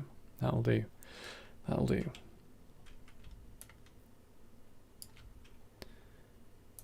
Now for the big shrubs, it's a similar setup. So I will take another scattering node, set this one to shrubs. There we go, plug this in. I want to avoid the boulders specifically. I don't really mind about intersections with trees because it'll just look like they're around the tree. But the boulders create a large enough expanse for it to be potentially problematic. So we're going to take another one of these map ranges. Actually, no, I can just do it with a greater than. So I can do that. I just need to make sure it's greater than some distance from our boulders. We're going to have another erase weight. Come on, join this up. Like so. Rename this.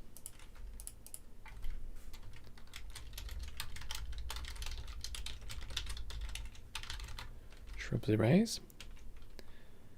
And I can multiply this with my greater than. I need to make sure I'm inverting that group as well. So subtract 1 just so that when I paint it, it disappears.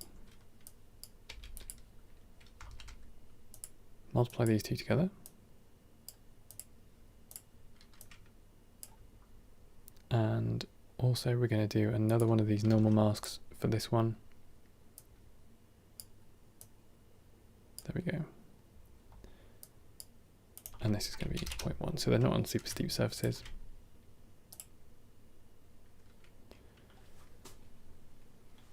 I think I just turned on a lot of polys.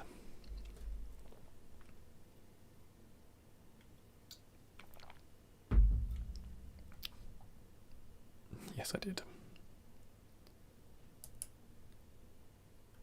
Great.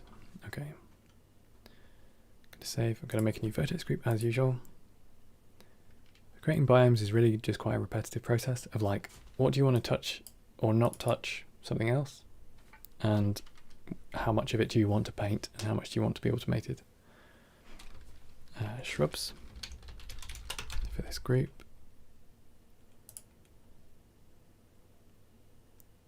Better save, thank you. And I'll do that in there, all right. Again, I'm going to use another noise texture. Or am I? I'm not. I'm actually just going to split this one. So this noise texture, it's already, I think it's going to be the right scale. I think.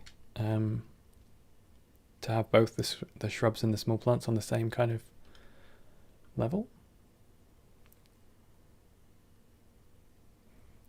So what we can do is we can do a separate RGB. R goes into the first one, which is exactly the same as the factor, and we can use G for our shrubs instead. So let's do this. I need another multiply. Plug this in like so. And let's set this a bit higher. Try to make them a bit denser. Maybe a bit less dense.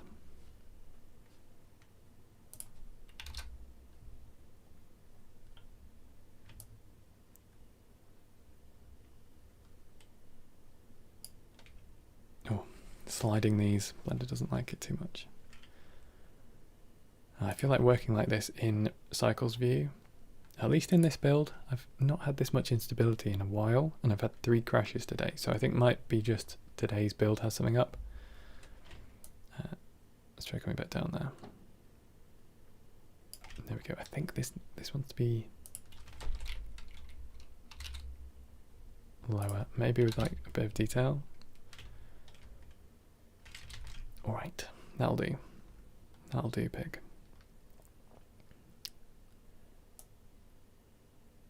It needs to be mostly upright, so maybe just like half on the normals.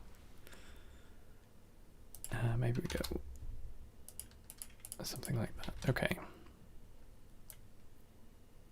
And again, we can paint this one out with our vertex group. So we've got our small plants, we've got our shrubs. I'm going to put these all together.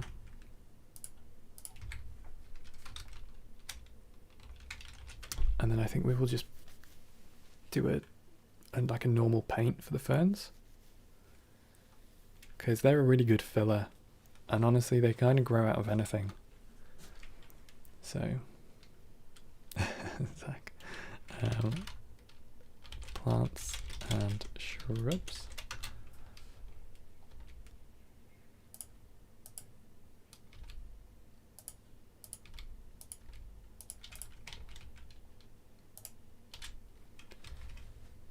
So yeah, last one is just going to be very straightforward. I can basically just take another one of these scattering exactly like the trees. I will use a different one of these. This one's just going to be the fern density. So we can make a new group for this.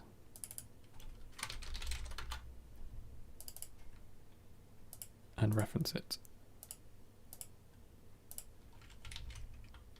And that should be fine. Okay, Alt P. Now, if you're actually making your own biome, generally, honestly, what I do, if I don't need all of this interconnectedness, which you often don't really, is I would literally just have like one of these scattering groups, or if you have my toolkit, that is the foliage node, which is basically the same, just with like some normal masking built in. And then I just paint them. I just paint them around. I don't actually bother with like all of the interconnectedness, because I can kind of see if I'm doing a static render of a small diorama, I can be like, oh, I want that to be there exactly. So it kind of works a bit easier rather than going to kind of all of these lengths, but still a good process to know and to be aware of. Slink, your biome generator is very messy. I bet you learnt a lot making it though. Now, we are going to need to do something about camera culling, potentially.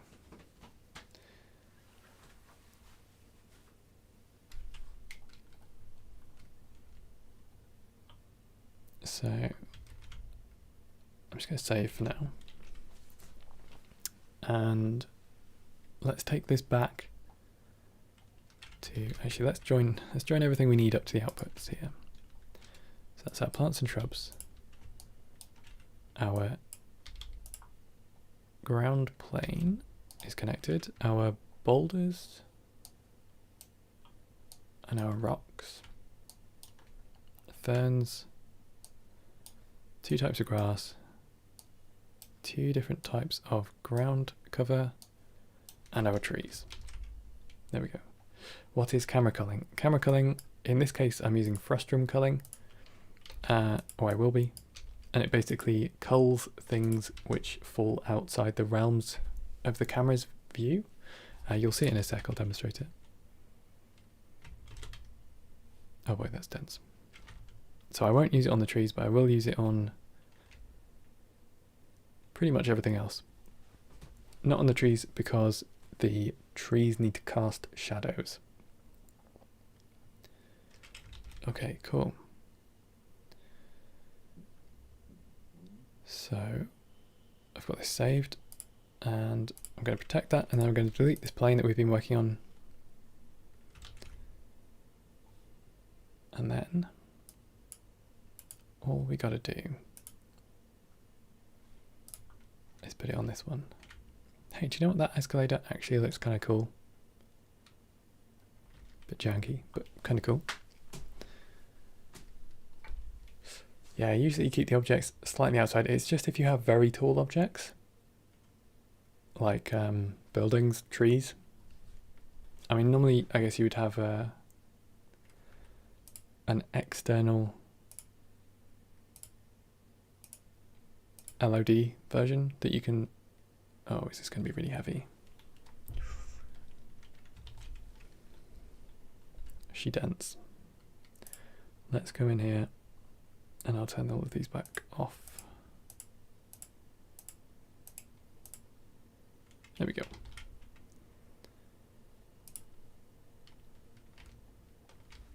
Okay, so there's a few things just to begin with. This is the future. You find it hard to believe any large percentage of users could ever understand geometry nodes enough to use it like this. They won't. That's not the intention though. You know, the intention is for people to be able to do things like use a node group like this. And there will be node group bundles and asset bundles which will start to be included with Blender or be available for download from Blender. And also there's, you know, people like me, people like Slink, people like Riaz who are making node groups for people to be able to have, you know, access to those like higher level stuff. So I don't think the intention is really, you know, it's the same in Maya. Like you've got a whole node-based coding language in Maya and most users don't use it, but it's useful for the tech artists who do use it.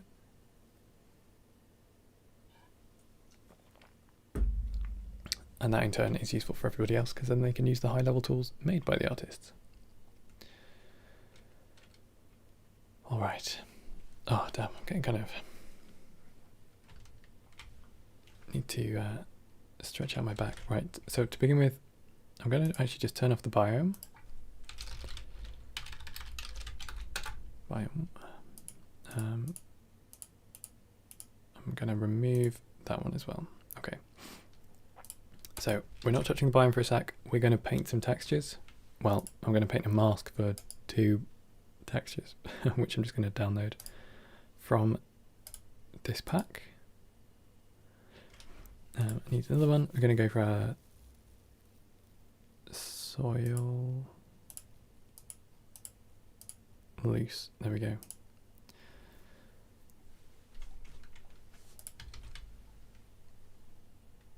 And then I think we should be good with the UV map. Maybe.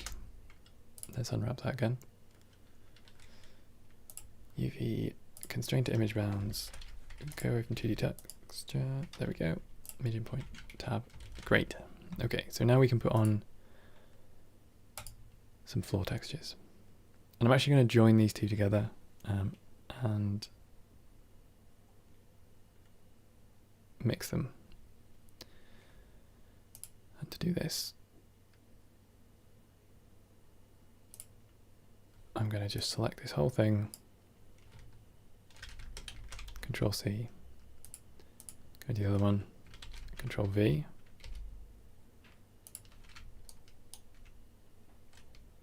and then I'm going to mix them with the texture here.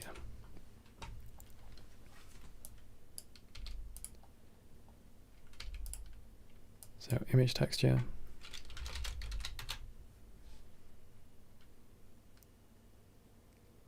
Have I seen the forest shader from Thomas Cole TA? I have not. Let me wait for Blender to come back and I'll have a look. In fact, maybe I'll do it while Blender's having a moment. Twitter. Oops.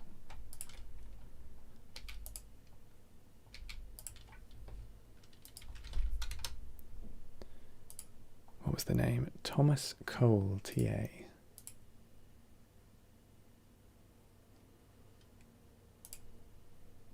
Oh yeah, Blender ASCII is good.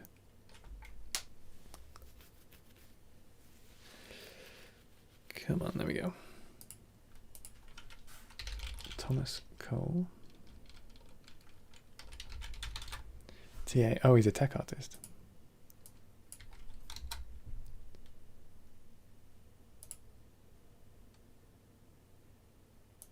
Wow. Apollo 15.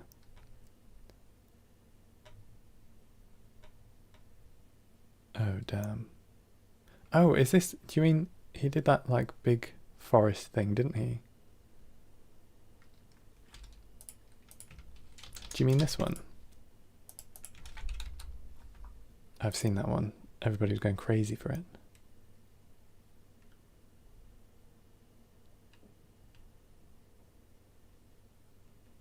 I wonder how we did it.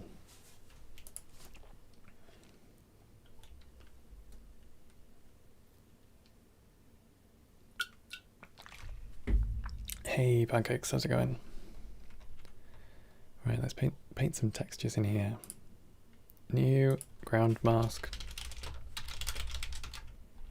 Turn off alpha to save memory. Come on. Can I just pack this directly? Or do I need to save it first?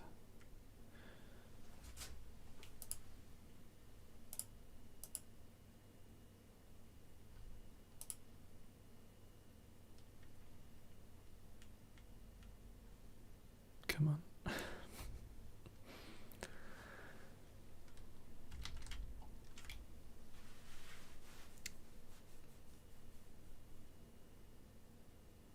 Wait, did that not pack? Or do I have to save it first? That's annoying. Come on. Image, save as.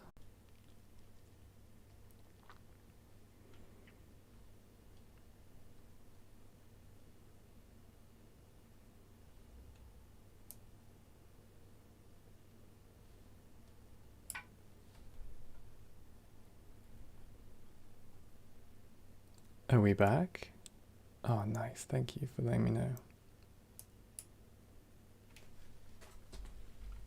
Crazy.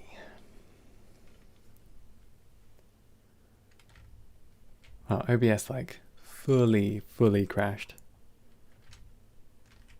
Had to be like properly fixed. Still frozen. Oh, what's okay? Oh, man, made my heart drop. Okay, it's just I'll probably actually cover all of this with like some rock texture. I'll just get some pebbles or something. Okay, let's paint this in. Do something.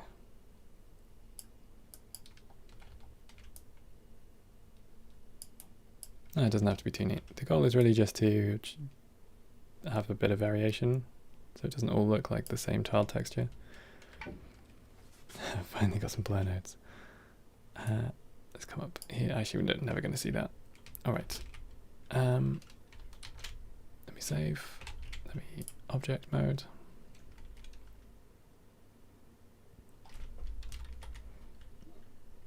Okay. Back to Geo nodes. I'll keep half an eye on that, and we're just going to start painting where we want stuff. In fact, where is our camera going? Is this what we want for the camera? Kind of feel like it's too far out, you know? Maybe we want something like this.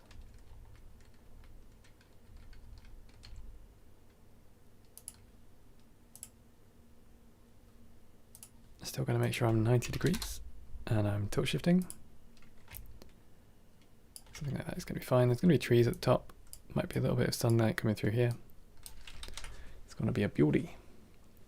Not vertex colors, although that would have been a better idea. I just used an actual texture map.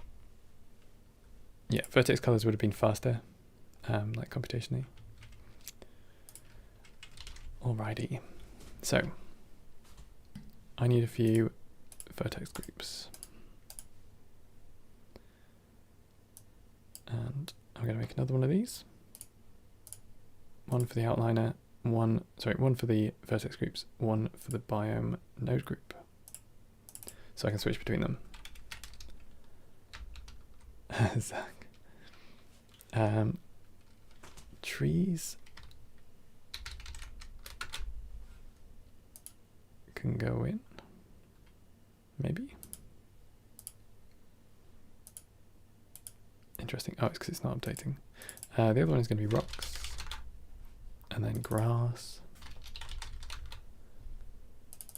ferns, and plants and shrubs. But I probably could have done plants and shrubs on the same paint, maybe. Has anybody got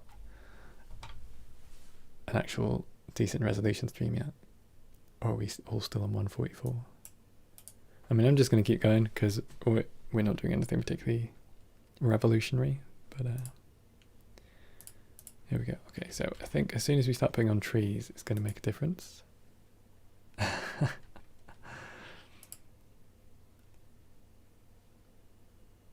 Rock density, grass, ferns, plants. You can get 1080, okay.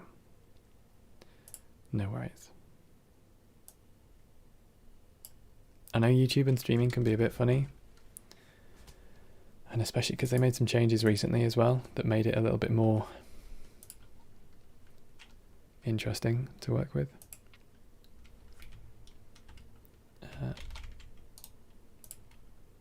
Gonna go into white paint. Here we go. So then trees.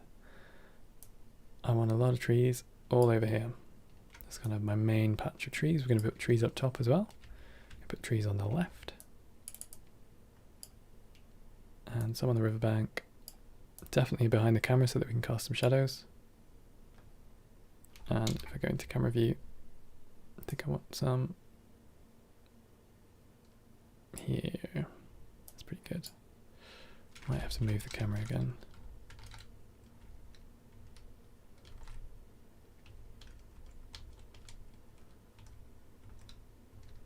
I think I want to be here, which means I need to erase this tree.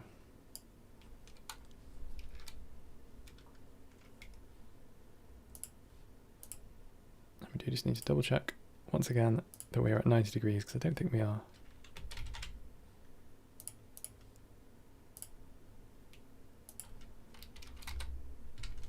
There we go. Easy treasy, exactly. It's not quite framed as I want.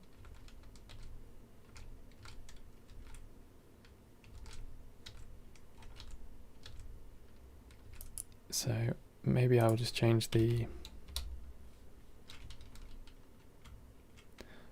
tree seed until we find something good. Trees are instanced meshes. This scene would be so heavy if I was trying to do things with like generating the trees at the same time. It would be unusable. So come down here, we're going to change our seed value. Do we find something a little bit less bad? Do you know what, maybe that would be alright. Going to get a great render, hopefully. I do like a good render. That's the thing, you can get away with kind of anything as long as you can render it to look nice and dreamy. People really forgive anything. I think these trees are too close together though. Maybe. Maybe they're right. Oh yeah, no. I mean, they were generated with Speed Tree by Mantisa in 2016. But yeah, just not by me. Alright, we're going to grab our rocks group now. And I'm also going to just mute them. There we go. So I want rocks down the sides of here. There we go. That's changed a lot of stuff. Now we've just added some.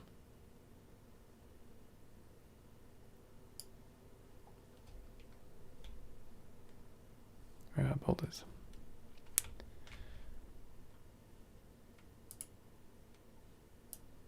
So I'm also going to put them down the sides of the cliff as if they're like in the surface.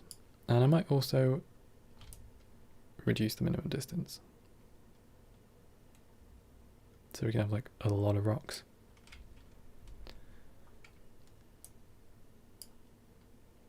Something like that should be cool. Put some down the sides. I'm just going to paint them everywhere. Everywhere that there's a surface that might have them.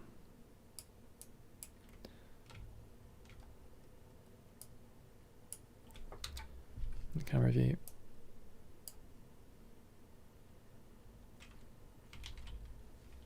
Something like that's probably alright. Definitely want to get rid of this big N. Or at least change it. Oh, that's better. Loads of little ones, that's nice.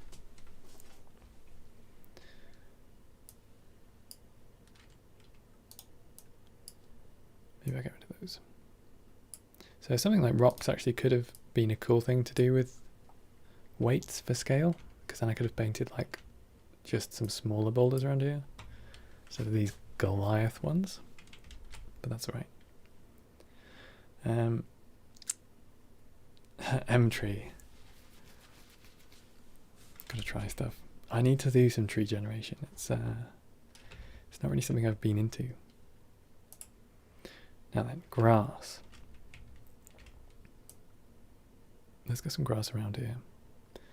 Grass doesn't grow in busy places, so under the stairs should be fine. I mean, the stairs are supposed to be kind of rotten anyway.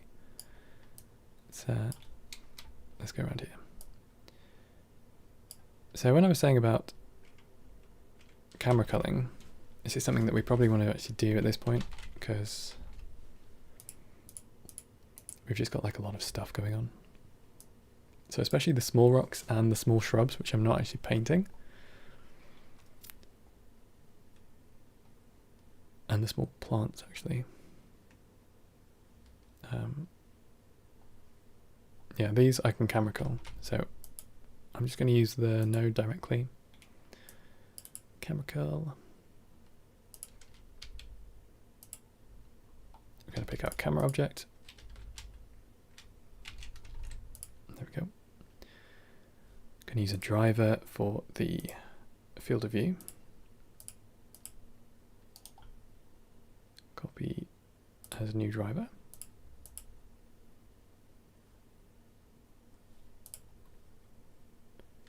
paste driver.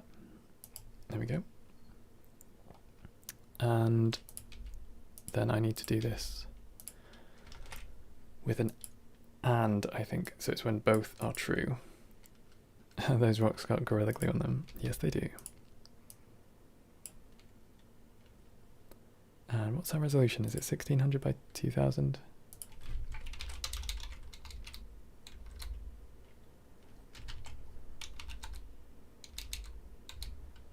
I might move them down on their surface normals, I was thinking. Like squeeze them into the ground a bit. Maybe not. Nah, I can't really be bothered. I think it's very fine. Once there's enough like bushes and trees, ferns, you'll never know.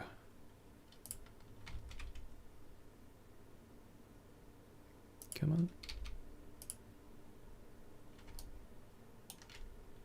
And there we go. Alright. I wonder if I should do that for the small rocks as well.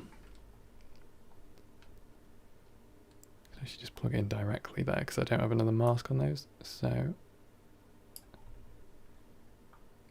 that just saves me a bit of work. And what are these? Are these grass? Oh, these are debris. I'm just going to plug it into these as well. Selection and selection.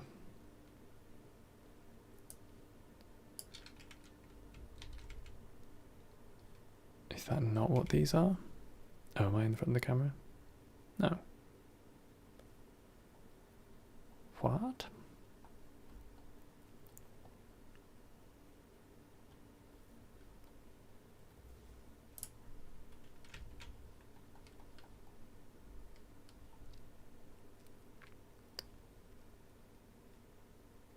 Oh, they're grass. What am I doing? They need to go into these ones instead. Oh, and they do have a thing. Okay. So this one actually does need these with an and. Getting lost in my own node trees. Let's plug this one back. I hate going backwards in node trees. It's like a terrible thing to do. But there we go. All right, now we are fitting to our camera view.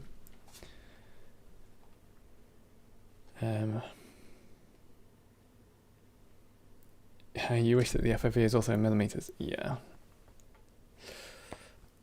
There we go. I actually didn't know how to do the angle because with millimeters it also depends on your aspect ratio. Whereas with the field of view it's just direct. I'm pretty sure that's right. Maybe it's not right. Or maybe it's just that it's not linear. Anyway, I couldn't be bothered to work it out basically. I'm going to go a little bit of padding so we're beyond the sides of the camera. We are definitely going to move down our boulders. So let's find our boulders. Let's find an instance, translate instances node. We're going to move these down on the local Z, which should pull them along there.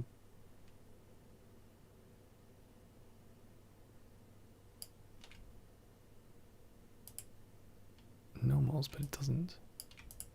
What? That's so weird. It's like scaling them towards 0.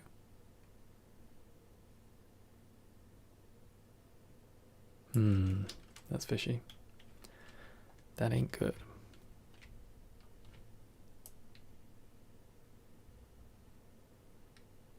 That's clearly not their local Z.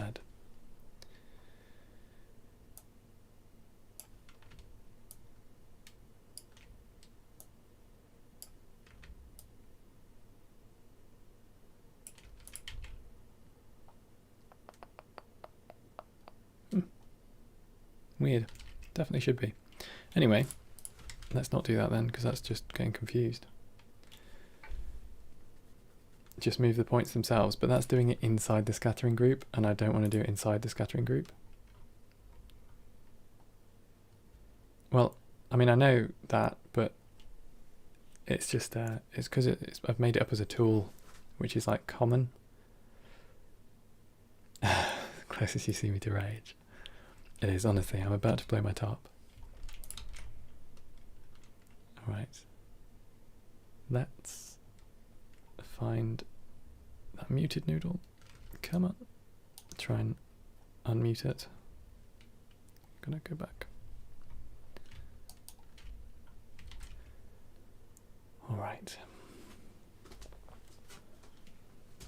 Then do it outside the group. Yeah, but Riaz, all of the scattering happens inside the group. Mesh comes in, instances come out. So I've only got control of the instances. However, it should be fine. I'm just going to paint in the ferns. I didn't use enough. Actually, before we do, let's erase plants and shrubs from our thing down here.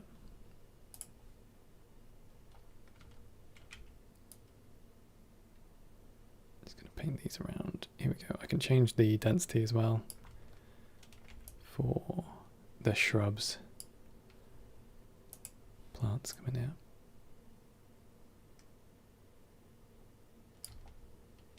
Don't want to have plants and things around the water too close. That's going to not work so well. That's fine. We can leave everything else really. We want ferns. And we want lots of them. Are these tiny? What the hell?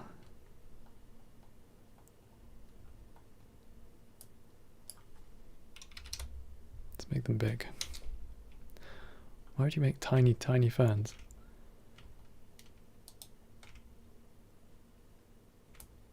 And I think as well, our shrubs and things, I'm going to need to get them out of the front of the camera. Okay, this is fine. Do something like this. Let's put them all up here. Is this flipped? Maybe that's the problem. Maybe the surface normals are actually messed up.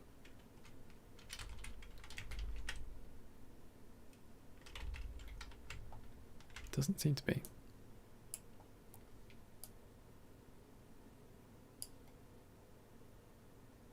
I have literally no idea which direction these are pointing in.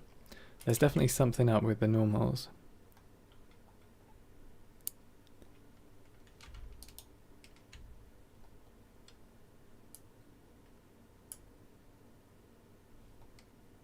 Okay, that's better.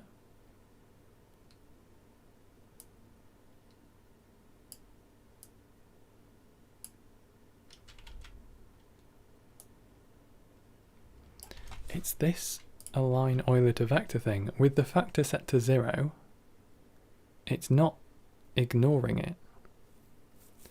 That's very strange. Well, let's use a mix RGB then. Let's actually just straight undo it.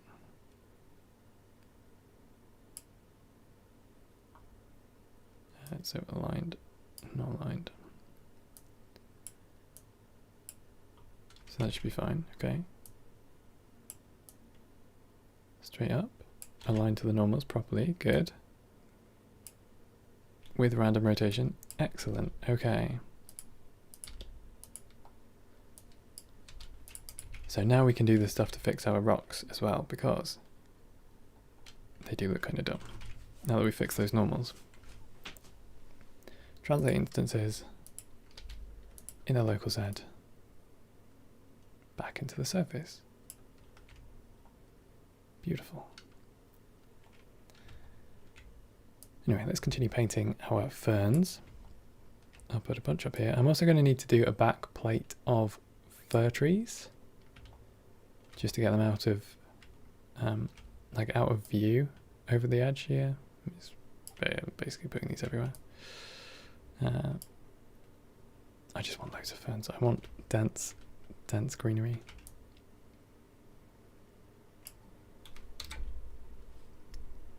And I also need to erase my plants and shrubs from just here in front of me.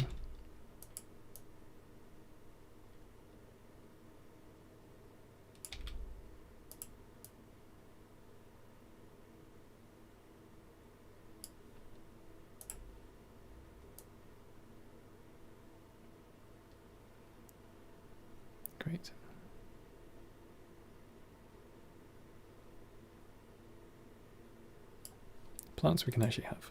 I'm happy with plants.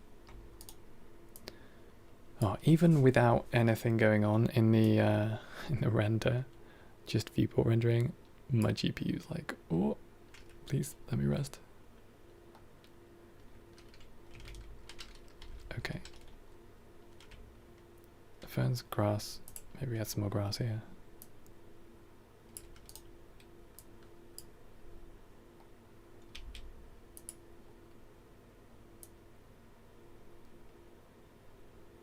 There we go. Something like this. It's fine. It's fine. Object mode. Can I tell you some trees that you should generate? There should be a shade smooth. Oh, that is already shades unshaded smooth.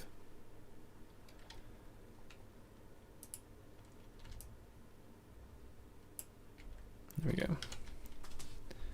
Charlie Brown Christmas trees.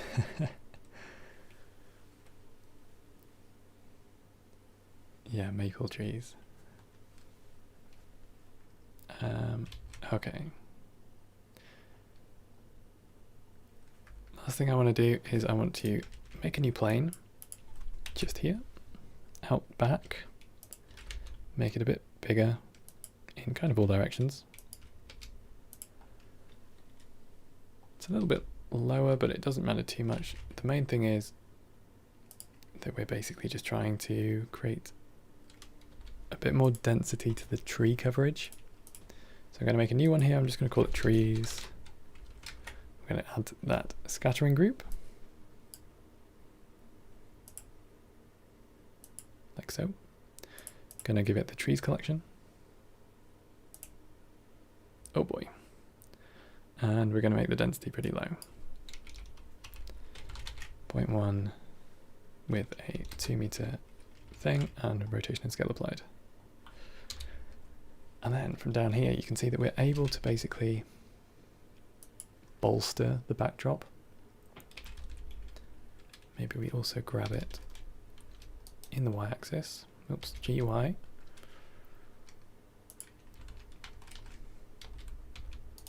Scale Y as well. Let's make it a bit longer. Okay, neat. Now, oh, we haven't added any water. Let's go and do that. So what we need is to turn off our biomes so that we have a little bit of performance back. There we go. I don't think I actually need any water down here. I think that's below eye level.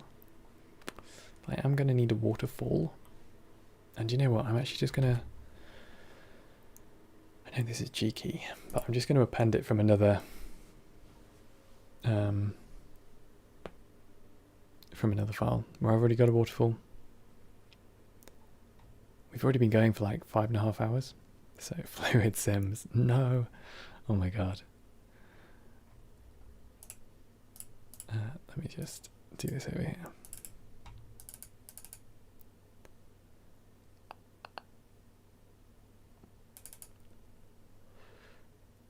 Objects. I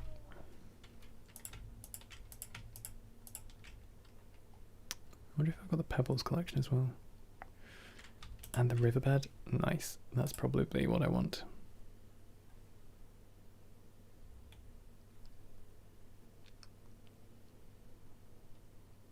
Why have you brought everything in?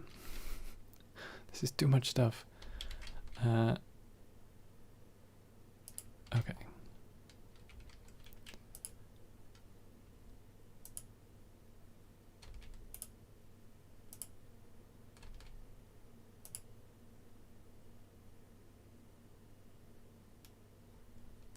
Let's delete all of this. Oh, it's coming with so much stuff. Oh god.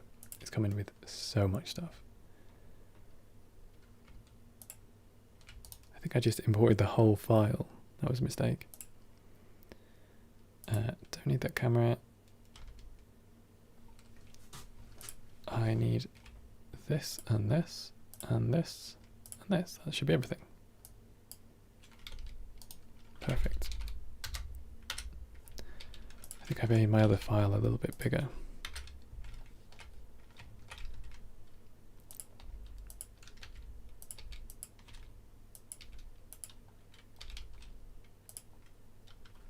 Not really sure how to make it interact with the water wheel. I think that's going to be a bit of a challenge.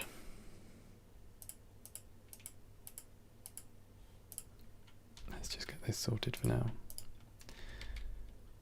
Okay, grab this one, grab this one. Oh, I think it's because this is shrink wrapped. So it was a dependency.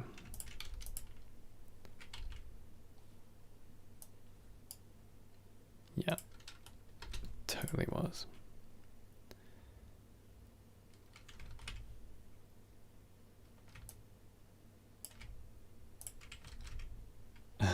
Cheat. Let's have a look at how this looks. We're going to need to use a sky texture because, you know, it's important to be procedural. And also because it looks so much better than most of the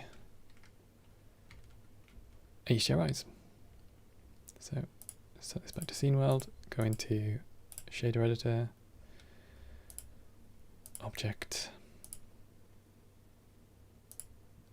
world, here we go. Sky texture. Oh, we have no textures on this. I will just use a rusty metal texture. Steel, Cortan, I've already got it. Or maybe we'll do some copper oxide. I'll bring in both and we'll chuck them on.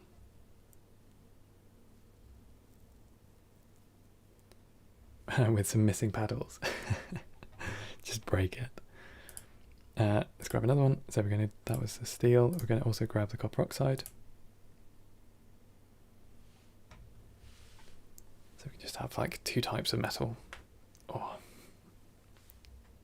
shoulders are getting a bit tight.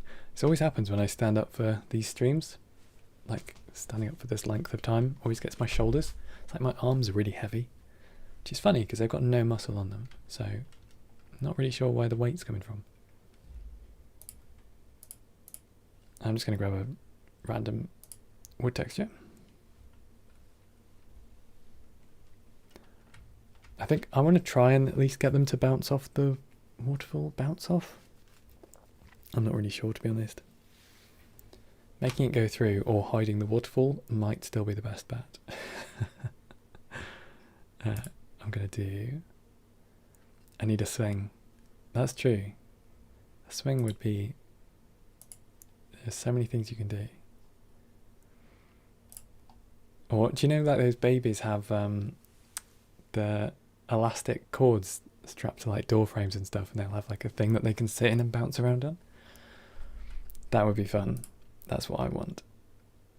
Maybe when I build my own house, I can just like put one of those bouncy things in. I just feel like it would be so great. A jolly jumper, yes.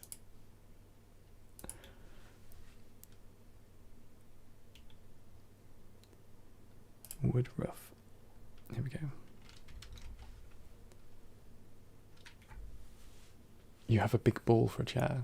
Oh, like an exercise ball. I feel like I don't have the core strength to be able to do that all day. You learnt P5 already. Hey Pez, how's it going? Let's make this Cortan. Let's maybe also make this one Cortan. And that's wood. Awesome. Let's jump back into... Actually, I'll just make this split. Let's jump back into GeoNodes. And I'm going to have a look at this top one. I'm going to make this whole thing out of wood. So let's just grab set material nodes.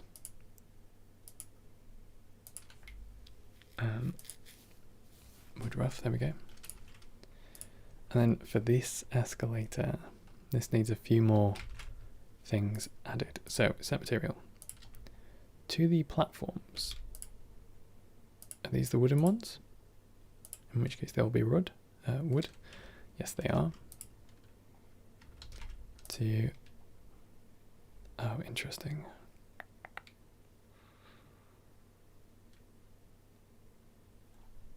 That one wants to be Corten.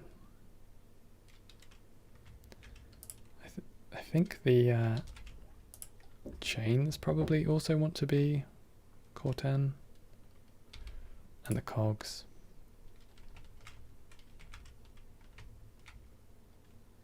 But maybe the main flights could be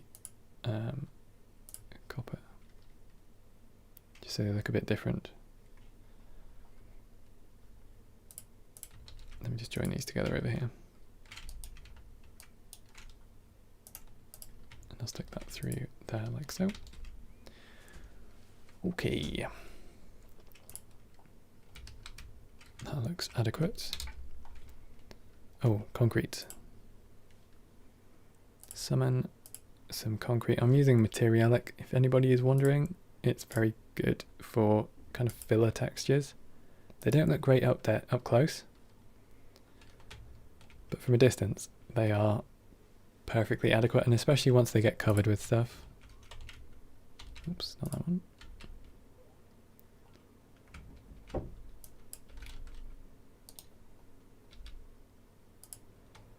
Let's pull some of these points up. Just have a few more pebbles on this side here.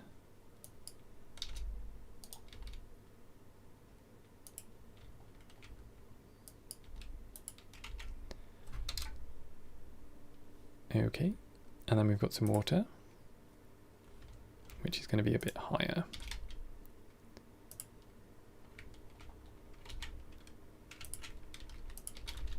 My computer is already starting to scream. Poor thing.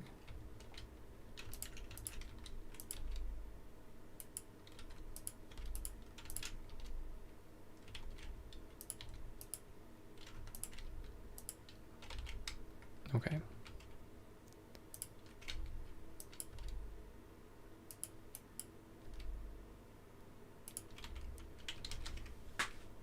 For the material pack, yes. Let me just find it. Materialic.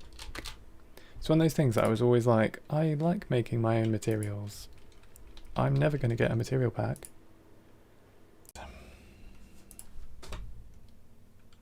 Are we back? Well, let me know if we're back. I can see OBS is it's come back. Phew. It was doing its flashing thing again. I shouldn't have updated it. It wanted to do a software update the other day, and I thought, you know, I've not updated this in a long time. It's probably about time I did. And apparently that was a bad idea. Okay. So we do see a little bit of water. I know those stones look a bit weird, like they're really not fading out. OBS needs carrots. I need carrots. My tongue's getting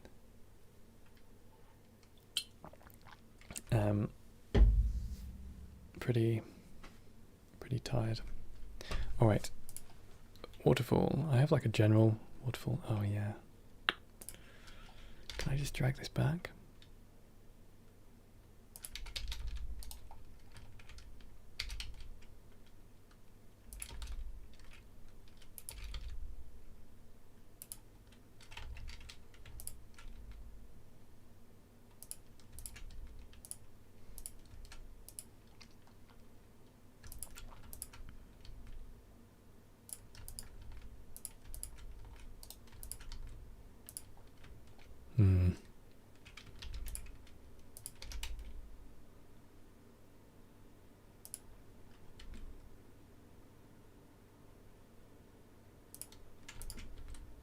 This is how waterfalls work.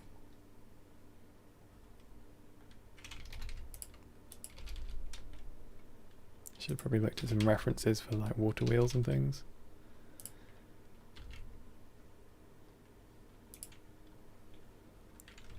Does not look good. How many carrots do I eat a day? Not actually very many. I save them all for streams because, you know, they're just, it's not as much fun unless somebody's listening.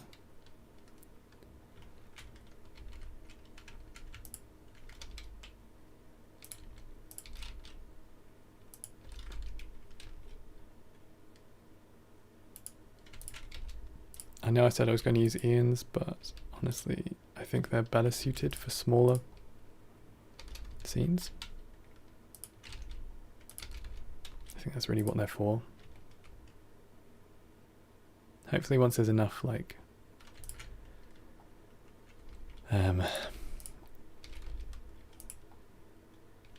foliage and stuff around, hopefully it'll be...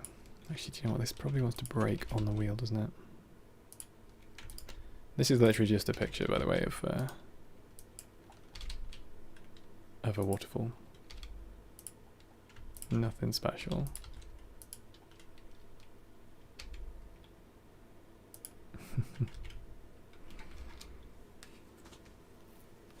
That does not look good, does it? Wee.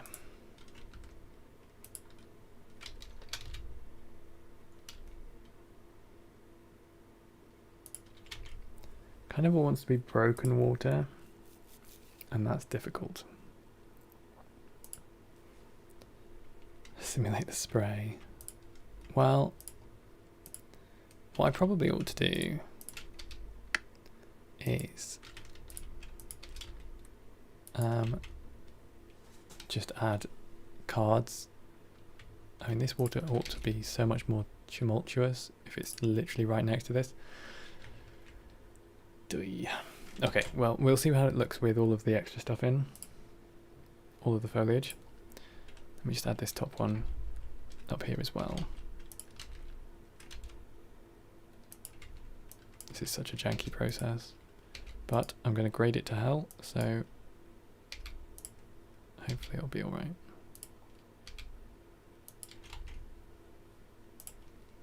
Let's maybe subdivide that.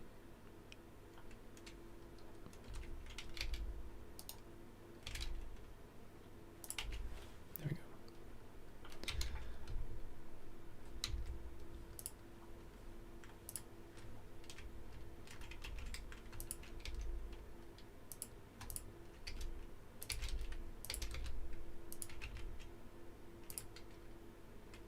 Yeah, who knows.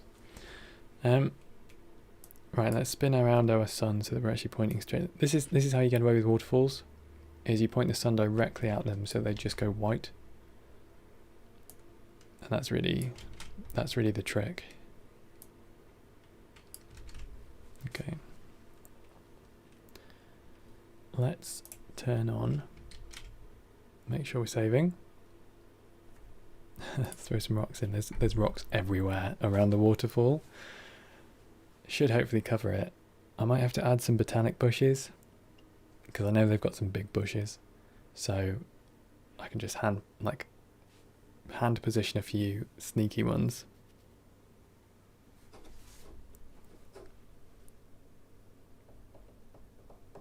Hey, there we go.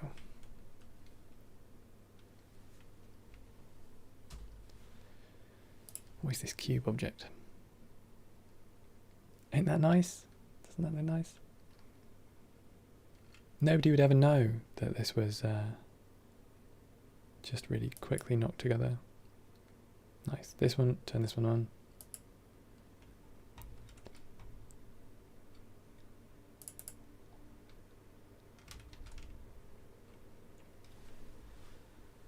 All right.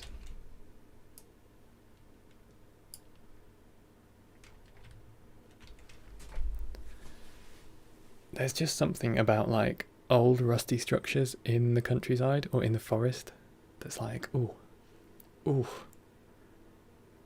I want to go there. I don't know what to do about this right hand side. It feels like it's missing something pretty significant. Like here.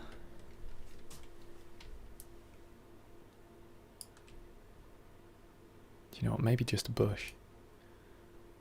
Let's add a couple of little bushes. Oh, thanks. It's one of those things which comes together. Suzanne, of course. Maybe I'll hide one in. I'll put a person up on the ladder. I might use the same person as I used in my other one. Because I can actually share this one, and that's good.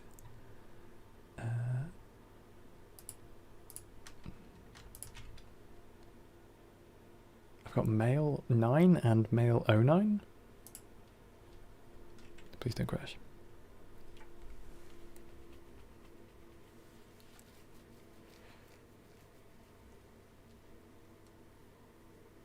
If you tone that bass down. Anyway. This guy looks awesome. It's missing Suzanne, a bear. Tell you what we are missing actually is Ivy. So here we have a man on the structure. Just kind of hide him behind. Scale. There we go. Put him around this way.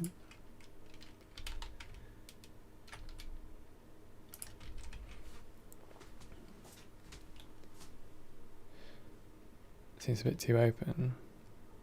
Yeah. I mean, I think I definitely want to darken this bit down and get some kind of framing elements coming in. But then, yeah, you're right. This is just like, it's too open. I wonder if it's because this is all in sunlight. In which case I might just add some shadow trees, which is something I do quite a lot, is I'll just add a tree, like a big oak tree or something, out of camera view.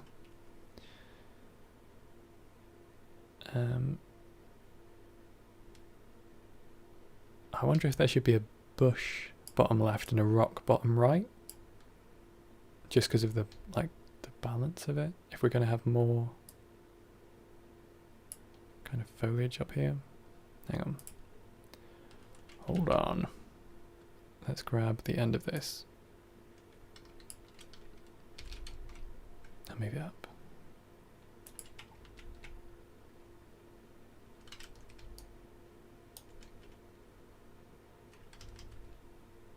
Insects or animals. We could definitely do with some spray. Or like some atmospheric mist stuff. Ooh, I'm just like listening to my my PC screaming. Okay, what I need is more 3D viewports. Yeah, I agree. Rock in front. And I also agree on shadow tree over here. So let's grab just a simple tree. Oh, ivy as well. We'll do ivy. Somebody remember. I'll just do a deciduous one because they're always really good for leaf cover. Let's use this big maple. Pretty much always use this one. And this is just going to come over here to cast some shadows. And then in the foreground down here,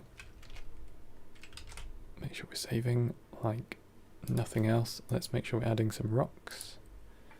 Again, if you're using Botanic, great add-on, very useful.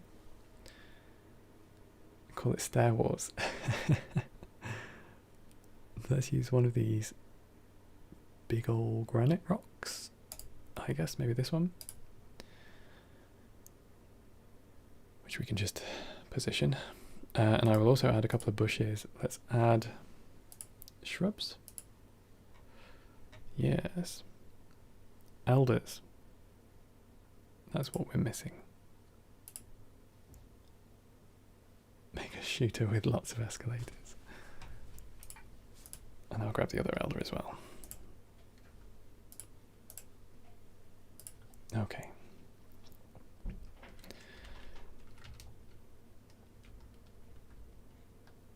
So I kind of need everything on screen so that I can actually see my way around, but it's not very fast. Okay, we're going to put something down there.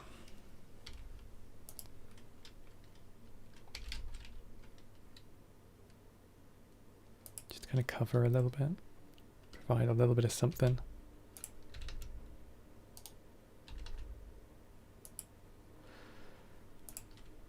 Then we can move our rock over.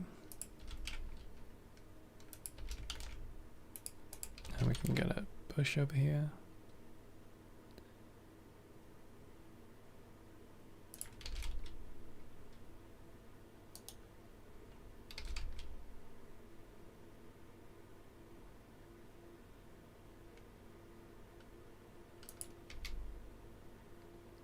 I might also want to do, let's grab that down. Might also want to do some more shadow stuff down the river because I think that's actually completely empty there. Baby Yoda Suzanne. I can't be the only person who hates Baby Yoda. Can I? I just find him so unpleasant. He's like a gremlin.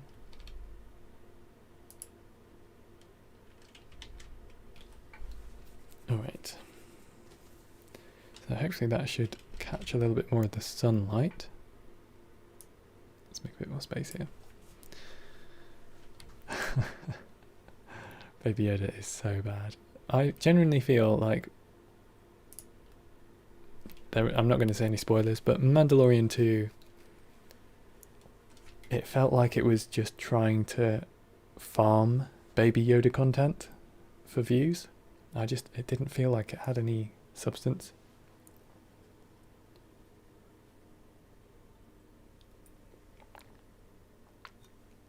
Yeah, Darren, I agree. I was blown away by people's enthusiasm for it, especially in contrast to my experience of watching it. Okay. Let's try opening Blender again here.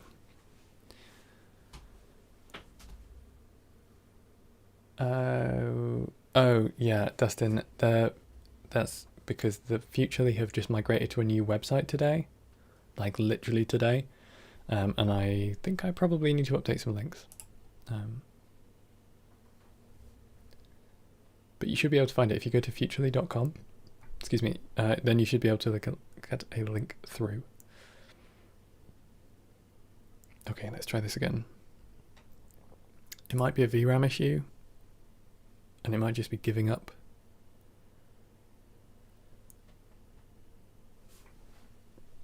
The Unreal Engine sets, yeah, revolutionary technologically. And I thought the first season was good. It was good. Green little trolls.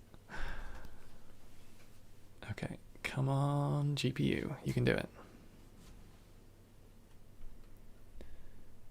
It might be too much. Yeah, system's out of GPU memory. Okay. I guess we're going to be doing CPU rendering then for this one, which is going to take a little bit of time.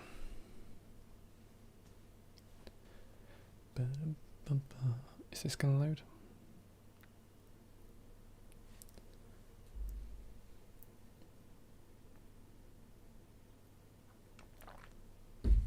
Yeah, Disneyfied, for sure.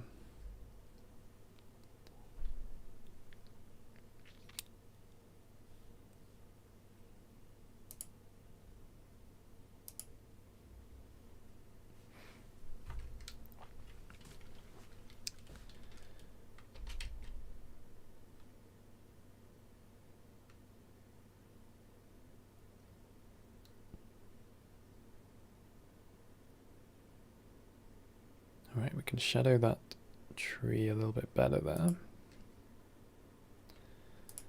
And then that bank as well, let's get some shadow on there.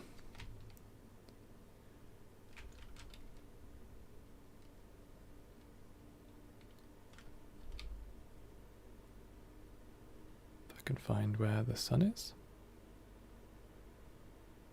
Oh.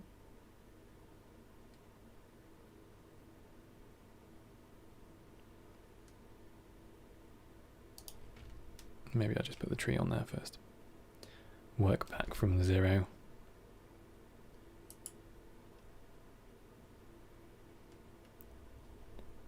I love the smell of a burning CPU in the evening. Gotta cook your dinner somehow. Oh, come on. Oh god.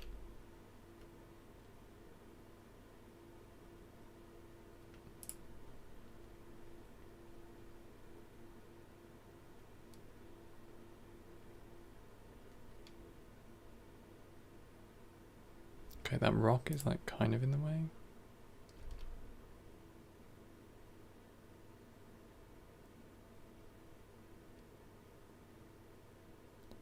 Just a little bit. All right. Yeah, can't quite smell burning yet.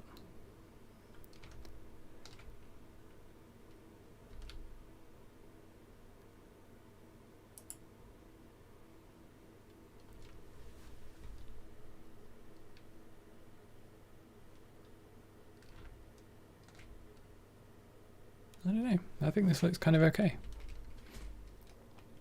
All-round water cooling is the only way to go. Yeah. It's kind of like an enthusiast project, though, at that point. You know, because then it's... Okay, that was too much. Because then it's something that you have to maintain and think about.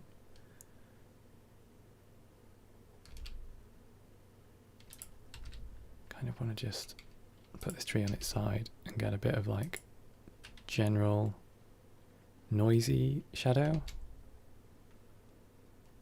I do quite like a little bit of shadow up there, actually. Oh, there we are.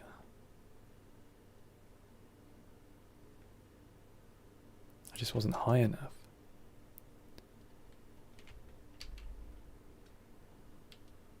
Well, actually, with it being quiet and all that, if you don't have... Or, sorry, if you saturate your loop by running rendering an animation or something like that, then you have hot water which is not cooling properly, and it takes ages to cool down. So as soon as you saturate your loop, you're in a worse position.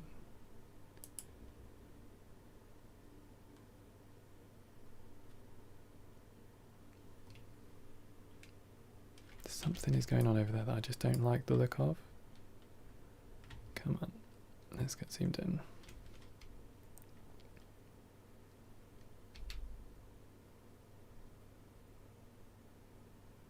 It's just like something ain't right about that shadow. Okay, I think that's the one. Big rads.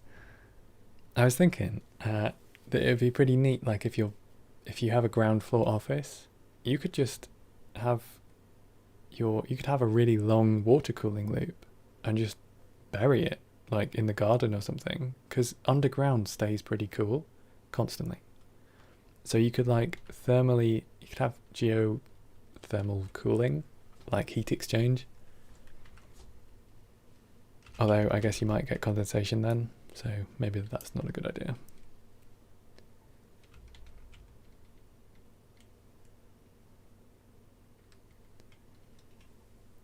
All right, okay, how is this going? To be fair, on my CPU, it's doing fine at the moment, and it's pretty quiet. But I do have a pretty big cooler on that. I think what I really need is to water cool my GPU. It's one of the EVGA 3080s, and they are renowned for running hot. But it was the only one that was available to purchase, so there we go. Do you know what? I'm just going to... should I render it? No. We need to add some little cloud planes. So let's also append those. I just want to make sure that we've got something like atmospheric. And then we're going to save it out and do some color grading. And while it renders, because that'll take like 10 minutes, I might go and have a bite to eat or something, or grab some food. I'll probably just bring a carrot back. Let me just find my clouds. I literally just use cloud textures. It's fine to do that, I think. They look okay. Images. Objects. I hope I named it correctly.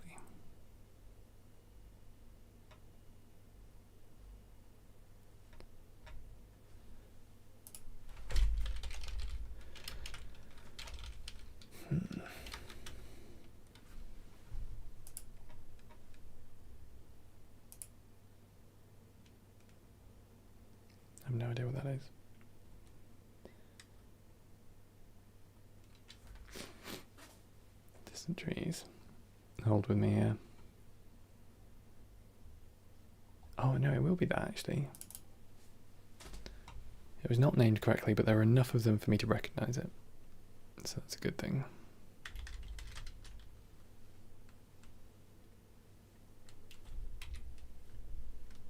And here it is.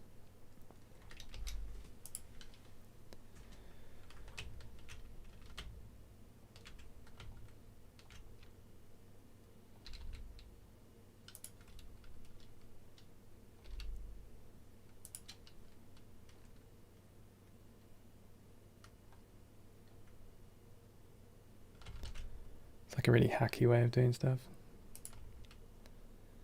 But you know, it kind of looks alright. As long as you get things rotated and scaled differently, it's fine. And you kind of want them to point more or less at the camera and not clip through stuff, because otherwise it's going to be really obvious they're planes.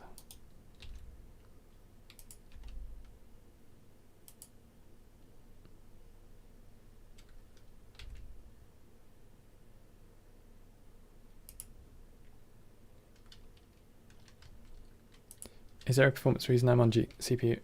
Yes, I do not have enough VRAM I've only got 10 gig of VRAM, and that's not enough basically for this.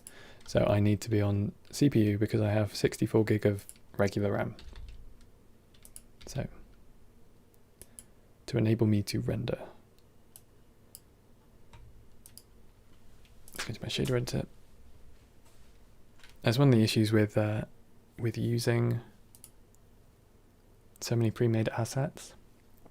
Like you can't control the texture resolution or something like that, and it can cause you trouble. Where are we going with this?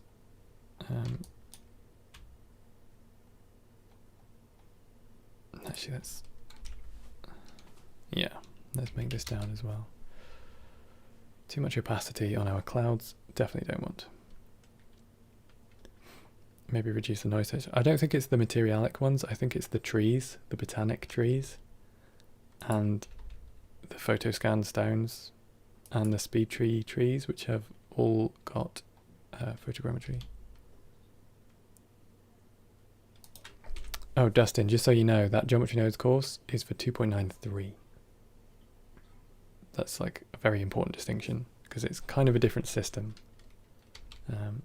If you want a good starter for the geometry nodes, have a look at I have a couple of videos on YouTube, which are called Geometry Nodes 101, and they're from October, and they should stand you in pretty good stead. Oh, okay, well that's fine. Just as long as you know. I know a lot of people have purchased it and been like, oh, this is the old system.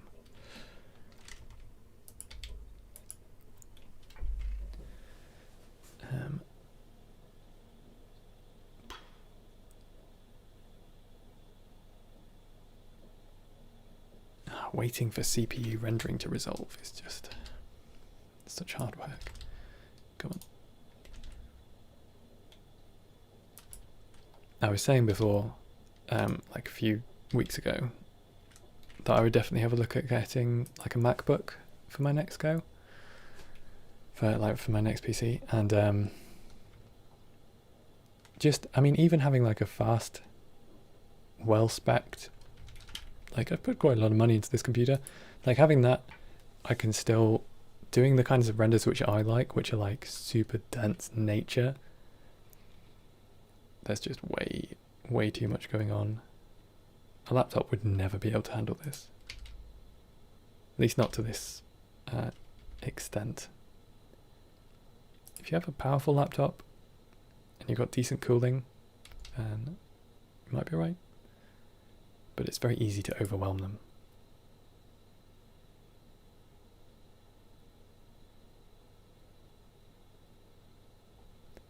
I think I actually want to go lower at the top. Go eat. No, I've got to hit render before we eat, because that way I can come back and color grade, and that would be good.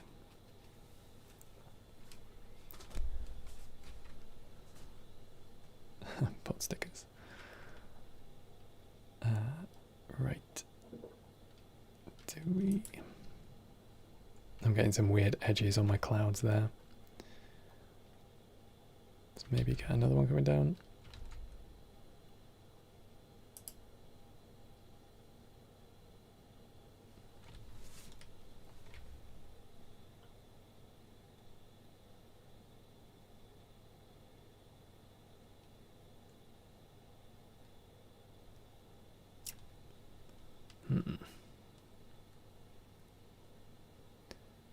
No carrots till F12 is pressed. Exactly.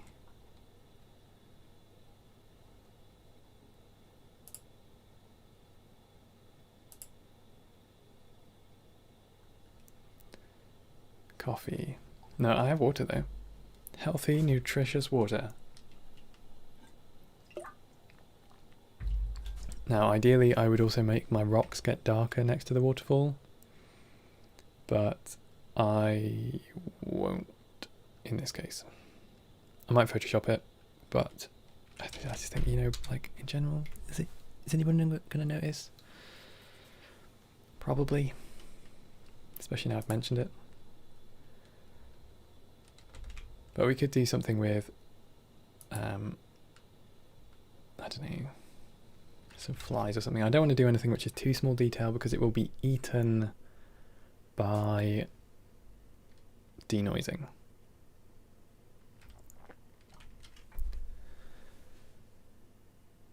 And ultimately this is for an Instagram post, so I have to think about it on the scale of a phone.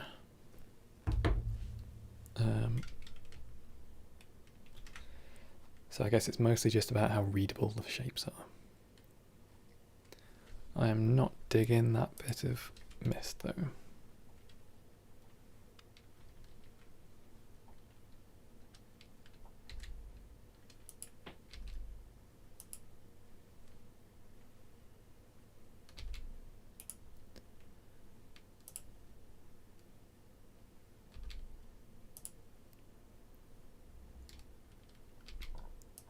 Something like this maybe. Do detailed crops, this is true. Let's maybe put another one big one at the bottom, and then I'm actually gonna consider doing something. Oh, it's still just looking empty. It looks empty to me at the bottom. Where are we? We're underneath. Oh god, where am I? Do you ever get lost in your own scenes? It's like, God, the camera's now, I'm upside down. That's why I can't see where I'm going. Okay, there we go. How did that happen? I just cut it out. Do you know, I actually could. I could just say only to... Oh, but it's kind of... I don't know, it's here. It's here, I think. It's leading... There's no... I think it's the lack of leading lines that bothers me. We've got this path, but we haven't really got, like, the definition of a path. So... just going to have to improvise something with a bit of foliage, I think.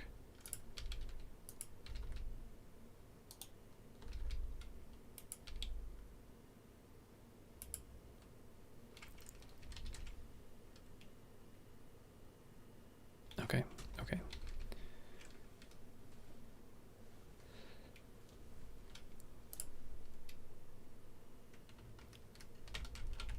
I just think, oh, when you've got all this foliage as well, it makes first-person controls very difficult to use. Okay, so if I move this one forwards, I quite like having it here. I think I just need some more foliage. Let's have a look at what's going on with our ferns, perhaps.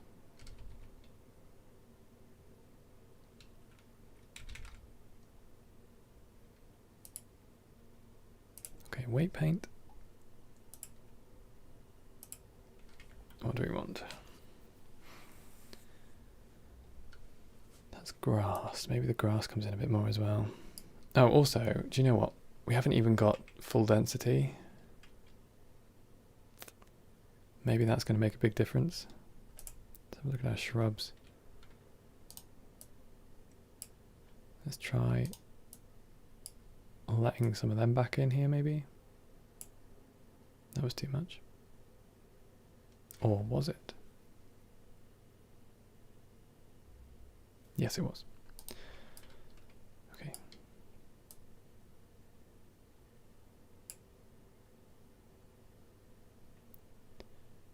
Oh, we never did a log. Oh, man. Although, actually, do you know what that would be potentially a very good thing to add? Okay, I'm going to save it. I'm going to get my log. I do have one.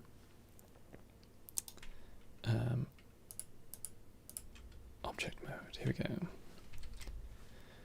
And then we also have to do a check of like what happens when we go to render density, because we haven't looked at that. So let's go into asset library, plants maybe.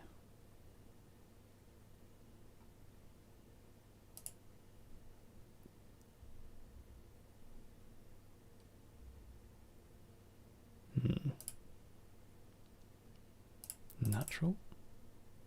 Oh, a log.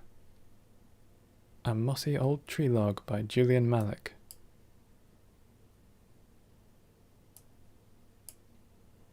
Append. Collection mossy old tree log by Julian Malik. Come on. Please be good.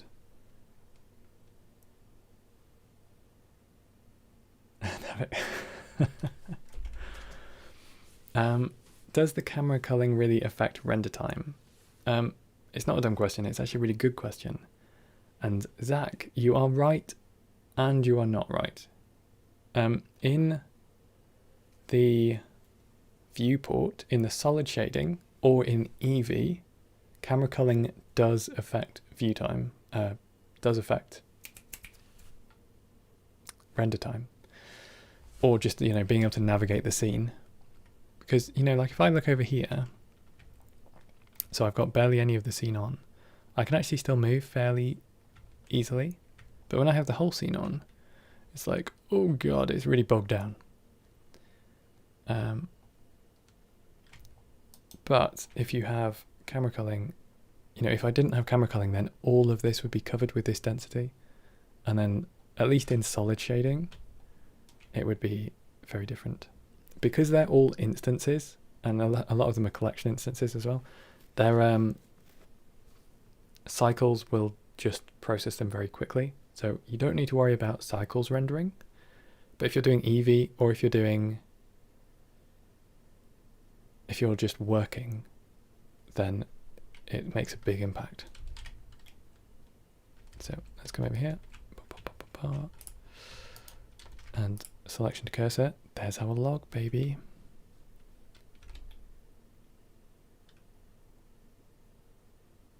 Do we have it? Oh, it's right in the middle.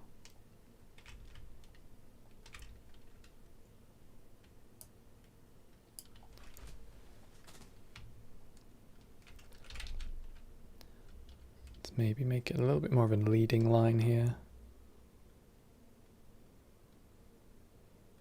Man, it's difficult to read the scene.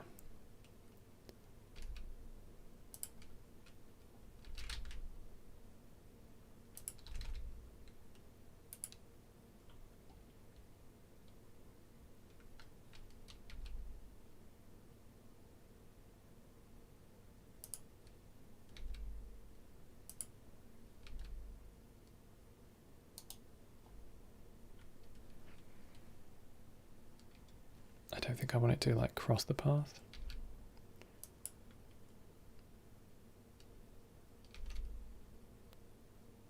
Maybe something like that.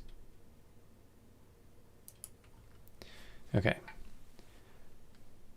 You think the issue is that the foreground is too light? It should be totally shaded. Yeah, maybe. Let's try bringing in another shadow tree.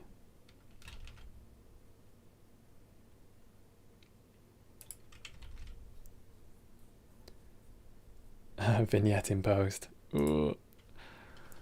Hang on, let me pull up a similar render that I did the other day, and you'll see the kind of vibe I'm going for. And it's where I got the waterfall and things. It's that file.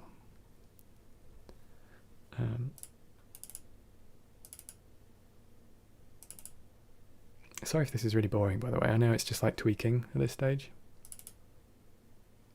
It's part of what project has to go through, though.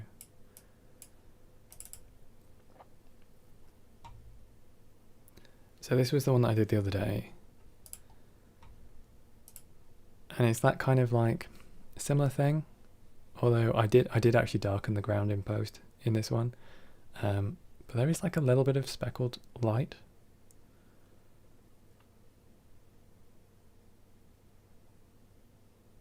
Haven't it? If you're maybe using fog or volumetrics can help you. Do you mean using fog or volumetrics to speed up the render? Because they will definitely be slower. They're very heavy computationally, and you have to render it for ages. Oh, you just mean for like atmosphere. You're creating a forest environment, but the shadows of trees are really dark. What would you recommend?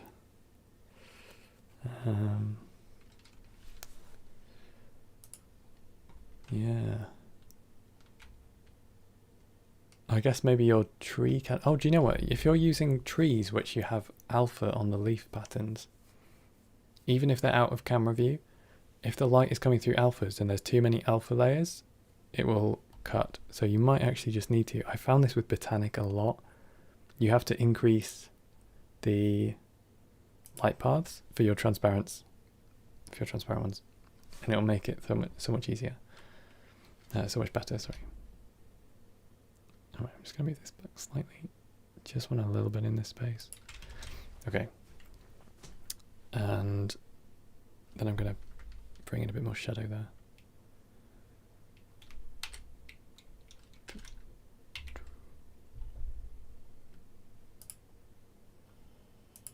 Okay.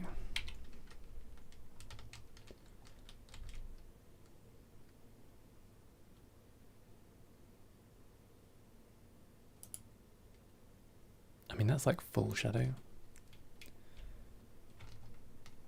I'm not a full shadow kind of gal. Let's get some dappled light back.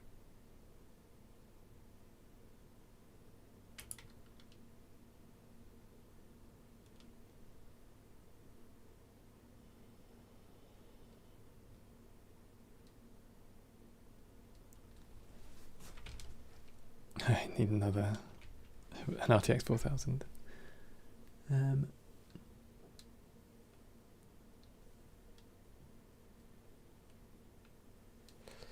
Yeah, darker foreground.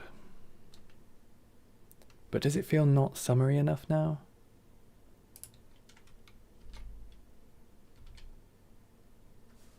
Like maybe the foreground is darker, but maybe the midground gets a bit more light back. But then I don't want that tree to actually be super light, so...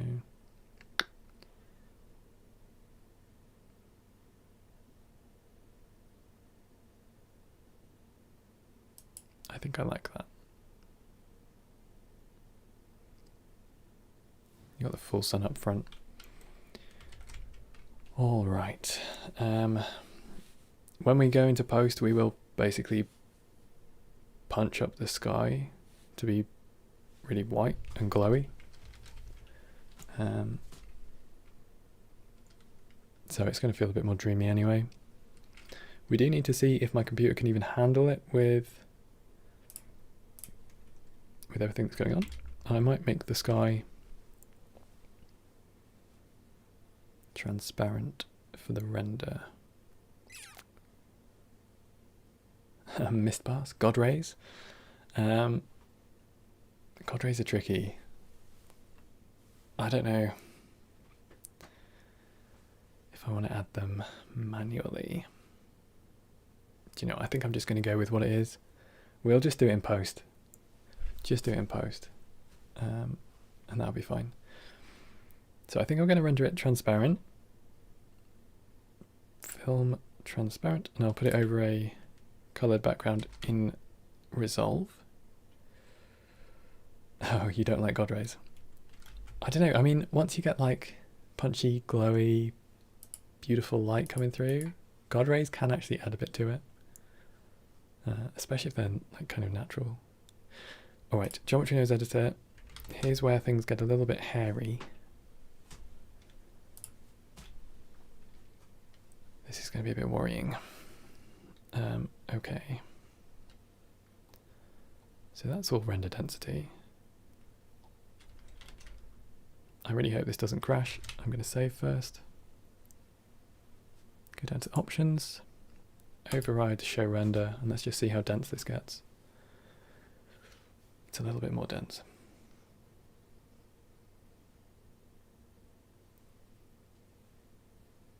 It's kind of a lot more dense, actually.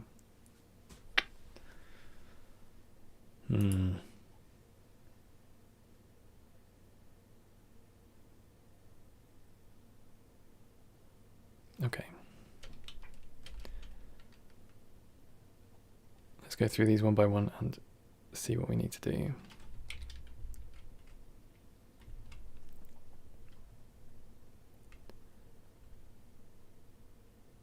Okay, so we need to make sure for sure that our density viewport on render is the same for the trees, because that's very important. And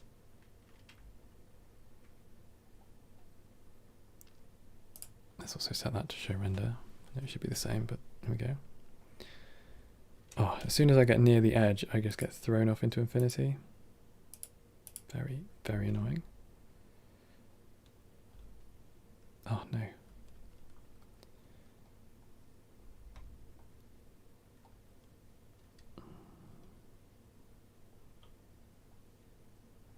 Does anybody else have this where the view is just very distracting?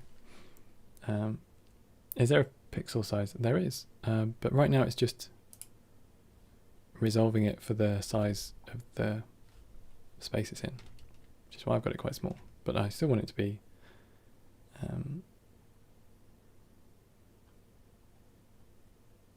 I still want it to come out this size. Alright, ground cover, save. Let's see what happens when we turn this up.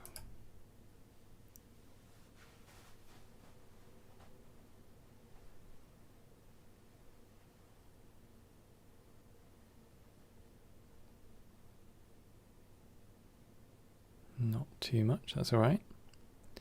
And this one as well, I might just drop down to 80.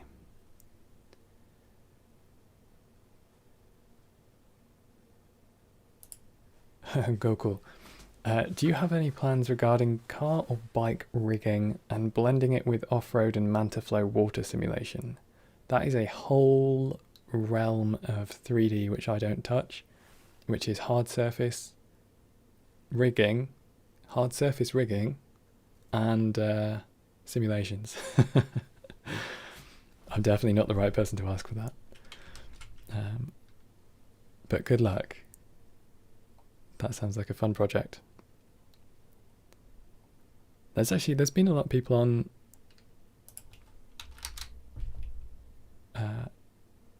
like Twitter recently. I've seen like loads of rigged cars and things like that.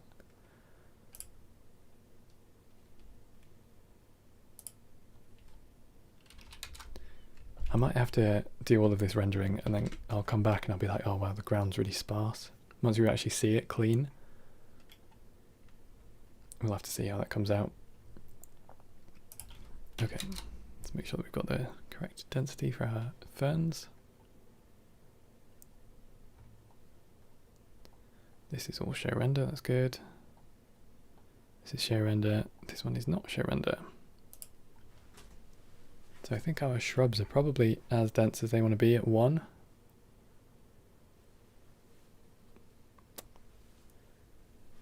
Yeah, there's just too much in there. I'll set that back to 1. Okay. Wow, a full rigging course on Udemy on how to rig. Oh, is that CG Masters? Chris is a good guy. Okay, I believe that's all of the nodes have now been set to show render, or at least have been matched. Let me just make sure. So there's no ambiguity.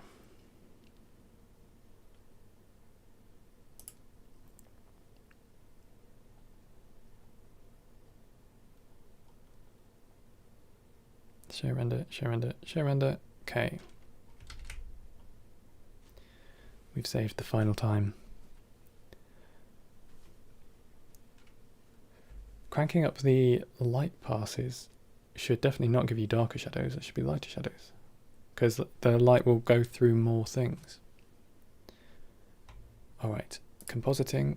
Let's make sure I've not got any additional nodes that I don't need, which is all of them. Hey, Arturo, thanks.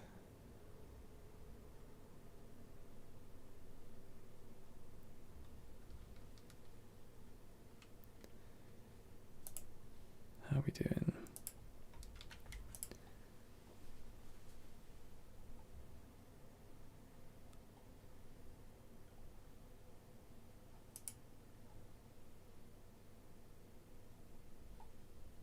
A haunting feeling. Yeah, seriously. Oh, come on.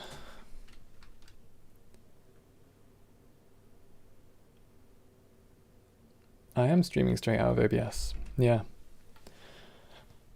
I would use Restream, but I don't need to stream in lots of different places. So, what have I done for water and pee breaks? I have a bottle of water. I'm probably dehydrated, and I'm like, I really need the loo. I've just been like, you know when your rendering is coming and it's like, I'll just do everything I need to before I render.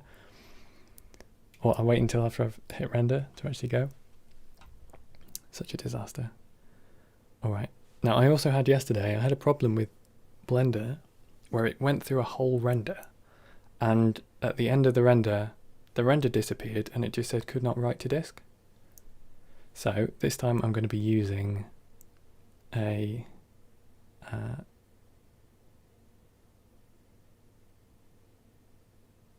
file output node. That's what I need.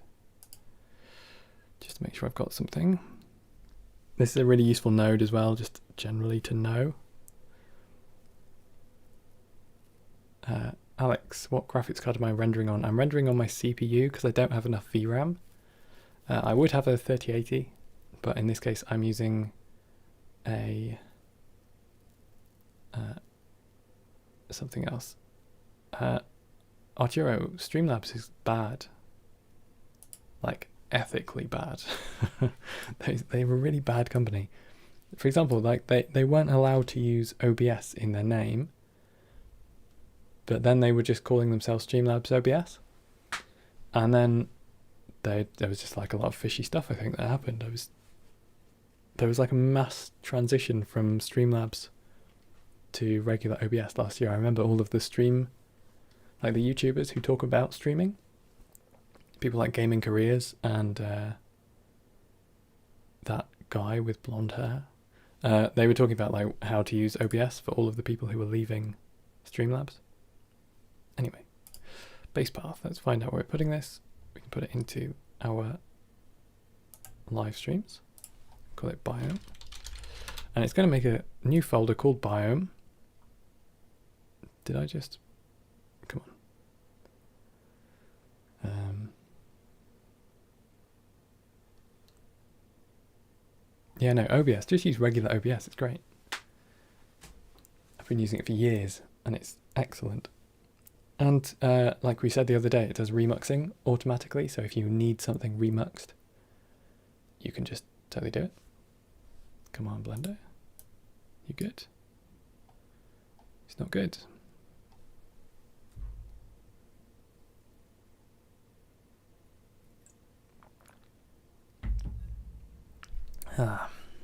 Just always fighting the crashes. Come on.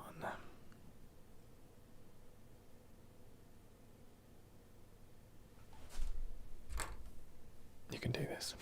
Oh, it's 11 PM. Having these lights on in my face, I don't know if it's obvious, I have like two really bright like floodlights in front of me. It's so bad for my circadian rhythm. Oh, come on. Okay, that's fixed. Biome, OpenEXR, RGBA, because obviously we want transparent background. This is all good. This is all good. File subpath, Image, that's fine. Make sure we're saving. Open this full screen so that you all can enjoy the show while I go and get some food. And I really hope it doesn't crash, but we've saved. Render image. Are they softies at least? They are soft, yeah. They're just light panels. They're not like light bulbs. They're not too bad. They're specifically for streaming. They're the Elgato key lights. They're fine. They're terrible build quality. Everything I've got from Elgato is terrible. I don't rate them at all as a manufacturer, as a hardware company. Oh god, what's this happening? What's this doing now?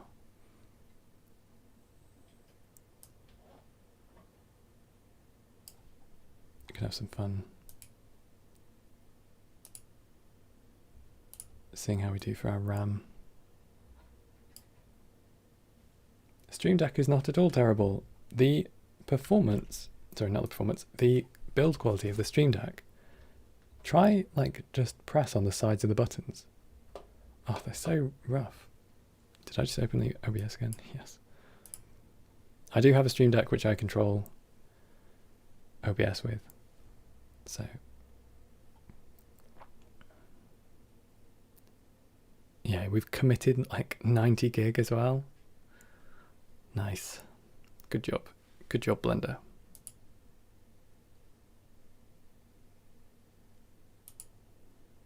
Oh, it's synchronizing all of these objects. At least it's not going to have to push them onto VRAM. I'm going to stay just until this actually starts pushing pixels, because while it's still synchronizing, it can still crash. I think I should hopefully have enough memory. Wait, Archiro, are you saying that the Stream Deck's better than the Lupe Deck?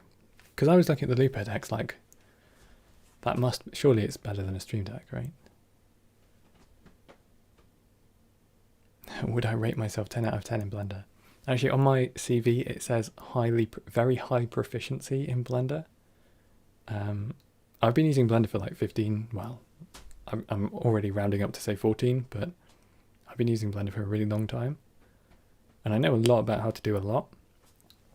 And like I can rig just about, like if I had to, I could.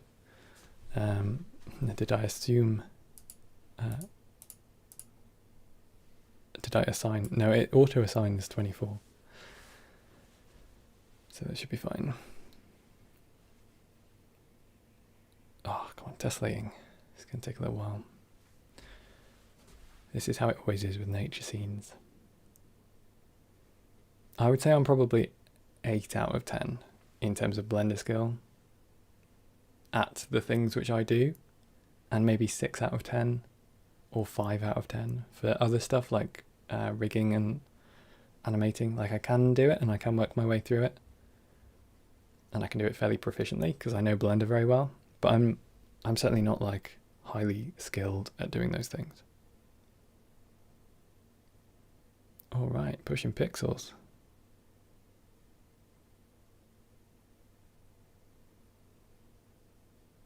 Okay. I'm going to go for a cup of tea and a bit of food. So I will be back in a few minutes and I'll let you watch this.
Hello. Excuse me, sorry I'm late. Took a little while. Turns out there was some dinner for me, so I just reheated it. Alright, I think this looks okay. Let's see if it's saved.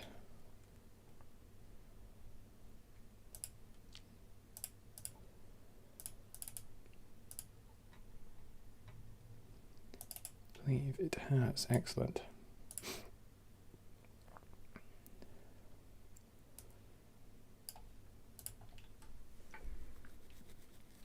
I can't believe it only rendered in 8 minutes on the CPU. It's because it's all instances. Cycles handles instances really, really long. No, I didn't have persistent images on.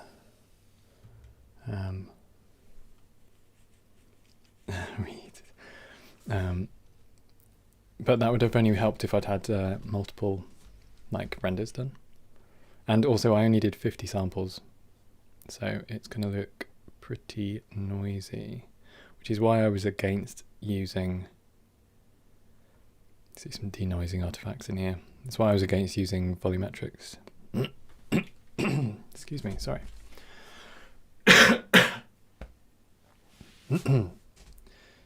All right.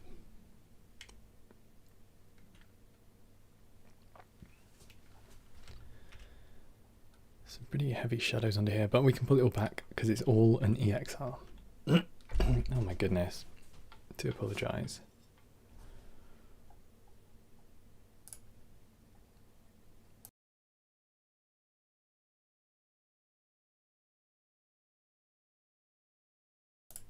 All right. So resolve time. Yeah. It's fine, because I never really do animations. I'm alright with doing really low sample counts, because I can always just edit it into a visual style. So that's always fun. Resolve always takes so long to open. Did I say render layers? No, I'm just doing it as a single layer. I don't need to do anything else. Not for something like this, it's super low effort. We're not doing any serious comp work here. Just something pretty simple. It's pretty low res as well, so even the chains and stuff it's pretty Spartan.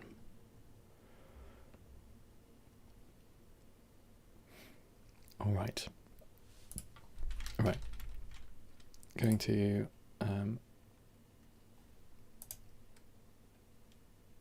open this in Resolve.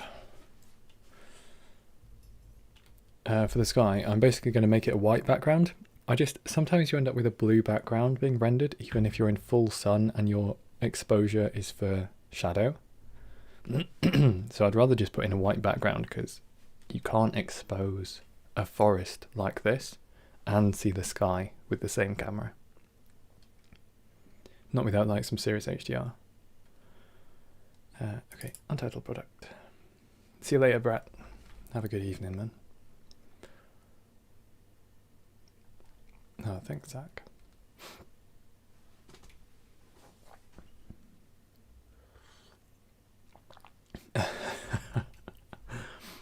Thank you, that's kind. Alright, I need a new timeline which matches my image, which was 1600 by 2000. And then I can pull this in, image.exr.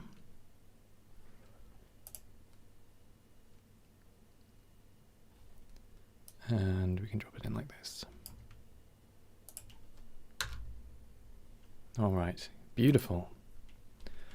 Oh my goodness, I'm so sorry. I know it's horrible to hear people cough.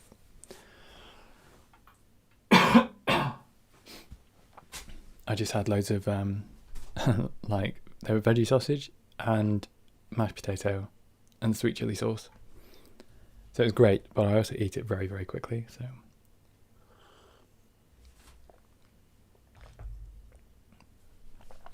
okay, Perfect. Exactly. Exactly. Actually, before I go into the color layer, we need to put a white background behind it. So to do this, I'm just going to use a color generator, solid color, and let's make this white. You can always change it later, but I think it probably will need to be white. Okay, join these together as a comp, and then we can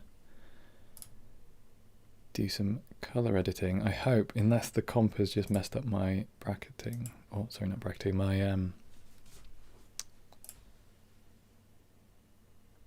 32-bit. Whoa, DaVinci, what? Yeah, I know. Okay, LUT time, filmic, base encoding to scene linear, is that right? Or is it scene linear to base encoding? That looks promising. Use another node in here with a LUT to give us medium contrast. So this is what we had in Blender, right? Something approximately like this. Is this definitely the right LUT? Scene to base encoding. It's not that way, is it? No, definitely not.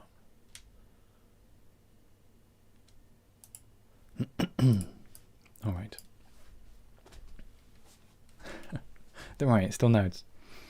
It's because DaVinci is first and foremost for color grading, and then it's a video editor and motion graphics thing like secondly. And it also does audio, so it's like a really well-rounded package, but the graphics, like the image editing, is really good. For grading, right, you can't really do painting or anything like that.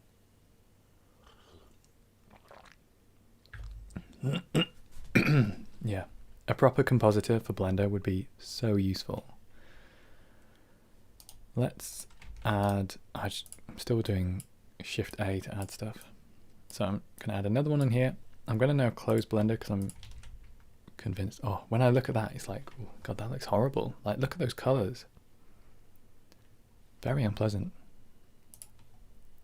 But that's good. You want it to look gross when previously you thought it was good.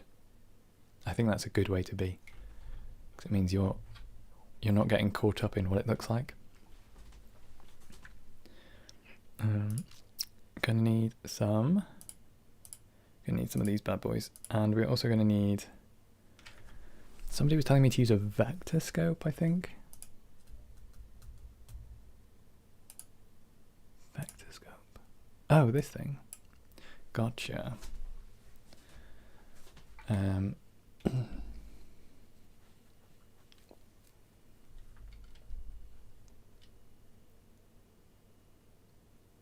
I wish I knew what I was doing.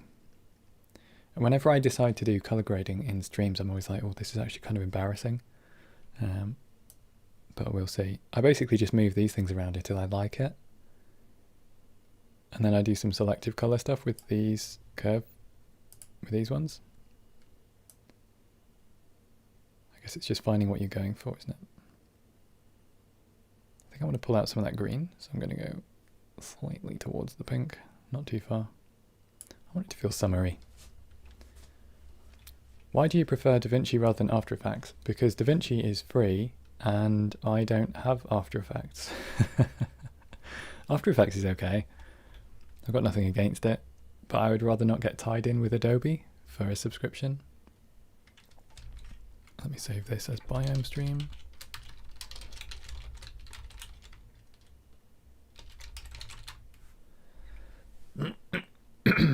Excuse me, do apologize. All right. Which way do we want the lights to go? I think we want kind of pinky lights. Not too pinky though. And I want the greens in the base to come out a little bit.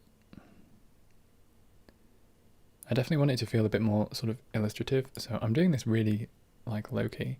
And if you want to ever change the opacity of one of these, you can use the key output. So you set your node and then you change the key output for the strength.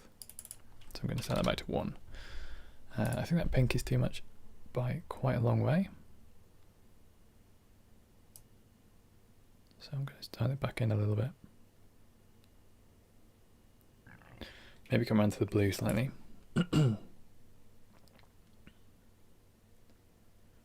What do I do outside of Blender and YouTube? That's a good question. Yeah, DaVinci Resolve is free, monkey brains. And the paid version is really just H.265 rendering, encoding, and GPU-enabled rendering.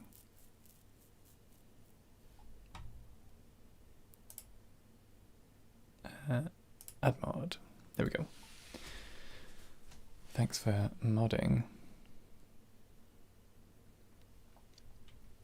Okay. What am I doing? I want to do some selective color stuff, I reckon, because like the greens just feel too green to me. And I definitely want to pull out some of the saturation in those shadow areas. I feel like everything's just shifting towards blue here.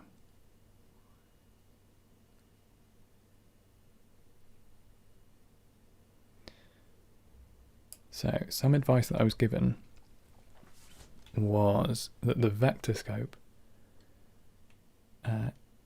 you want to try and make it into a straight line.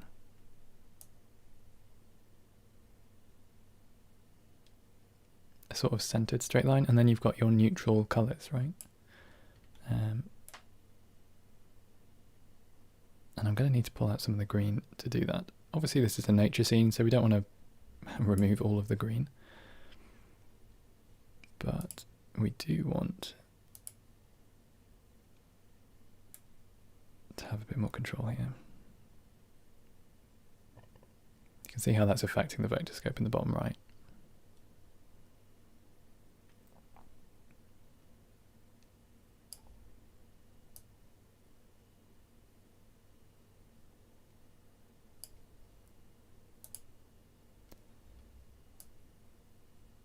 And we have no blacks because we're dealing with EXRs and we didn't clip, so that's good. Right, so the next thing to do, I think that's probably about as straight as I'm going to get.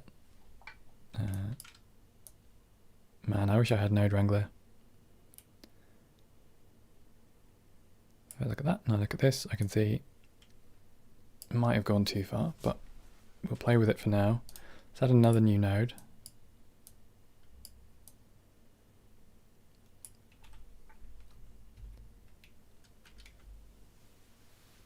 Yeah, if you can find somewhere, if you do buy a license, get it from somewhere that will send you a free one of these DaVinci Resolve jog wheel things. Oh, I'm over the jog? Oh yeah, I literally am. Let me turn off my face or move it somewhere else. Okay. Yeah, this thing in the bottom right, that is the vector scope.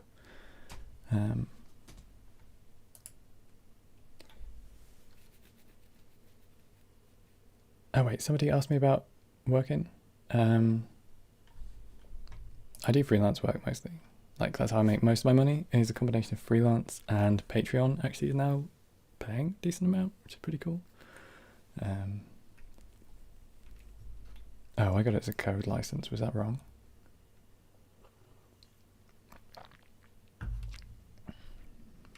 Man, that's a good cup of tea. All right, so I'm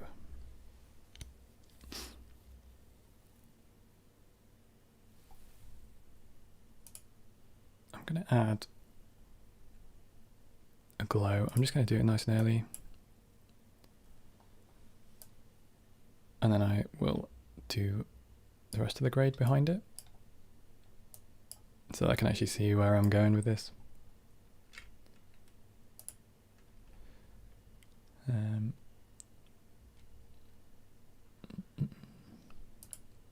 Let's have a look at the shiny regions.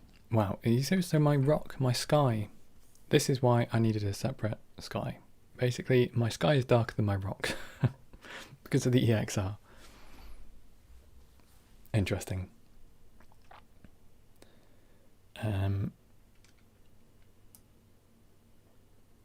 So that's a problem that I now have to fix. How am I going to do that? I need to like increase the power of the thing in here. Open in timeline.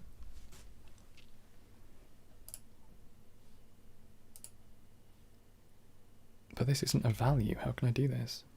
Maybe there's... what a pain. It's uranium. Let's turn that off for now. And then go back to colour. Is there a way for me to put stuff underneath?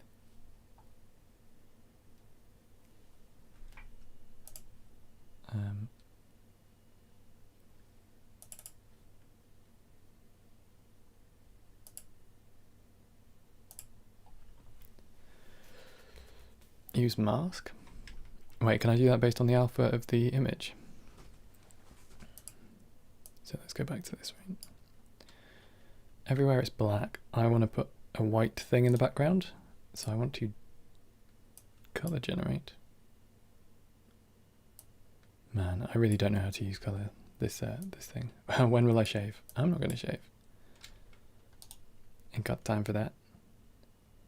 Parallel mixer. Is this what you use? Or do you use something else? I have no idea how this works.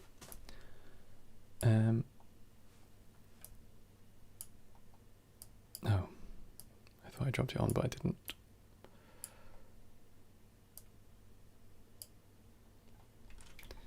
Yeah.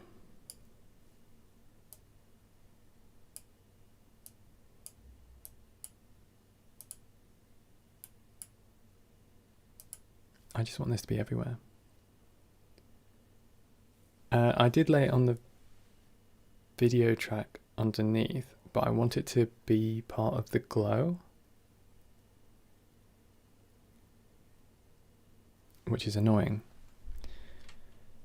because I did have it on underneath, but it's darker than some of the white patches, than like some of the highlights on my thing.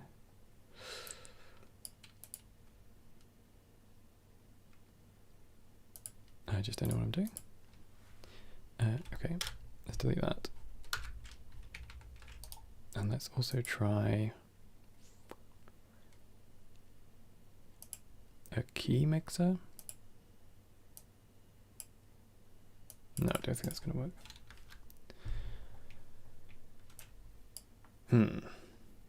Oh wait, I might have to look this up.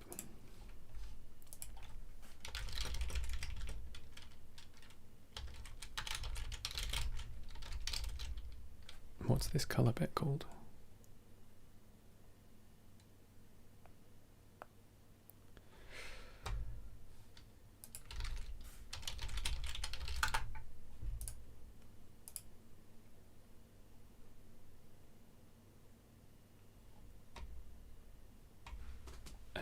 There's a way to pass the clips through Fusion to get layers, but it's really complicated to explain via chat, so keep doing. Tiny Nick, do you know how I can literally just put this on top of a whole layer? That's all I want, is a whole layer of thing. Is there like a node that can just do like alpha over? A layer mixer maybe? Maybe a combiner? That's definitely not helping. Just want to do an alpha over. But there's no like factor or anything. Right, let's try a different one. Let's try a combiner. Oh, there's so many composite nodes. My goodness, how exciting. Sorry. So I've got my main thing, and then I've got a white color layer, which I apparently don't have because that's not doing anything.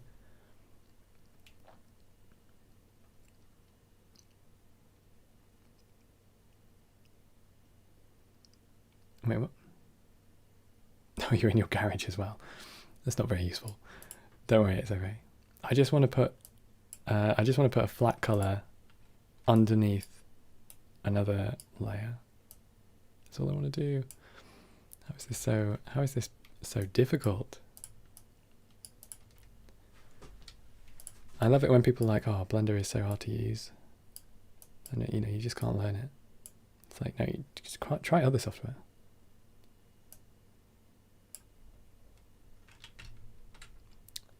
So I need the blue thing. Well, that's fine. But I have no idea where to plug it. The blue carries your alpha. Okay. So I need a way to mix. A key mixer? But this is just the blues. You feel?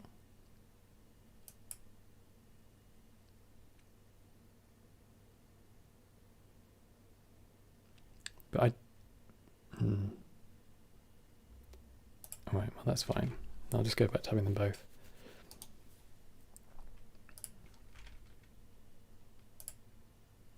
But the thing is that is, you know, it's brighter.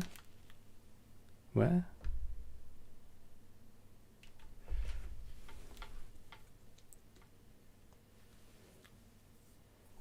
I need both what? Oh, did I just delete my entire grade by decom? Okay. I'm not very smart. Let's try this again.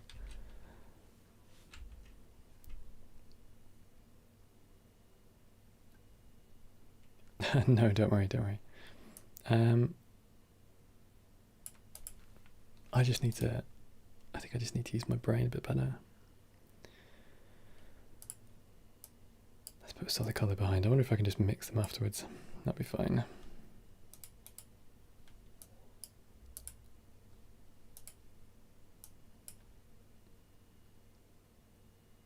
I need a blue mixer and a green mixer. That's fine, but where do they go into? No worries, don't worry.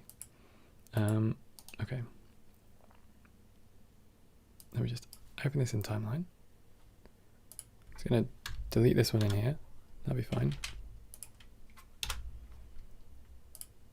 Oh, that's not what I meant to do. Come on. Resolve is so slow compared to Blender as well. Just like clicking stuff. It takes ages. Okay. So.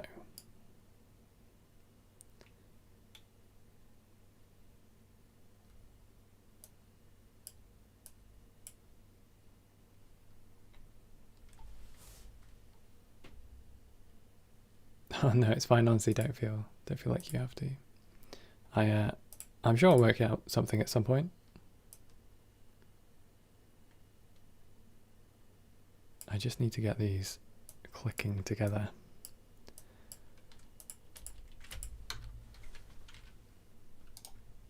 Maybe I can add a source.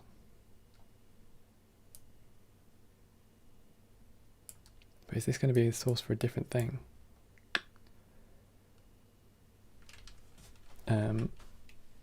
Oh, thanks. Thanks.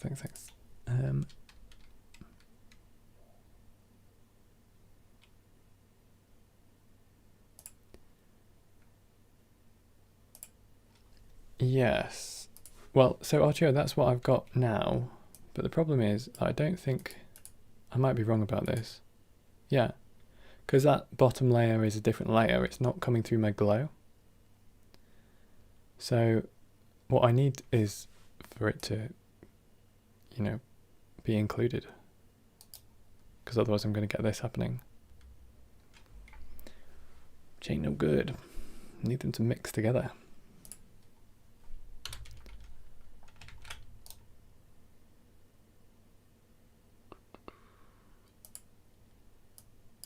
Don't need that.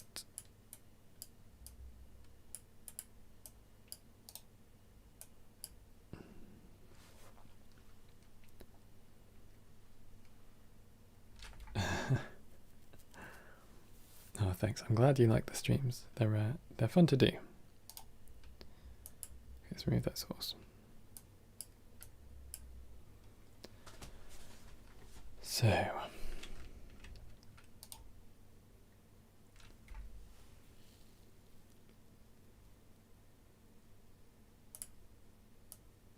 this combiner has 3 things.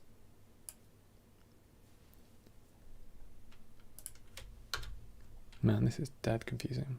Right, let me take a sec and I will have a look on Google.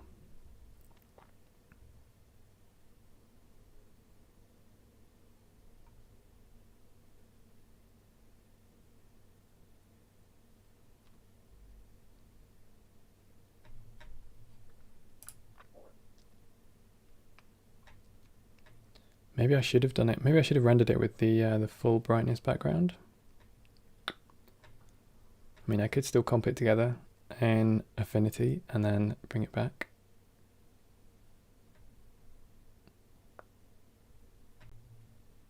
I'm literally not finding anything.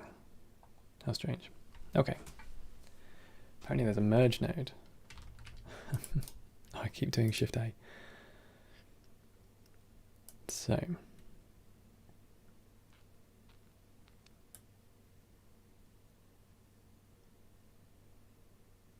just feels like it would be at one of these parallel mixes.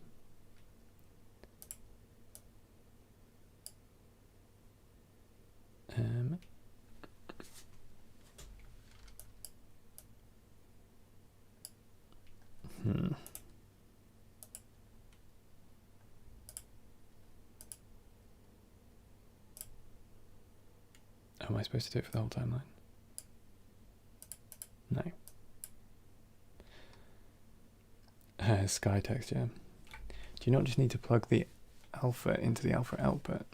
I just need the, I mean, where is the alpha output for a start? You know, like if I put this anywhere. I mean, I think it's pretty obvious what the problem is. It's just like, how do I get around that? It's because my alpha in this one is obviously letting out all of the sky. But now I need to include the sky, or I need to put in some sky beforehand, right? So if I do this, do I have to like mix in something like this? Maybe a color generator?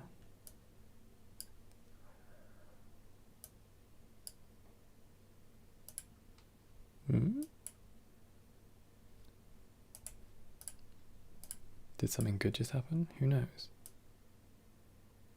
No, I broke it. Damn.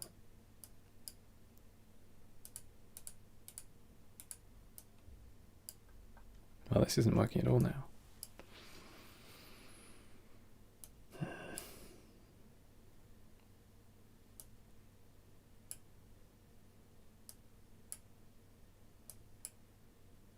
No, okay. Damn, I thought I had it.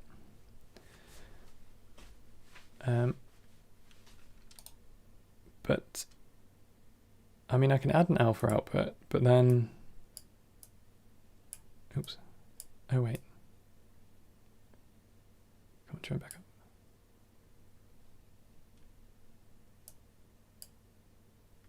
Well, that's just going white.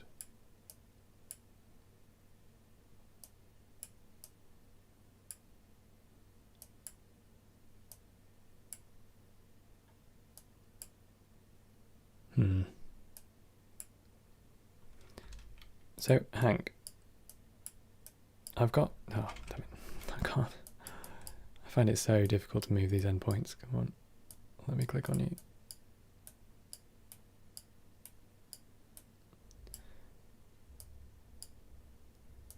So I plugged it into the alpha output.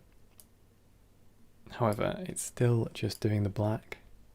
I can't work out how to make it not do that. Oh, why?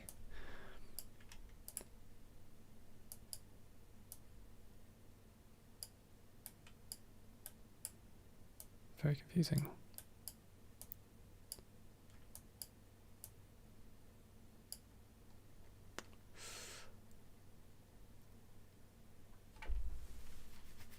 Maybe put the node with glow into the timeline. Yeah. Is that going to work? So if I change it up here. and I put glow in here.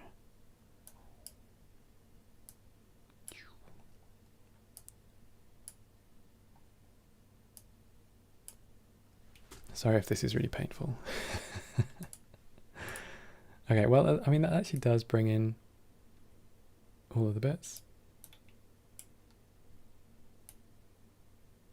which is good.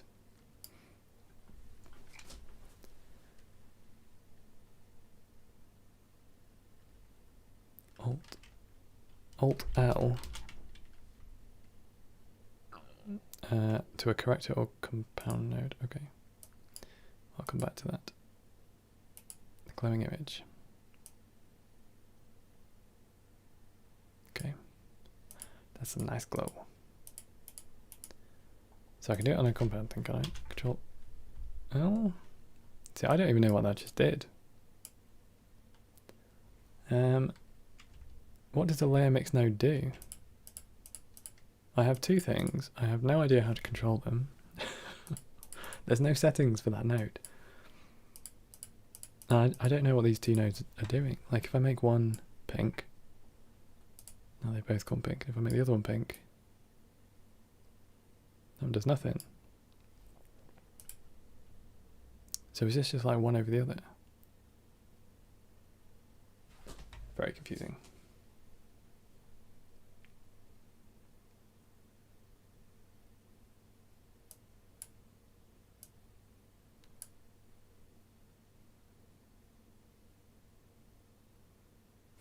I'm so confused. All right, do you know what? I'm just gonna doing the thing that we just did with the glow in the timeline instead. That has worked. So I'm gonna just keep that, and I'm going to keep grading underneath because I want this to look dreamy. I want some nice colors going on. Have I accidentally pressed Shift D to bypass a node? That bypasses all of the nodes though. Isn't the key input gain or something?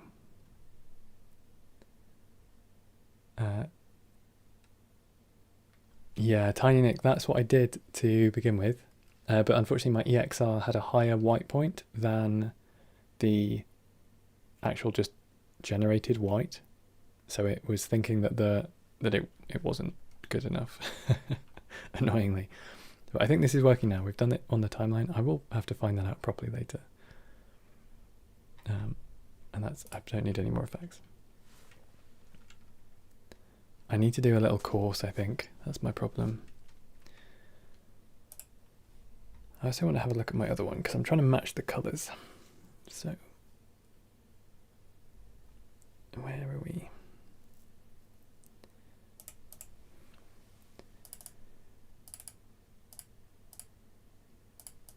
I probably just got lucky with that one though. All right. I need more like warmth in my greens, for sure. Just all of the general sunlight needs way more yellow. So let's add a new node. That's not what I meant. Let's add a corrector in here.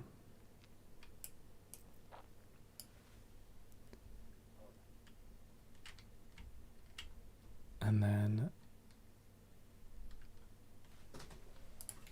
I don't know if this is the right way to do it, but I'm just going to use these things.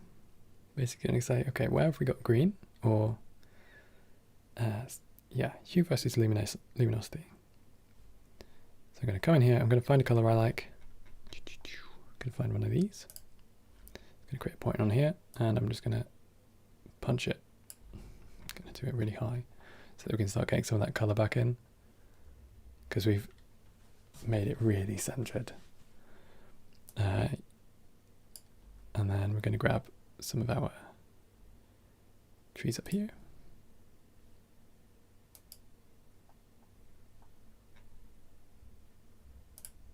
I think maybe I just need to maybe expand the selection a little bit.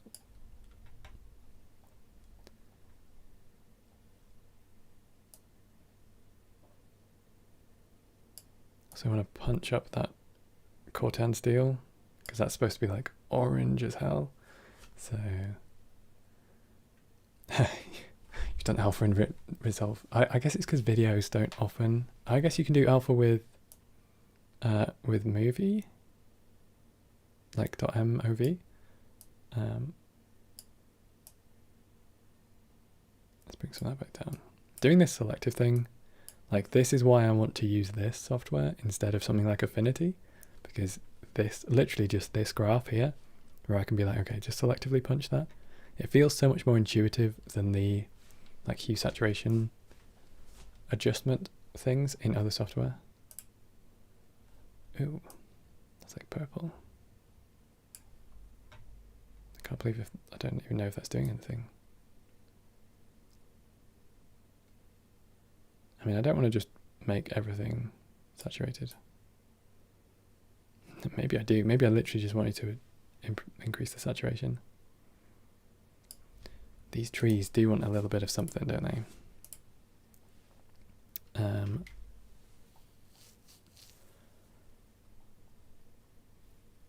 I think the... Thank you. It makes such a difference doing that, like, saturation bump on the specific things. Comes together. Let me jump into the glow one in here.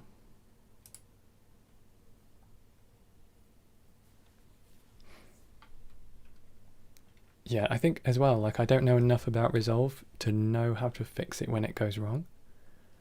So I end up with all of these problems that just don't make it easy for me to fix.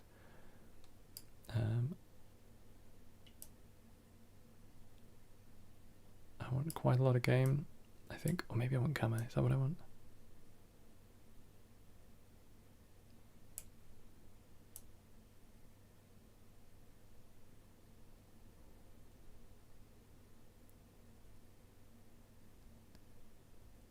I'm basically trying to like massively boost it to make it look dreamy. Yeah, I know. I'm going for like, I just want things to look, I don't know, kind of dreamlike and surreal, I guess. And I'm really liking how that's like pulling in all of that pink again in the middle.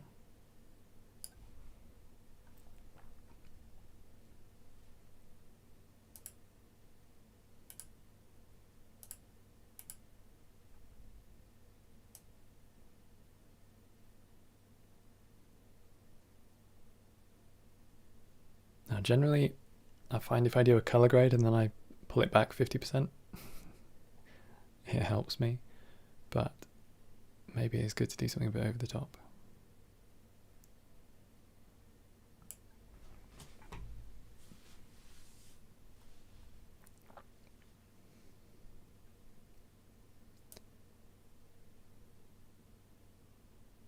I think something around here. I might do, actually, you know, I might turn that down and I might do like a window in the middle, so I'm just pulling it in a little bit of additional saturation on those, on the escalator. I'm sure there will be a vibrancy thing. I haven't actually looked at all of these nodes. There are dozens. Look at this, there's some stylized stuff. There's a watercolor node. Oh boy. Oh god, it's terrible. Let's not do that.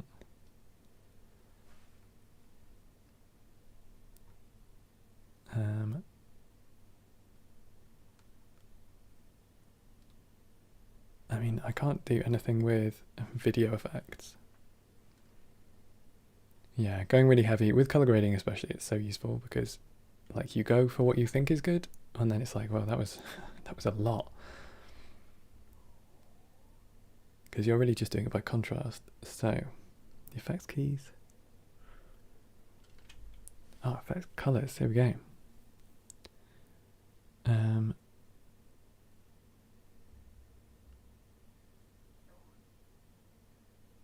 No, I have no idea what these do. Interesting. Camera shake. Copy paste from a site. Parallel nodes combine the signal at the same time. These are good to use if you are working with skin tones Shortcut is Alt P or Option P. Interesting. Well, now I've just looked away and then looked back. I'm like, wow, geez, that's really blown out. Like, way too much.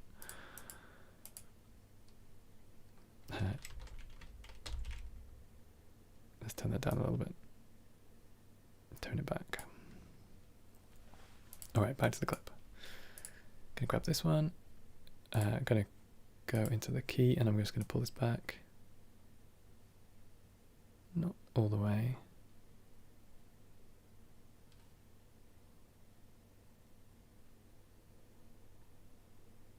Maybe somewhere around there. And now we can do things with the windows, right? So I might even come down a bit more. I'm going to add another corrector node. I don't know if this is the right way of working, but they're basically like layers, right? It's just more nodey. I'm going to add one of these. I'm going to add a circle in the middle here. So we're going to center at the top. Section. Have a decent fall off. Something like that should be fine. And then for this, we're going to just basically do what we did before. I haven't actually done any curve stuff in here.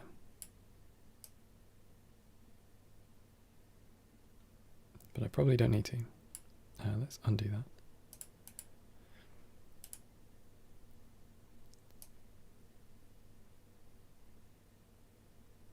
Like generally just pump up the saturation a bit.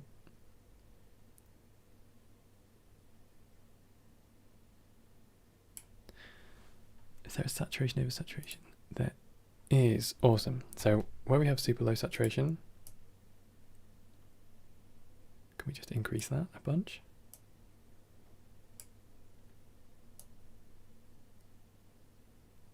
No, we're still working our weird window layer.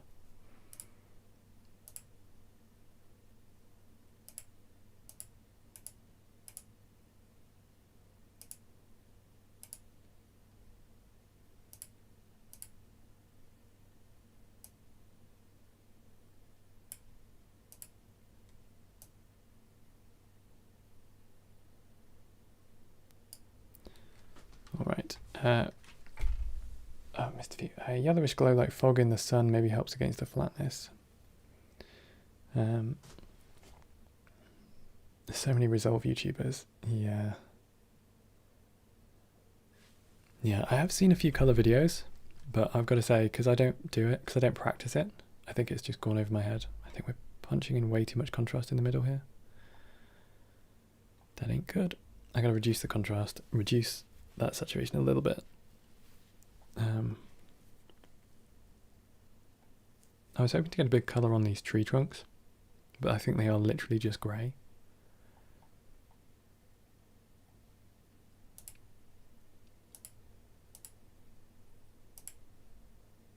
So let's go back a couple of steps. Just one step. So I'm going to reset that one and do this again.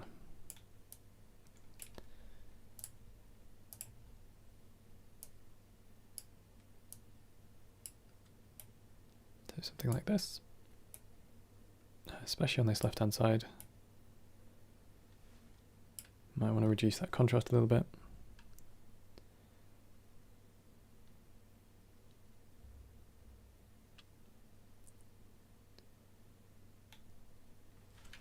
Tiny Nick, you've said a lot of words that I don't understand. Like qualifiers, power windows. Who?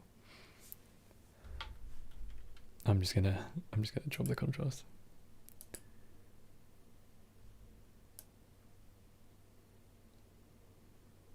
I want to drop the contrast, but not make it grey. I want to just.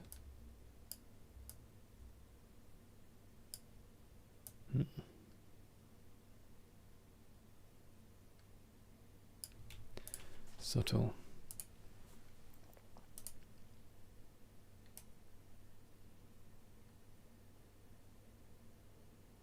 Try and flatten that out just a little bit.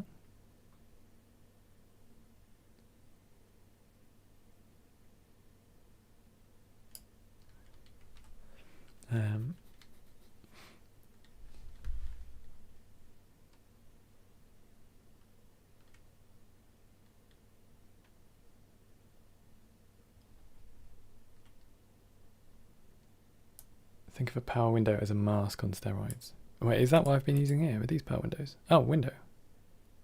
Is that a thing? Interesting. Okay. I feel like I've taken a backward step at some point. Now I've done this, maybe I can pull back the red in general. Yeah, it does actually, and I think I reduced it because it was doing quite a lot. It just feels a bit flat now. I want that middle to be pumped back up. And I wonder if maybe I want to do like a I said I wasn't going to do a vignette, but maybe I want to do a vignette.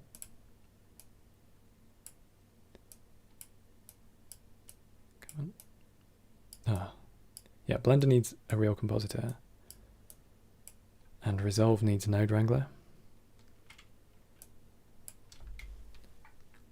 Okay, let's give you one of these as well.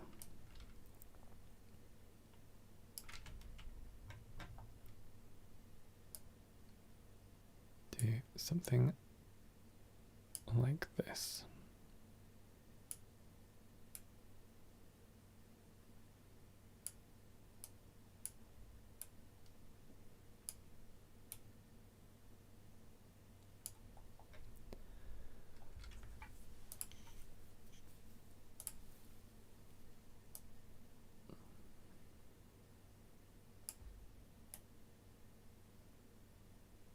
Oh wait, how do I invert that? Yeah.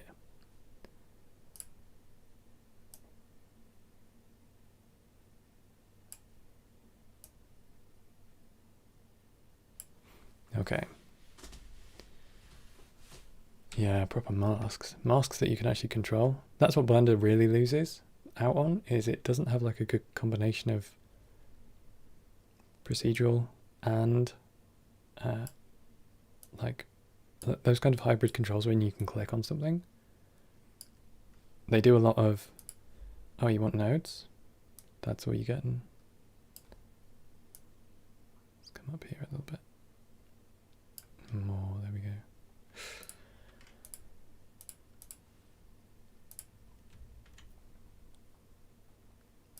And then we can bring that back a little bit. No, I still want that middle bit to like, oh, to saturate up a bit. I'm doing this really ineffectually. I know anybody who actually color grades is going to be looking at this like, what an idiot. What are they doing? But I'll get there. It'll just take me a few more steps than it should. Yeah, that's why I put my vignette on. Oh yeah, I did touch it actually. That's because I brought it down, didn't I?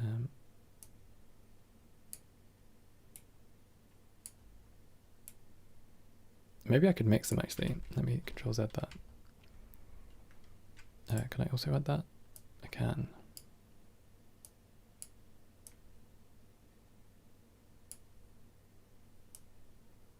Bring that down like this, invert that. Have I done something stupid? Damn it.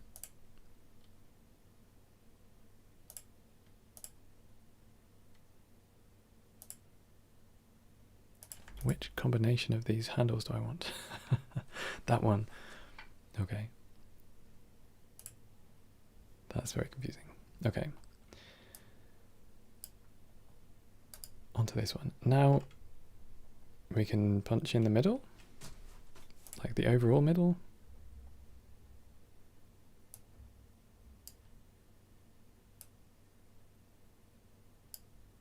Oh, do you know what this has? Skew ability. I like that.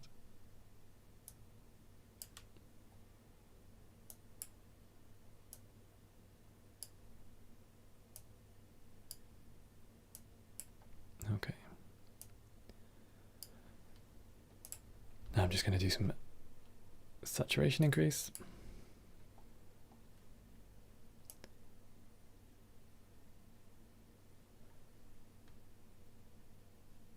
I almost want it to look like a bad edit, like heavily stylized. It'd be really great if we could get like an actual stylized like texture onto it, but I don't think we can.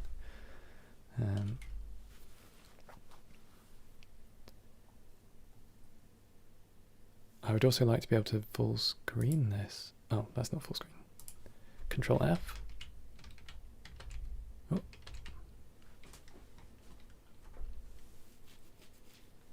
Is this really what we've done so far? That's not very good.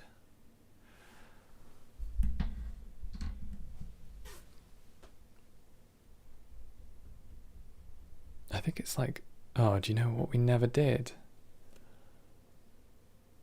We never added the ivy. I was going to put a load of ivy up the trees and the structure.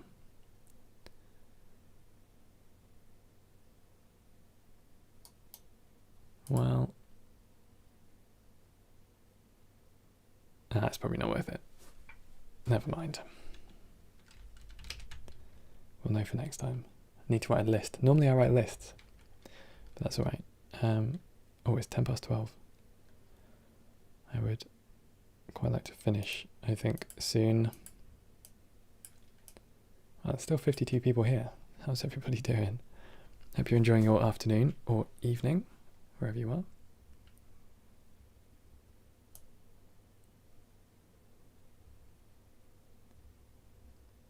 A little bit more yellow in there. I'm literally basically just shifting it into the yellow. Give it a bit of a sunny vibe.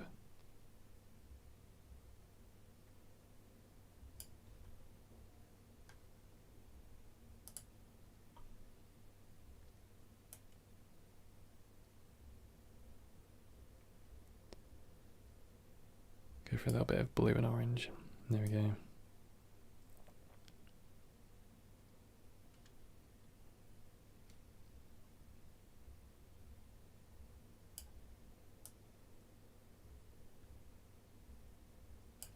Cool, let's just tone this back.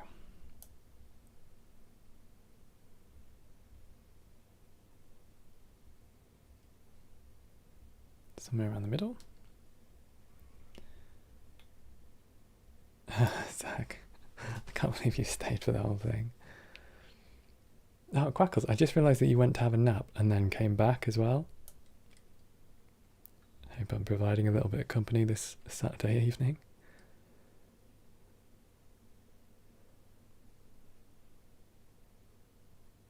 I think it kind of looks like ass, but it's alright.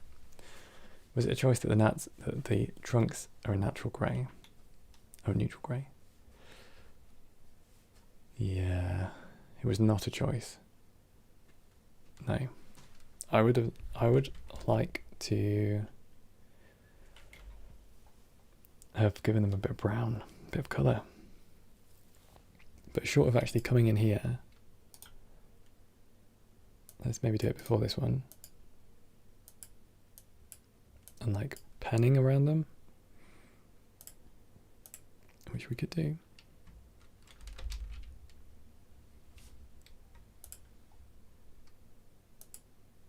Oh, really? Okay.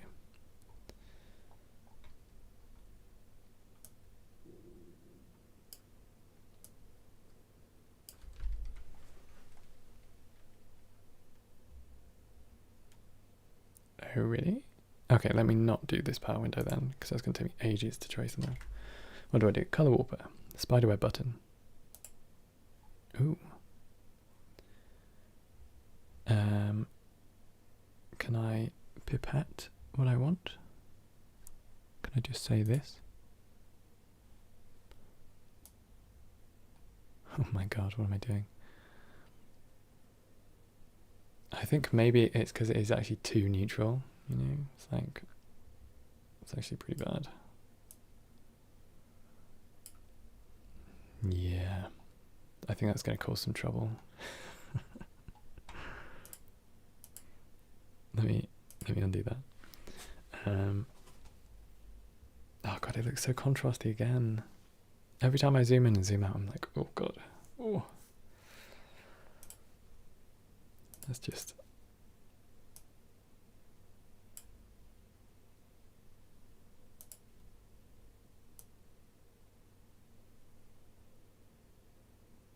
I think it's maybe because it's too spindly. Anyway. It is dreamy, thank you. I'm glad you think so. Okay. So what you're saying is I can pin some colours, right?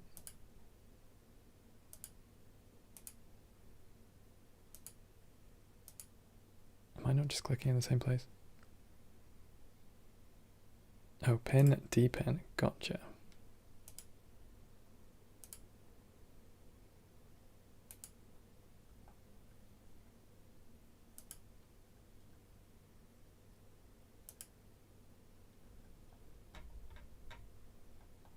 Let's maybe pick another tree.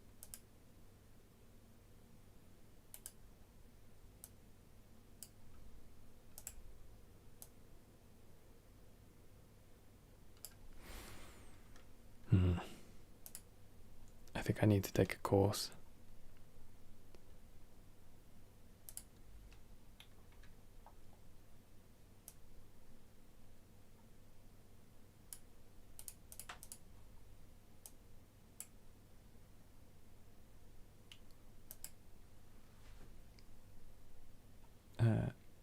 Pop back to the arrow.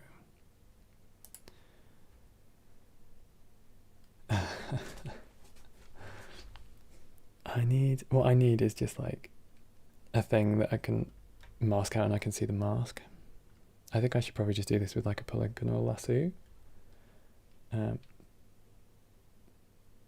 wants to stay and move the others.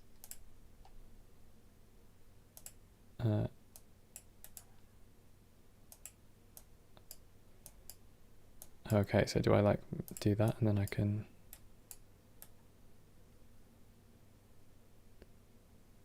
Gotcha. Wow, damn, that's trippy.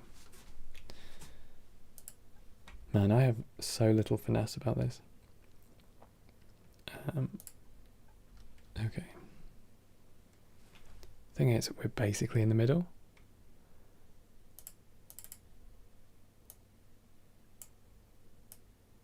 Like pin everything except from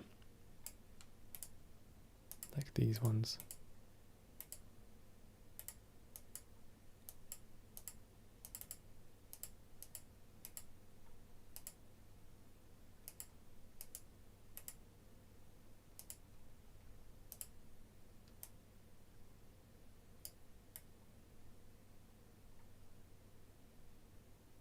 It's just too neutral. Option and click on the point. I will have to watch a thing. To me, it's not making sense, like not knowing enough to be able to make sense of what you're saying. But that's like completely on me. So I'm just gonna draw around these ones real quick. Doesn't have to be too accurate. I'm just going to make them a little bit brown.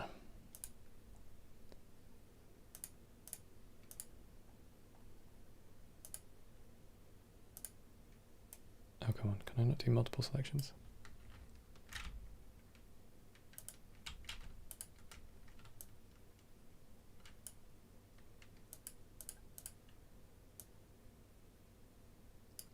What did I do? Okay. Can I not make a second one? Oh, there we go. Whew. Let's do one down here.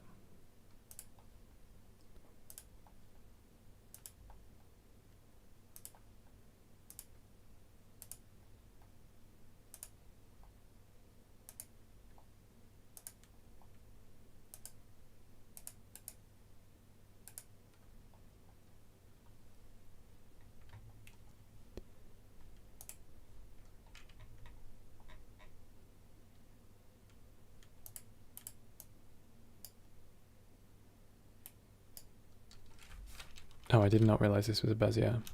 That's embarrassing.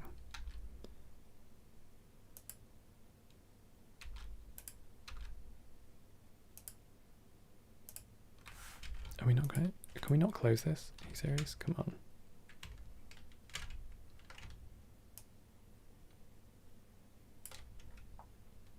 Oh, I literally can't because I was going in the wrong order. There we go.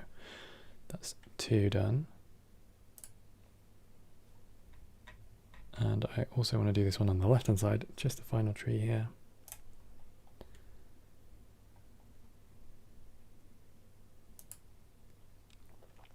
I should be doing this in MS Paint. There's an artist I really like called, I've probably talked to you about him before, Phil Ehrlich, I think his name is. And he got one of his artworks, which he painted in MS Paint, retweeted by Microsoft. It's so cool. Like, the painting is just ridiculous to think that was done with MS Paint. But you can kind of tell as well, like all of the colors are just picked. It's a very cool process. Okay, that's fine. 3 trees. Interesting.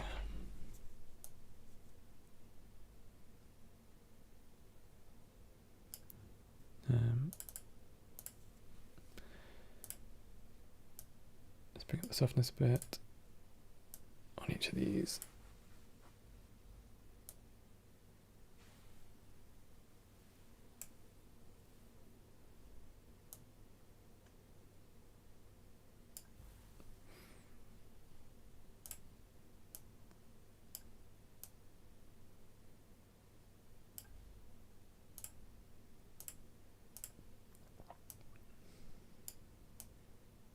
Okay. So now I can make this brown, right?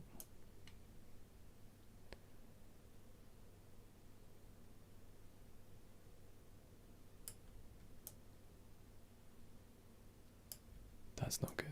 I'm trying to colorize this. Onto Ben & Jerry's half-baked. Oof, damn. It's been a long time since I've had any good ice cream, actually. Damn, that's making me hungry.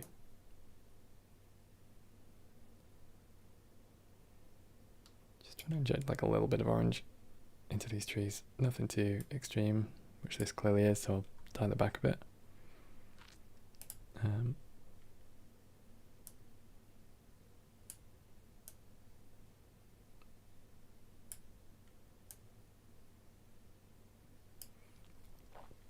Ben & Jerry's too sweet. Yeah, but it's always discounted. It is insanely sweet though. Agreed. All right. Maybe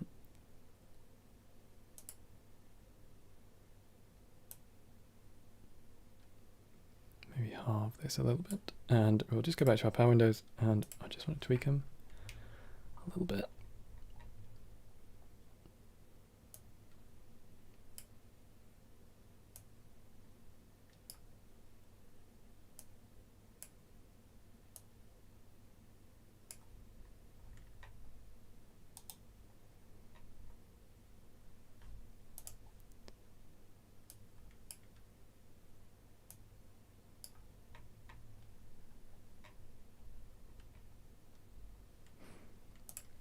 Last one.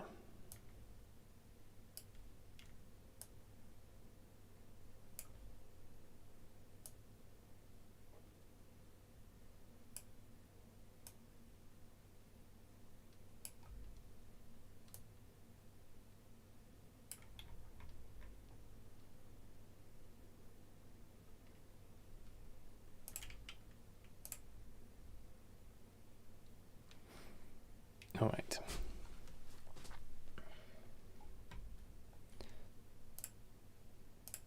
Down just a little bit more on that gain.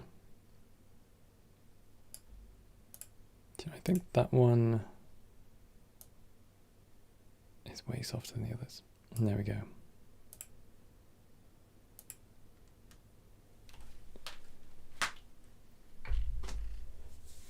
All right.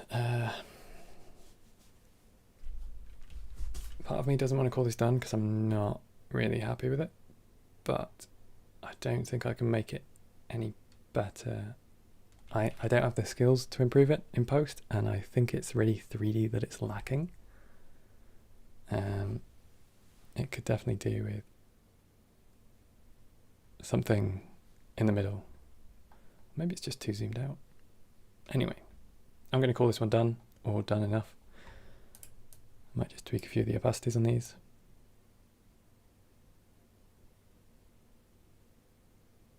But otherwise, I'm going to be done.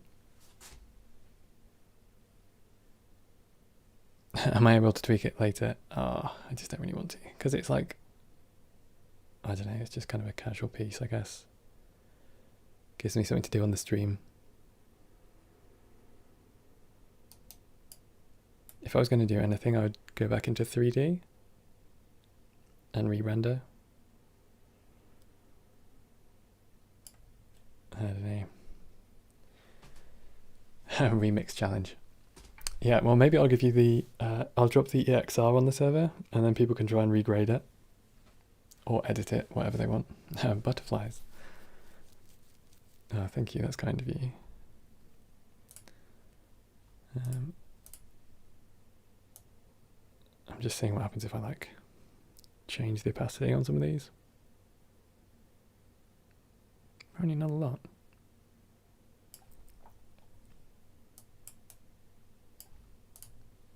I do think I've like saturated somehow this foreground. There we go.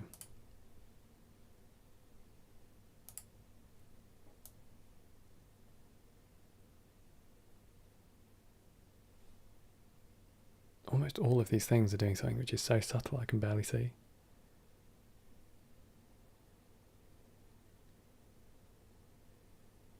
Okay, whatever, that's fine.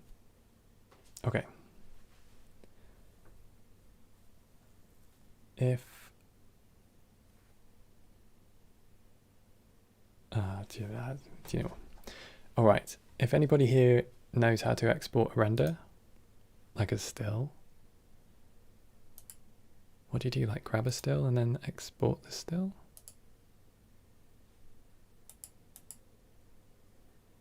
Yes. Okay. Blender. This was a live stream.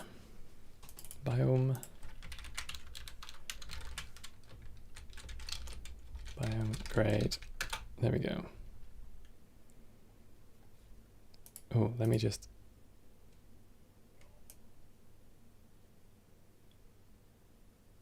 Maybe I do this.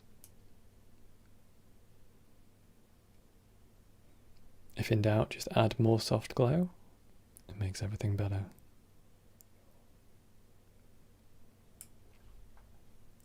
If anybody's editing this, throw in a Bambi as well. There we go. I'm going to resave that one. Have we got no background? It's literally saved it without a background.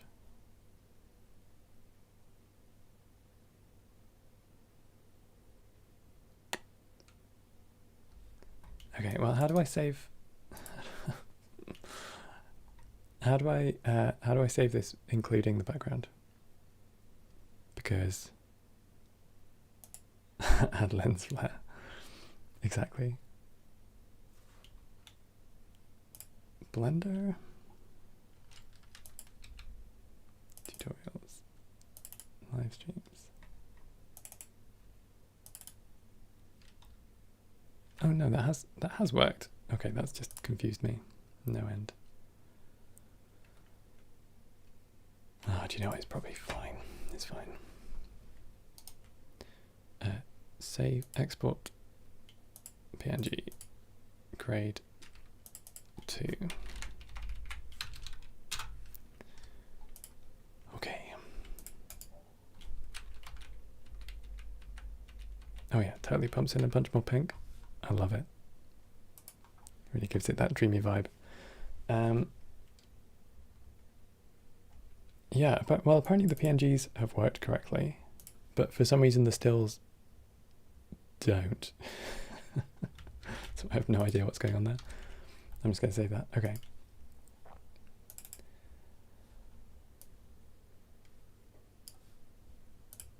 There we go. That's my pair of rusty river things. Hope you've enjoyed the show, and that was fun. I feel like this is a very comfortable thing for me to render, or for me to model at least, because it's just other people's assets. But yeah, I'm gonna head to bed, so I guess I'll see you all in probably 2 weeks, unless I get a chance to make some kind of content before then. See you later, folks. Stay well, stay healthy, stay happy. I'll see you later.